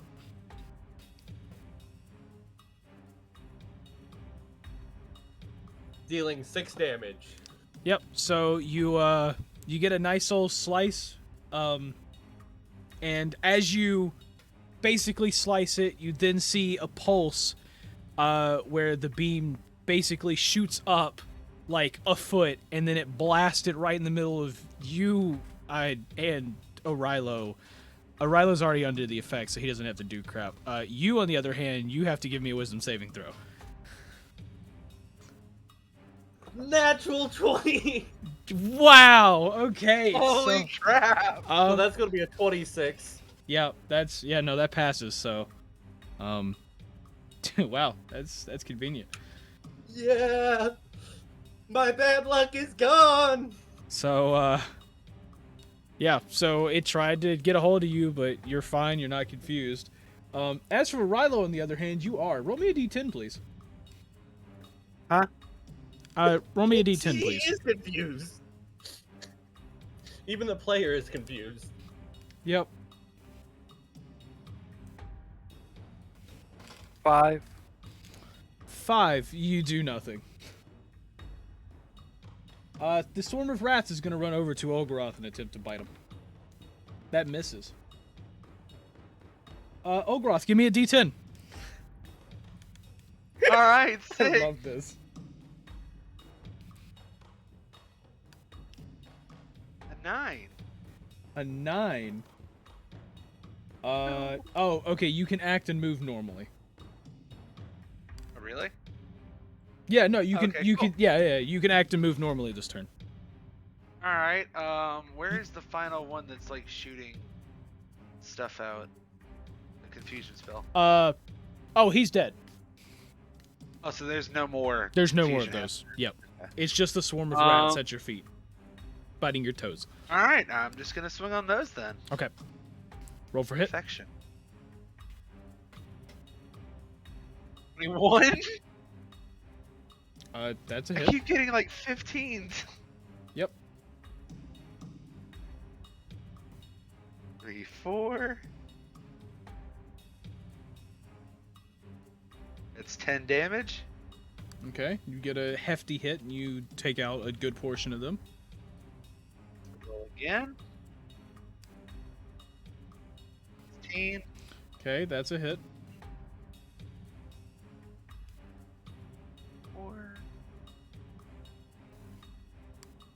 That is a 23. And as you swing down, you smash and basically disintegrate the rest of them. Alrighty. And with that, you finish that.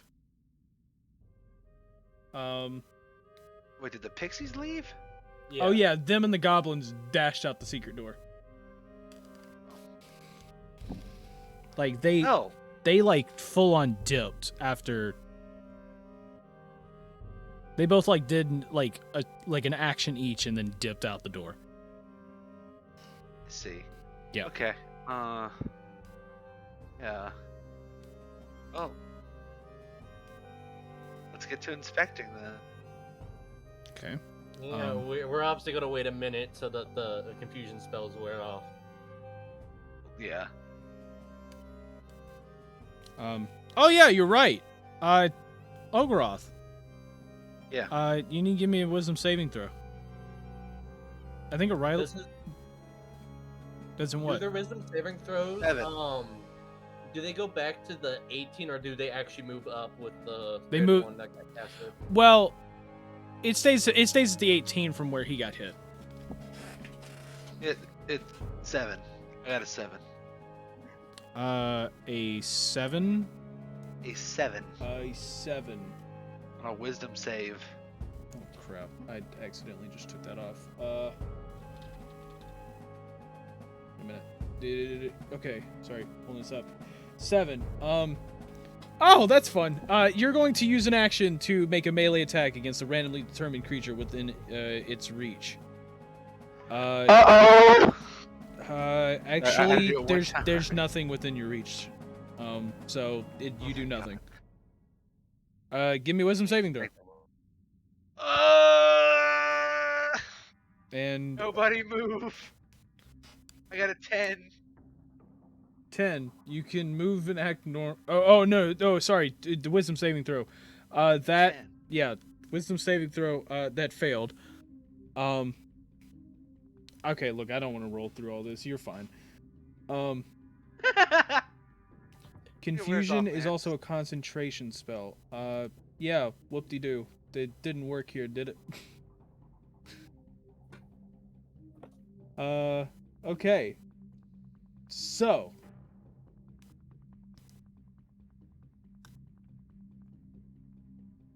So, you bozos. No. What are you doing in here? Oh, I mean, I'm. Should one of us go?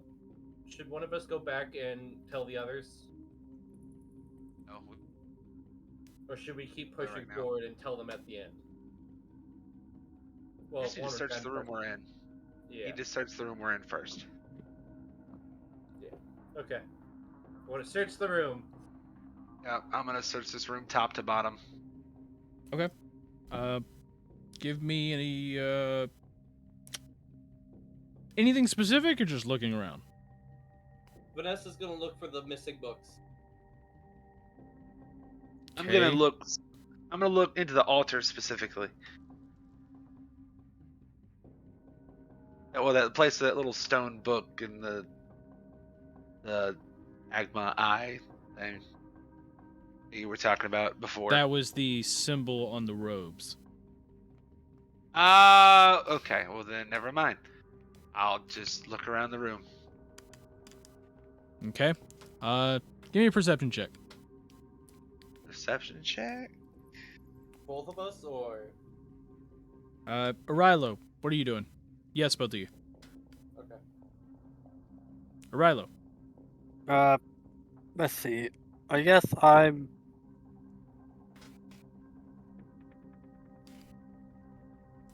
I got a 14, by the way. Got a 23.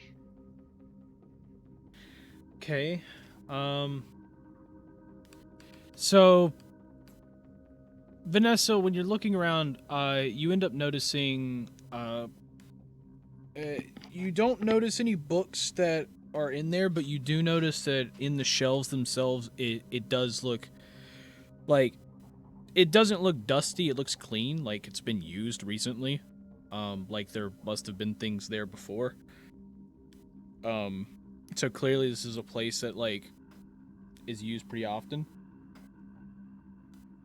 In Olgaroth, as you're looking, you end up searching around one of the bookshelves and everything, and you find yourself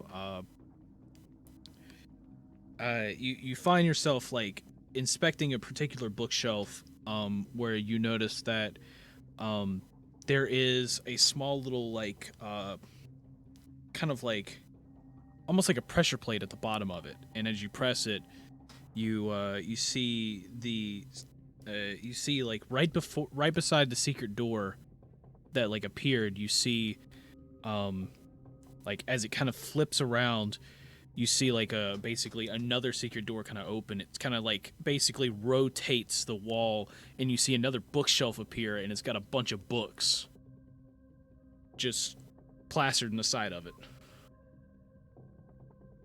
Well, I'm gonna go inspect those books one by one. What else is gonna help?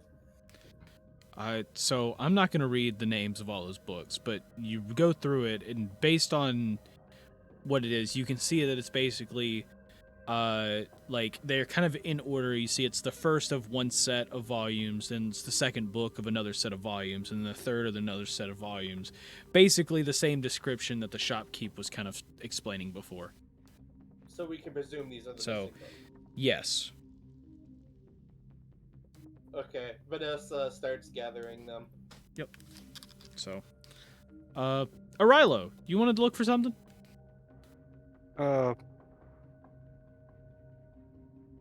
I don't know. Okay. No, I was just wondering. I You didn't guess have to. I Ooh. Go ahead. Go ahead. see how far I can follow the secret door. Okay. So you head off in the secret door while they're gathering books. They finally, I guess, join you at some point. You head off, and you make your way down the hallway. It goes off probably a good, like 50, 60 feet underground. And then you see it leads back into the sewers from behind another secret door. You see it basically ends there, but you can see it's slightly ajar, and you open it, revealing the rest of the sewers. And you notice it's actually within you notice it's actually within 50 feet of the manhole you came down.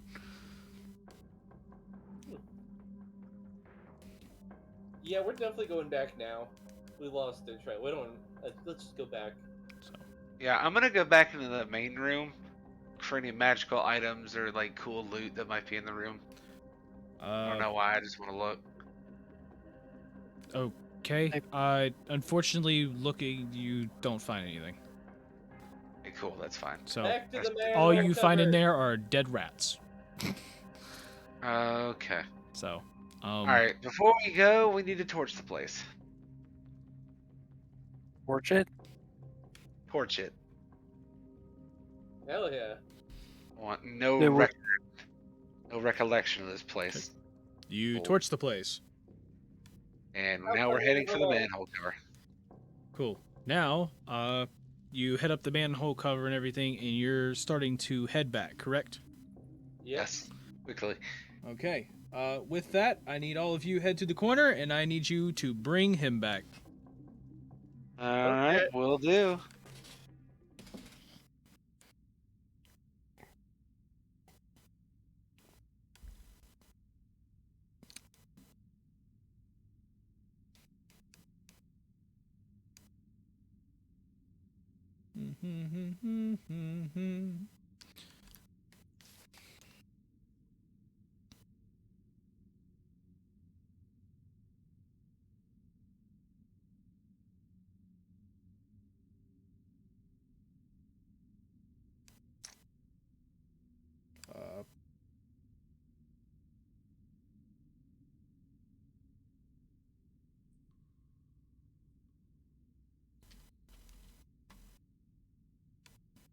Hello. I was told to. come in. Yes. Yes. It is now time for your secret part of this. Um, So, basically, we're tuning back to where you guys split up. They went down the manhole. You know, Marquise put the cover back on and led you kind of, and then he followed you back. So you'll end up going back to the place. Mhm. And as you head back, you get up back to it. Where do you want to try to enter? Do you want to try to enter the back door, the window, the front door? I'm guessing the back door. Back door will be the closest to like where we're coming from, correct? Yes, technically. Yeah, I guess the back door though. Okay. So you go in, and you go up and you get to the back door, and you try to open it. You realize it's locked, and then after a few moments, the shopkeep lets you in. And he goes, "Hey, did you find anything?" Well, as far as I know, we were following rats that were taking some of the books, but there was also someone around the size of a goblin. They said had opened the window. I'm not sure if they said anything about them sneaking in. Wait, so there's someone in the bookshop right now, right? As far as I'm aware, there may be someone in the book in here. Okay, well, let's go then. And quickly, y'all end up heading in there, and you get in there, and immediately, you see you see the bookshop owner. He ends up casting a light spell that kind of lights up the room. He puts it pretty much in the center of the room, lighting it up, and you see a dark hooded figure in the corner of the room, with like two books in his hands. And you see him, like, he hands it over to a couple rats. There's like two rats left, and he hands it over, and then, like, as he goes to grab a third one, he sees the light and stops for a second. He quickly rips one off the bookshelf, and you see him just run for the front door. Can I cast Ensnaring Strike and try to hit him? Yep. Cool. Marking that down, and I will give you a hit. 15. 15 is a miss. You go to shoot, Okay. You end up hitting the wall, and the vines spread out, try to grab anything in the vicinity. Not able to grab anything, and he opens the door and just dips straight out and just runs out into the street. I guess I'm gonna try and chase him. Okay. I need you to give me an athletics check. Oh, you want athletics? Mhm.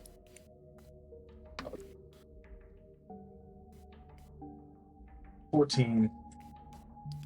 So you attempt to chase him for a while, and you get a bit of a chase going on. I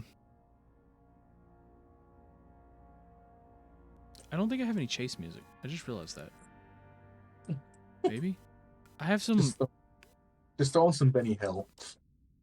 What if I did Coconut Mall? Yeah, it works. Okay, so you're attempting to chase him. You run down the road. You attempt to grab him. You get close a few times. He dips into an alleyway. You start chasing him some more, and eventually he starts climbing a wall. And you're like, "Oh, this is my opportunity!" And you go for him. And then you notice, as you get into the dark alleyway, he turns invisible. And then you, like, quickly try to grab him, but he's invisible, and you can't see him anymore, leaving you in the dark alleyway just kind of confused on where he went. Yep, I would in fact be very confused as to where he went.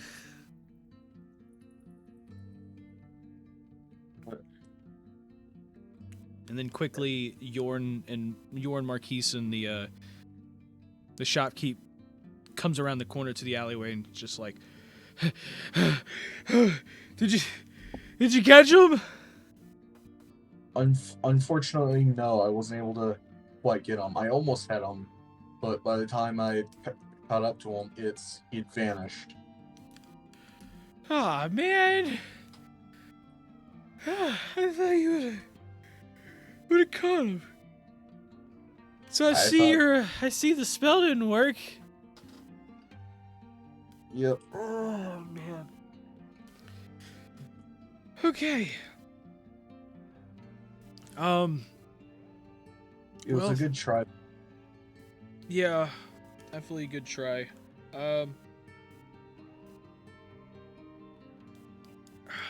Man, that's Yes. unfortunate. What about those rats? Do you think we can catch up to them? Unless we go into the sewer, no, probably not. Crap. Because they're probably already hidden wherever. Yeah, Doors. that's true. So I guess we best to leave everything to them. Yeah. Okay. Well, hopefully the others found something a little better. So. Yeah. And you end up kind of like floating back down to kind of meet up with them. And as you like land, you end up seeing a note on the ground. And as you pick it up, you end up looking at it. You see it's like you see that it's like a set of orders essentially. It's like a set of orders that you could see, and it's and it pretty much reads in the lines of like sneak into the shop, or it's more of like a list of, it's like a to-do list, I guess you could say. So it's basically, it's like sneak into the shop, grab and you see that there's like there's a list of 2 books there. One is a necromancy one. Another one is a Is it like specific books, or is it just like general topics? They're pretty much just general topics. Okay. Like deep lore, general topic stuff. One of them is another necromancy book, and then there's another one that is it's a kind of a newer book. It's basically a book of the machinist, or the I don't know how would it be machinist, machina? I don't know. Whatever. I know Machina is God of Machines. So Sex Machina. So something like that. It's I don't know.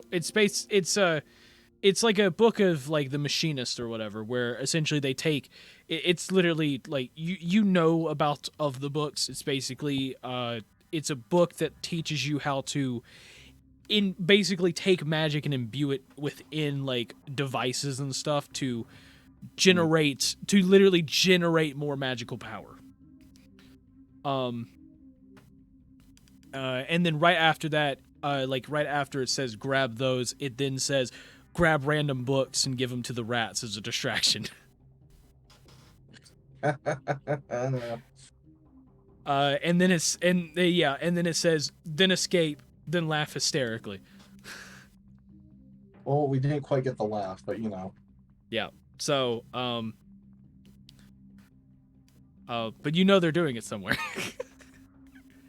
Probably yes. So unless they didn't look at the note correctly.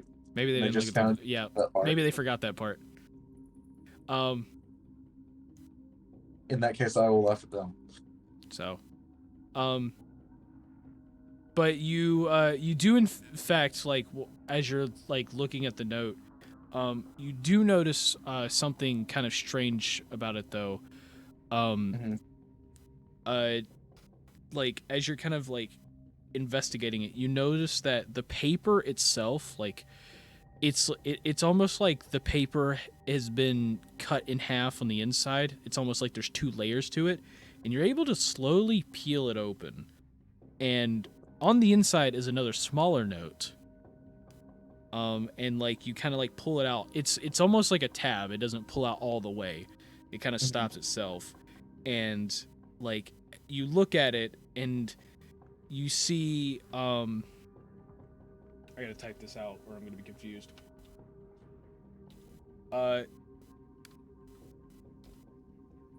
You see the letters UBGRU. UBGRU? Yep. in that order.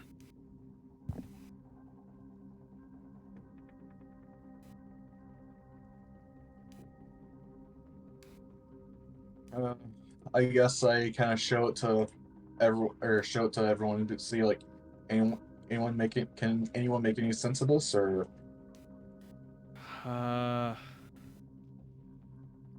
Not really. I mean, who in their right minds would put laugh hysterically as part of their heists list? Well, whoever this is, may not seem bright on the outside, but I mean, they did pull this off. I'm going to be honest, there's one person I could think of, but we haven't seen them in a while. And I doubt they'd be here.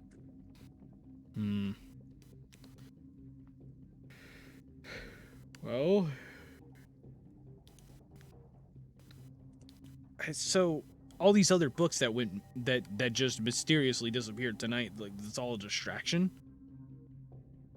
It looks like it looks like they were trying to stop us from realizing that they wanted necromancy and ways to just get magic. Oh man. More books gone. Only thing I could think of was with that is that they're just trying to prepare a giant like necromancy spell. Either that or they're going to use a lot of magic to fuel a lot of undead creatures. Both of which don't sound fun.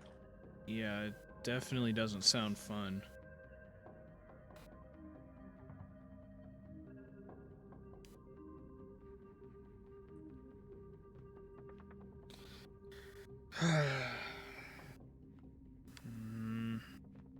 I don't know. I'm gonna have to go back and figure out how many books are missing. Probably a lot. Yeah. Considering the fact that it's rats, it's probably more than just a handful of rats. Yeah. Well, we should probably head back. I don't know. The others might be getting back soon, so. At least we're starting to figure out what's going on. Yeah. Even if it's not. Even if it's not a bunch, yeah. Okay. Well, let's head back and who hopefully knows, the maybe rest they will come back. maybe the rest found some of the books that have gone missing that they just didn't need. I'm probably going to bet they have found a few at least. I mean, if I was a mastermind villain, I wouldn't keep all of them in the same place, just in case someone does find them. So, they've probably found at least a few. Yeah, a few. Only unfortunate thing is the books that they didn't need are probably just wherever, so. And considering that was down a manhole, I doubt that some of them end up in a good spot. Yeah, that is true. Well, let's head on back then. Let's just hope that enough are salvageable. Of course. So you'll end up heading back, and you get back to the place, pretty much waiting for the others to arrive.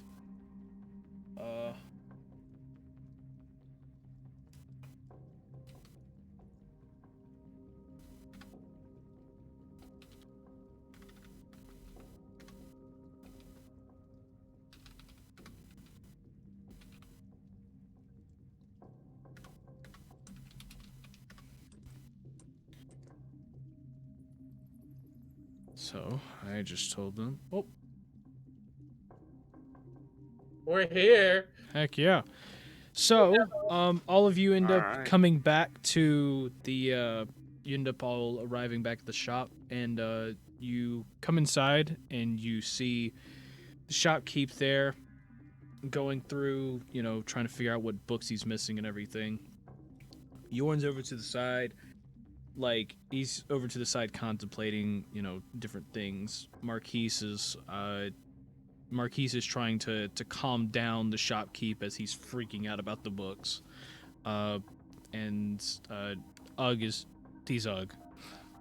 As Vanessa immediately seeing the shopkeep frantic, she immediately pulls out the missing books and like immediately puts her arms out, like holding them out to him. Ha! The books, the books. Oh, you found them. Oh, I'm not ruined. Oh my gosh. Oh, thank you. And he starts taking them and immediately sorting them up. And as he puts it up, he goes, "Well, we're missing 4 books. Those are the only ones we could find down Yeah, which is fine. You've done great. there. What happened here while we were down there? Well, we made it back in time to actually see the guy, but we couldn't really chase him, or we chased him, but weren't able to catch up to him. He did did leave a note though, and goes and explains about how he left a note about his plans and how he had like evil laugh at the end of it, and how most of the books were being stolen as a distraction. And then Ugg also goes and says, yeah, and for some reason on like the inside of the paper, the letters UBGRU were written down. Did you guys figure anything out about that or down there or no? No, there's pixies down there, a goblin and an orc, along with a bunch of rats. Some of the rats were mind controlled, the red glowing eyes and all. Oh, that sounds Wait. fun. You mean like the rats from before? Yes, there's only 4 of them though. Oh. The pixie and goblin ran off. The pixie actually killed the orc for saying something bad about the boss. And the rats ate him alive. Mm-hmm. Oh, that was not fun to watch. Yeah, I tried casting a spell at the pixies at the pixies to at least like just try to slow them down, but they were able to get away into the sewers. But there is a machine that they're building, and some sort of judgment day.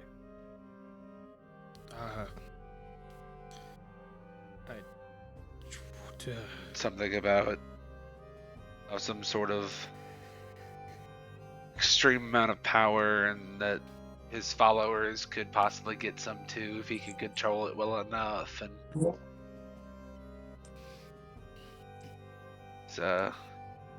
that does not sound good. No. Wait, That's what we read had when we did. read me the letters again. The letters there on the inside. Yes. UBGR.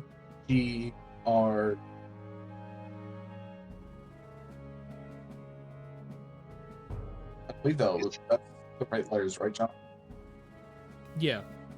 Okay, just make it- UBGRU. Yeah, I wrote them down, but I was like, did I write them down the right way?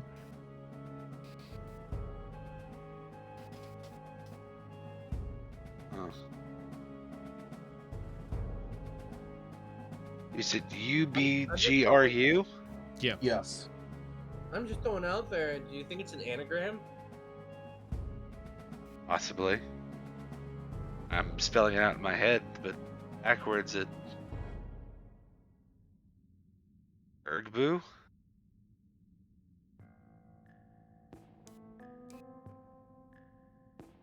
Wait, what? UBGRU spelled backwards is URGBU. Okay. Urgbu, or like that. What was that? What was the name of that dragon you rode in on Hestia again? Lord Boo, wasn't it? Wasn't that the name? Yeah, it was. Well, I don't think that's how you spell it. You know, it's bad. I wish Smorgeth was here.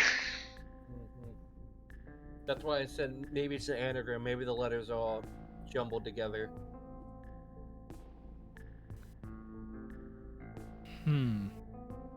So what would it spell then? I don't know. I thought I was drawing the conclusion to the dragon thing, but not spelt right. I mean, Do we even know how to spell the dragon's name? that's true. Dragons. Yeah, I kind of yeah. It might be Orc. Wait, if I'm correct, wait a minute. In the ancient tongue, dragons don't have names, That's what I've heard. which means that dragon that that you're talking about, who gave this name to him? Because they don't use names. If I have to take a shot in the dark, probably Cassidy. Okay. I mean, possibly, or You. why would It's a long why story. would more people know it? Because Orgbu was Yeah, I one don't. of the dragons that fought back against the others, Oh, if I remember correctly. Oh, So I'm pretty sure he was well known because yeah, I don't know. Yeah, there's a lot about dragon lore that like even I can't wrap my head around. So, okay, we don't really know what the letters mean exactly, other than it could possibly be the name of the same dragon you just happened to ride on into Hestia. yeah, that is so happened to be important in some way, shape, or form that Doodle will try to summon it. Doodle? Right, you don't know about Doodle. You want to explain who this is? Doodle? Ugh, you What a had stupid name. more experiences with Doodle, right? Uh, I only So yeah, I'm had like, one fight. I guess. I guess Wow, I'm. but- that's why I wish Morgoth was here. Because I know something, but I can't say it because I'm not that character anymore. Yeah, he was he was a goblin, right, Johnny? Just making sure. Before I say, Doodle? Yes. okay, yeah, okay. So, okay, let me begin here. Doodle, he was a goblin that we've met several times, but the first time I met him, it was with Morgoth, and that was like right before I joined you guys. So the night you went missing, or the night Morgoth went missing, he met you, and that's when you first saw Doodle? Yeah. Okay. This was also the same night where we met Albardo. Who? Long story short, it was a weird, very weird guy showed up. Did he end up joining a mariachi band? I think he did. I have no clue.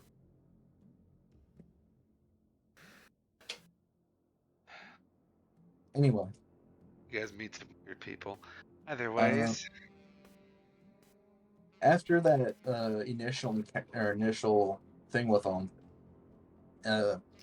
I ended up taking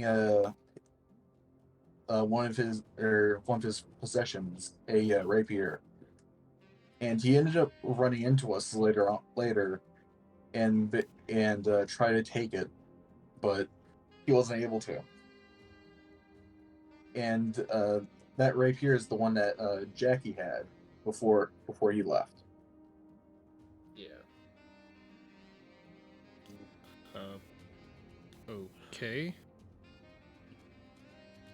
So has Doodle done anything before, like on a big scale, or? My memory's a little bit hazy about this, but I vaguely something about him trying to summon a dragon. Yeah, if you call Not- blasting a beam into the sky, making minds rock in their heads, trying to summon a dragon, if you call that a big thing, then yeah. Okay, so Goblin, very smart, trying to summon dragon, apparently knows a lot about magic. Am I Doodle? No! Have you tried to summon a dragon? No. Okay, so this Doodle fellow fired a huge beam in the sky. Yeah, I remember something about him going invisible or something like that. He was trying to, and so you said he was trying to use this beam to summon a dragon. Yes. Does this dragon happen to be? Orgbu, yes. Well, I'm was he How just did he make a a beam? dragon, or was he just trying to summon? I'm pretty sure he specifically said Orgbu.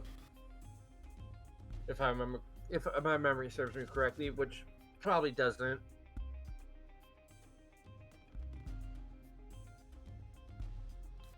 It just.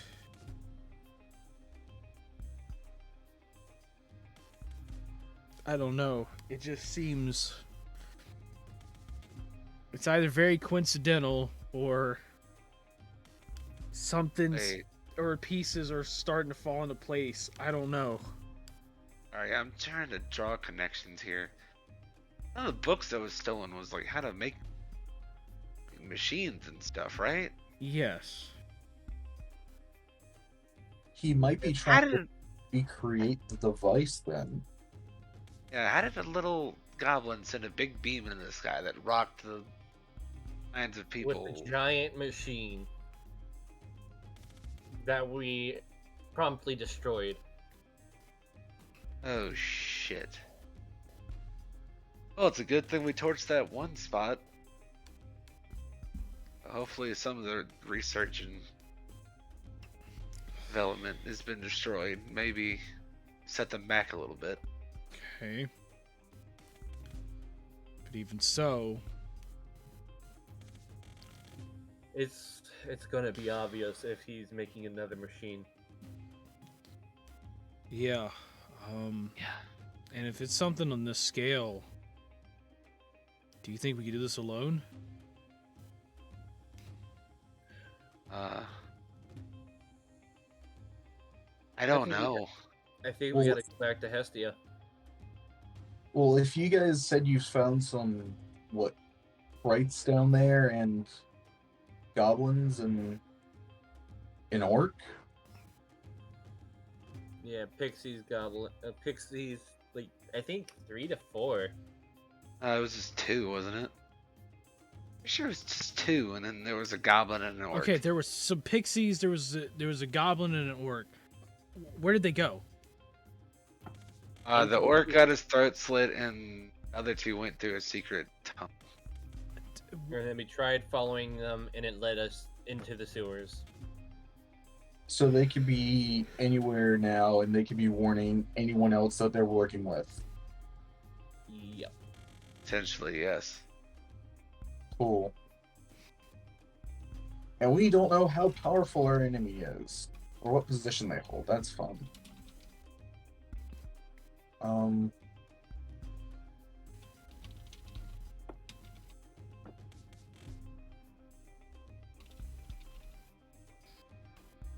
Well, All we can do now is prepare. mean, Johnny, should we go back down in the sewers?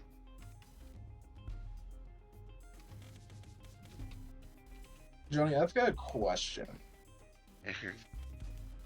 Yeah. Could I roll a history check to see if anything like suspicious was said at while we were guarding the guy there?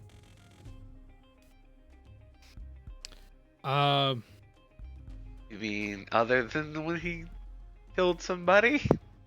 Guarding. No, Oh, seeing if he said anything that like out of the ordinary kind of thing, like that seems like suspicious. Okay, you want to roll a history check?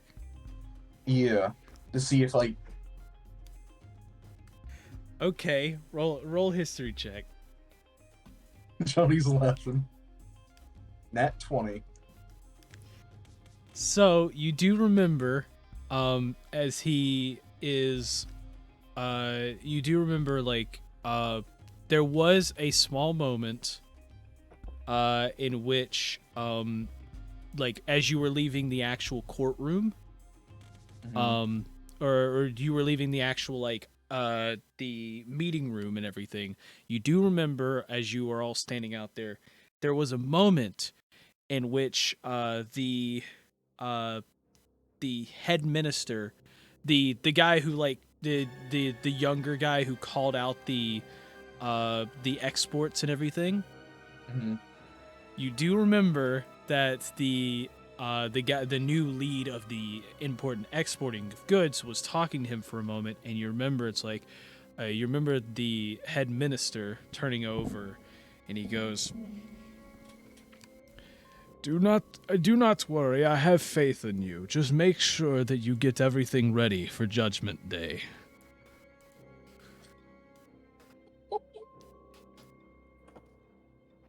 Ah, So that's maybe why.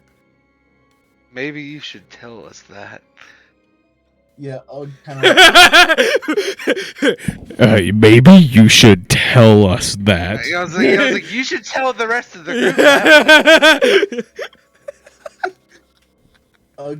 Goes and is just like, oh, I vaguely remember, the guy we were guarding mentioned something to the young guy that he just promoted, saying prepare for Judgment Day. that would coincide with. I can't remember if the pixies or goblins said it, but I think the pixies said they got someone in a high place. Oh,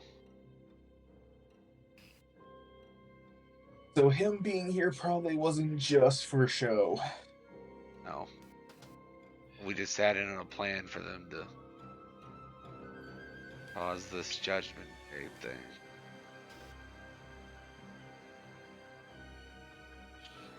We can't warn anybody because Oh, who's gonna God. believe us?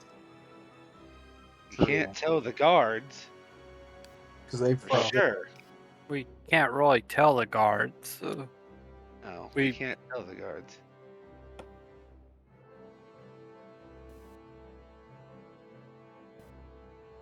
So what do we do?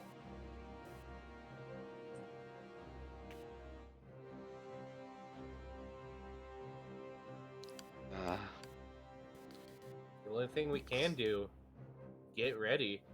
Ready for anything. You have to prepare. But prepare for what exactly? What does Judgment Day entail? Well, from what I've heard about many different religions, Judgment Day is usually something to do with the end of the world. Oh, Yeah, a bad thing. yeah.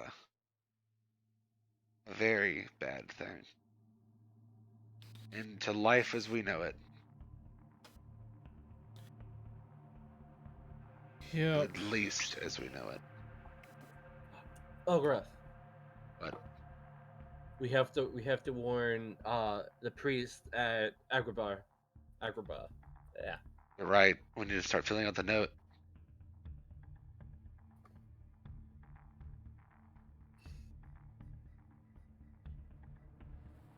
because it's very slim chance, but maybe they can probably do something there. Help us. Possibly.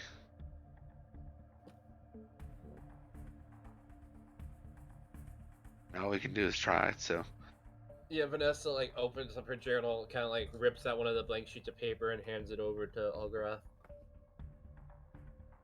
all right, and then I start writing a detailed report about what we've seen so far.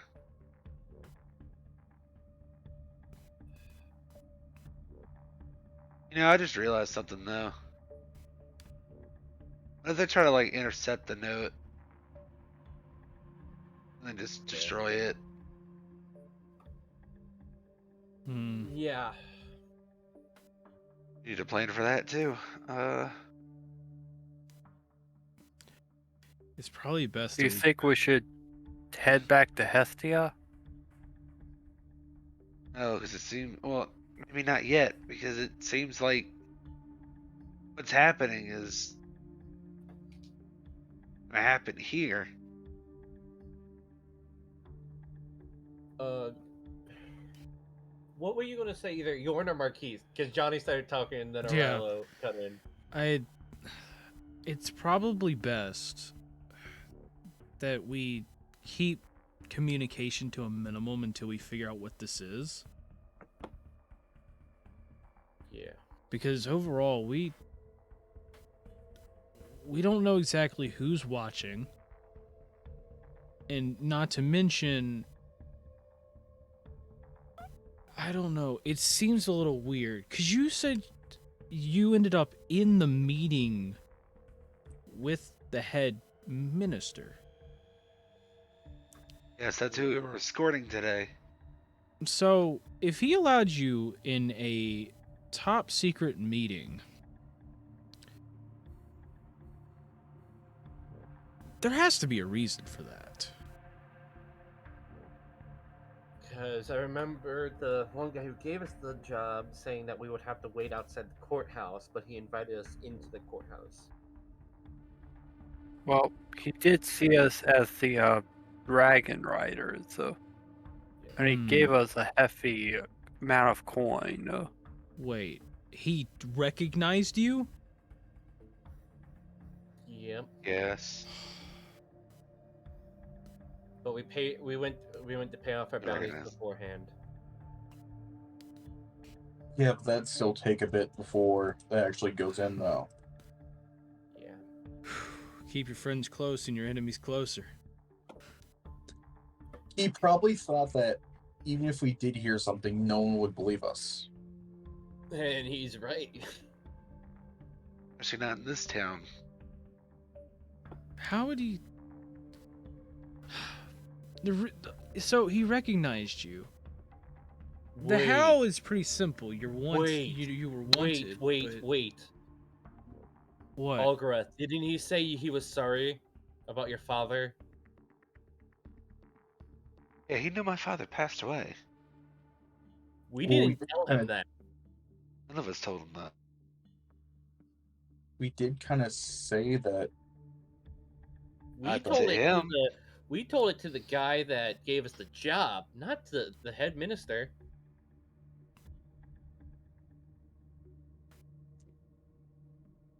Yeah, there's no way that man would have known.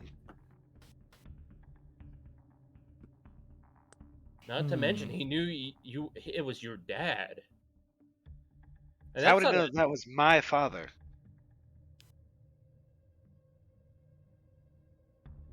things He's just got a lot probably been complicated. following us since Borg. Well, his agents anyway. He's probably been following us since Hestia then.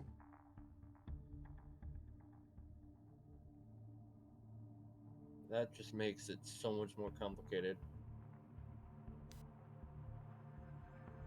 That would mean that he might also know about what happened. You guys, in the forge. Yeah. Yeah. Which means we Yeah. can't say anything either way.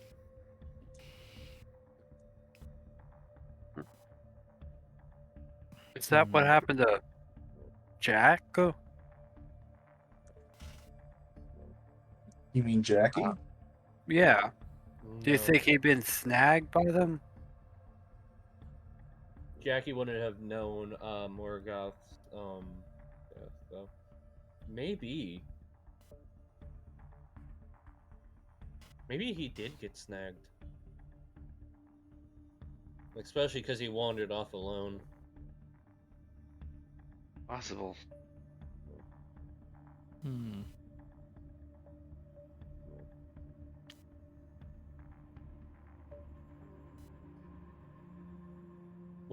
Didn't Jackie have a wanted poster too? Or did he run off? No, no. Well, actually, I don't know. Never mind. I don't remember Jackie ever had. Uh, he did write in with you guys, if I'm correct. So Hey, no, yeah, because I was in Hestia. I would have seen your wanted posters. And the bounty guy literally said we were missing one, not two. Meaning Jackie did get snagged. hmm. I don't know who this Jackie person is, but I don't really either. I mean, Was was he really ever? I mean, thinking everything here, if he had no bounty from doing, such a huge crime and everything, was he really ever a part of your group? well, like, He was with us when we rode in on the dragon. are you saying that he I mean, is a? Do you think he joined the chairman?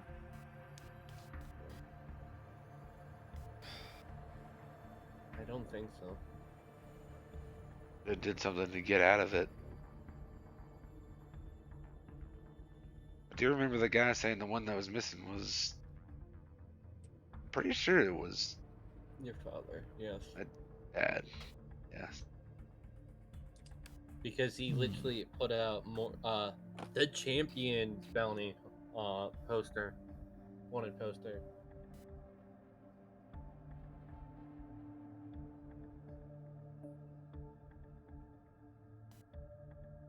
I think we're looking too deep in this. But yeah, the chairman seems to be definitely involved in this Well, operation. here's the thing. We have to look deep into this. Because we don't know what's coming at us. I mean, I think we kind of do. At least if we don't stop this. We're looking at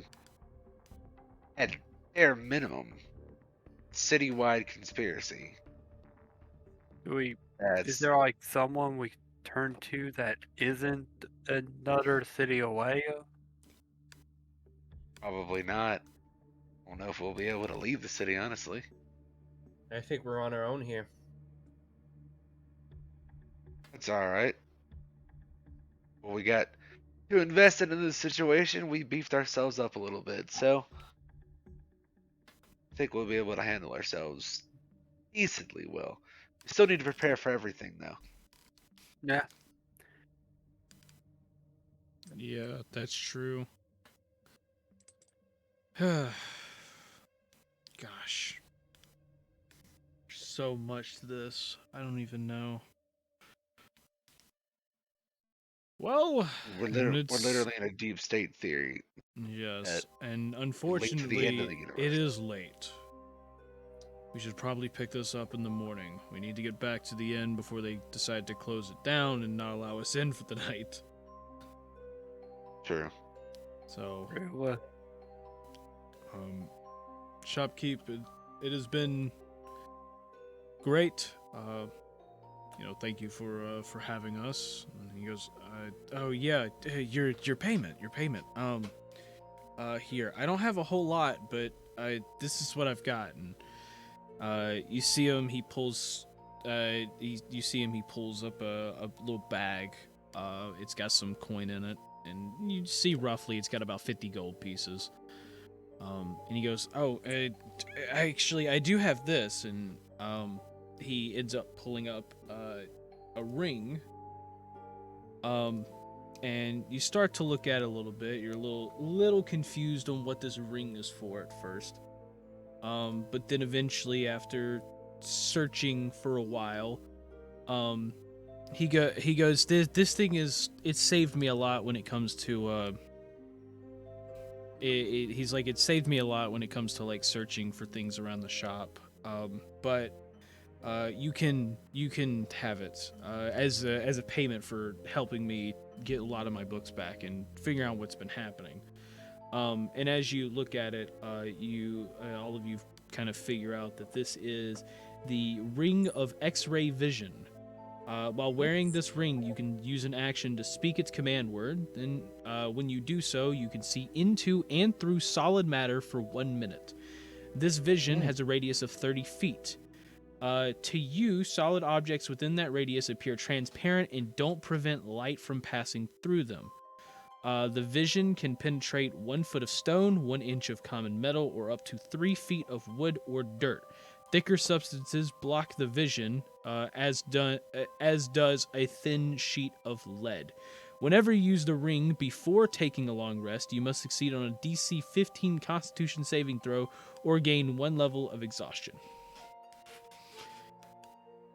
So whoever wants to take it. I definitely think our scout should take it. I agree with that.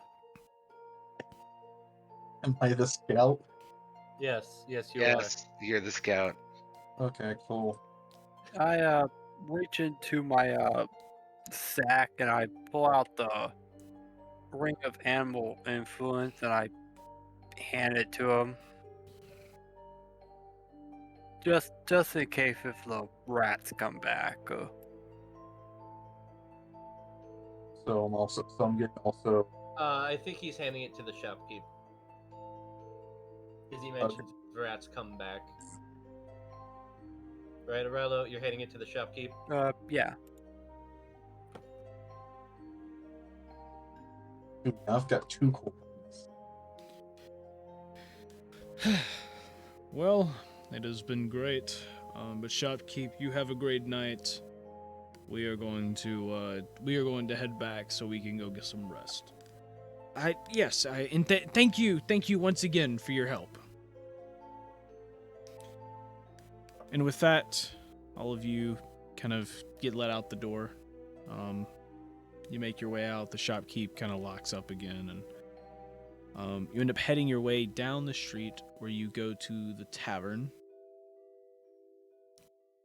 And upon arriving at the tavern, you see that there's a little bit of music and everything. There's a couple of people still drinking and everything, but overall, it's kind of quiet. You know, it's a little late. People have pretty much gone home at this point. And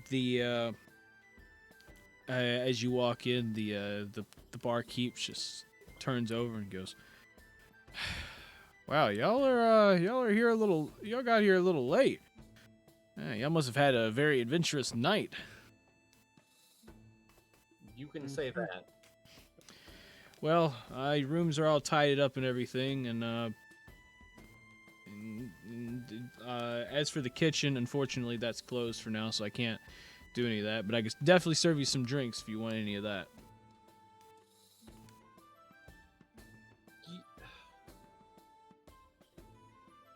Yeah, I'll take a drink.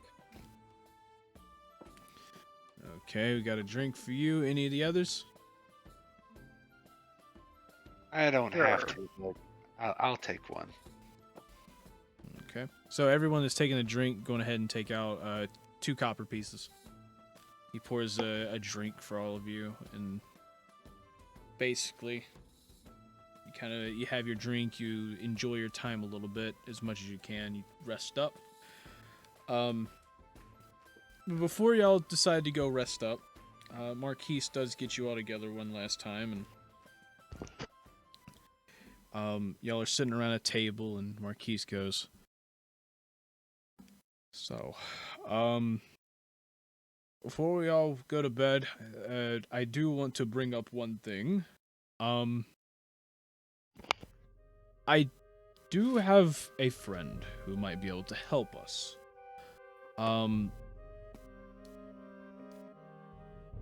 He's not exactly a friend as in someone who I can call in favors for. He is more of he's an old pal I used to adventure with, kind of like all of you.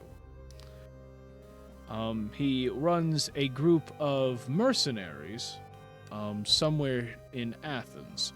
I'm not 100% sure if he is still here, but I can go and attempt to find him to see if we can get him to join us on our I guess you could call it a quest for this and he kind of like tilts down and whispers, just like, this Judgment Day. So if you would like some muscle to help us with all of it, I feel that it might be in our best interest. I mean, all the better, considering we can't go to the guard for help about this stuff. But it might cost some coin. I'm willing to pay a fair share to help us. I'll also pay a fair share. But I do Will not do. know the full price. Actually, speaking of coin, do we ever end up splitting the 50 that we got from the shopkeep? I don't think so.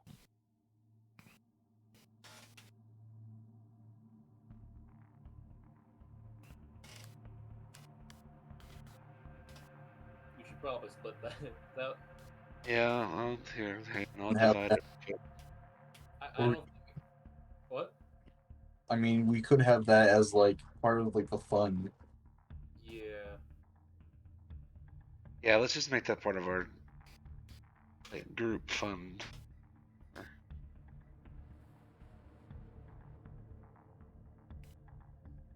Whatever is about to happen. Well, Yeah. The more help, the merrier, I guess. if you want me to contact him, I can, but there are no promises that he'll help us. I will say, I will put in 100 gold pieces to attempt to persuade him into helping us. If any of you would like to throw in anything, We're gonna add in the money we got from the shopkeep. So Okay. the 50 gold pieces. How many mercenaries are we talking about? well, the last time I checked, he had a small band of about 10 mercenaries that was under his belt. But knowing how he works, he probably has a few more throughout the city. So I'm willing to throw in 100 as well. I will throw in 200. Yeah, I'll throw in 100 as well.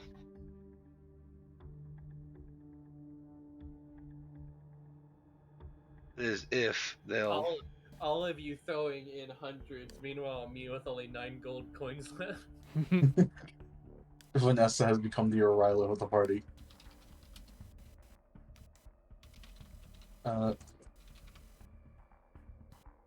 So we've got what? 100, 100, 100, 250. So it's like 550? Quick math. I believe. Yeah, I think that's so. so.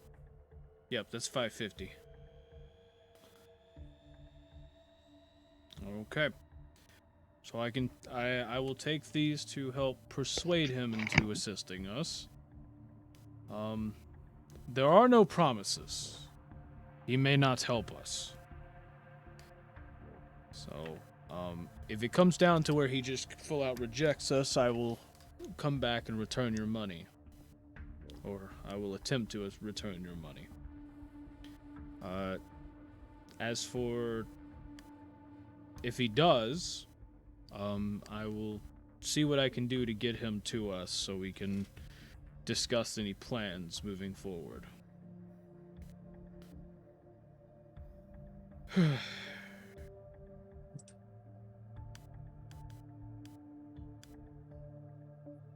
Well, today's been a day, I guess. So, Yes, yes, it has. Very, very eventful.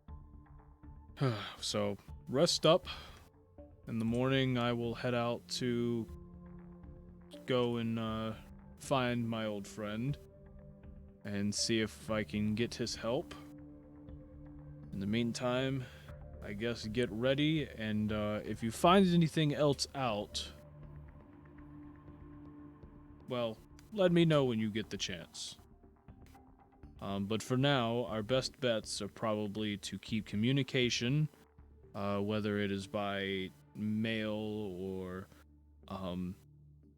any way that it can be intercepted. We should probably keep it to a minimum. And try not to draw too much suspicion to ourselves. I know y'all are very keen on doing that. Yes, we do have a tendency to do that.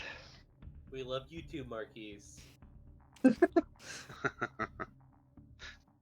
Well, all of you have a great night. Rest up, and I will see you in the morning. You in the morning then. Marquise heads off, and Yorn gets up too, and he's about to walk with Marquise to the room, and he goes, "You know, I just thought about something." What? If this doodle guy that you've been talking about, if he's actually involved in this, how much danger are we in? probably a lot.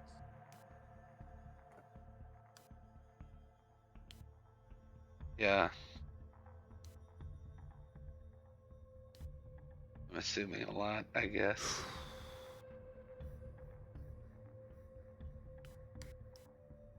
Okay. Considering how strong he was last time we saw him, Yeah. I was afraid of that. Okay. I'm just wanted to make sure. But Yorn, don't lose hope. We'll get through it. Yeah. Just need to be prepared. Yeah, we always find a way. Absolutely. And with that, he walks the room, leaving all of you there to enjoy a few drinks. Is there anything you guys would like to do throughout the night? other attuned to the ring of X-ray. Okay, attuned to the Ring of X-Ray. Anything else people want to do? I probably will be turning blank card, tarot cards into rune Okay. cards. How many?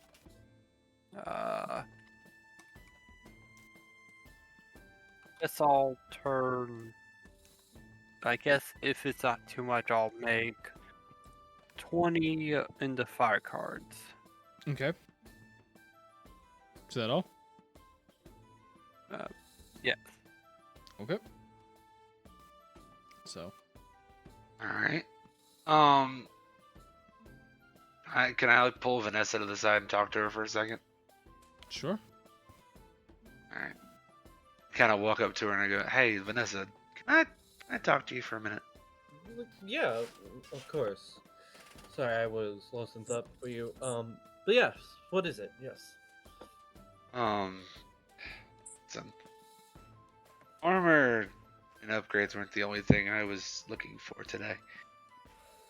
Also went to the jewelry store. I got you a little something. So I pull Oh? out the ring that I got earlier.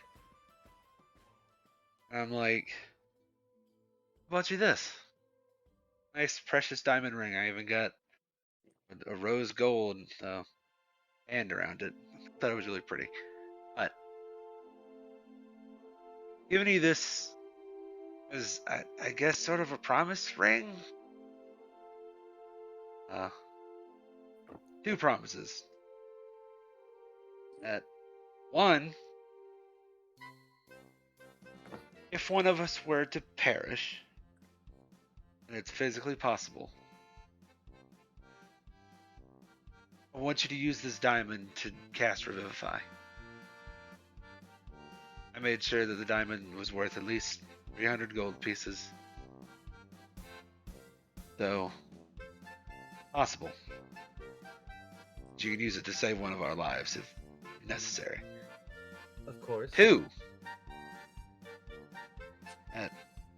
after all this is over, we complete our adventure, the world is saved, everything is fine, and we can go back to my homeland and settle down.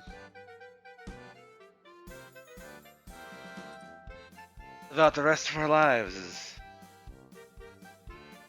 I don't know, king, queen, leader, whatever I would we like want to call nothing ourselves. more than to do that with you. Awesome.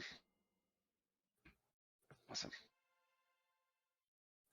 Well, that was it. That's all I really wanted to talk to you about. So, I guess I'd like slip the ring on her finger, and I'm like, I hold out my pinky, and I'm like, the pinky promised this. Vanessa pinky promises Algaroth. Okay. Now sealed. Soul is now binded to mine.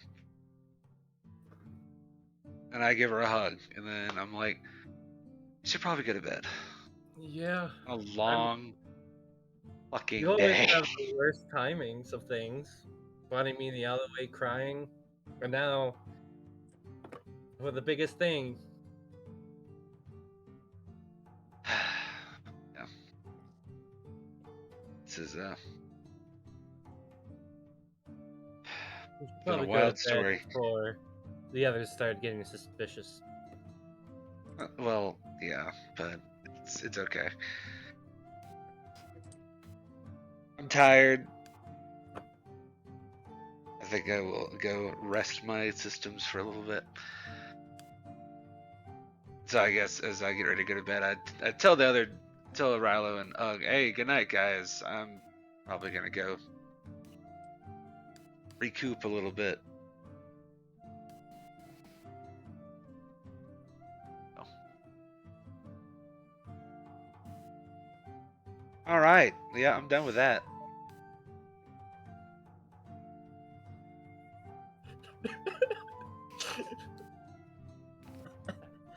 What the hell, Alex? What is it? So, it's probably something he sent them. It But is. Okay, yeah, I saw it.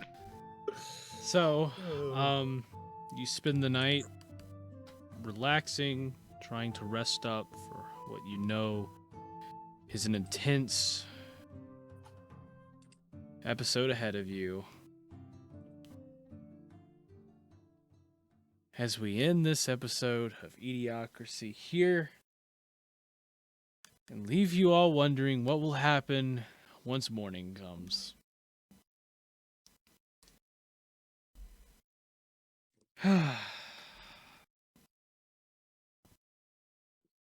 Thank you all for watching. If you enjoyed, make sure you press the like, subscribe buttons down below, and please comment on, well, what are your predictions? What do you think this Judgment Day is? What do you think this machine could be? And do you think the party will receive any type of help whatsoever for this endeavor? Put your predictions down below. And we will see all of you in the next episode of eDIOCRACY. This is the cast saying, peace out. Have an amazing night or day, wherever the heck you are. And we will see all of you in the next episode of eDIOCRACY. Bye-bye! Bye. Bye.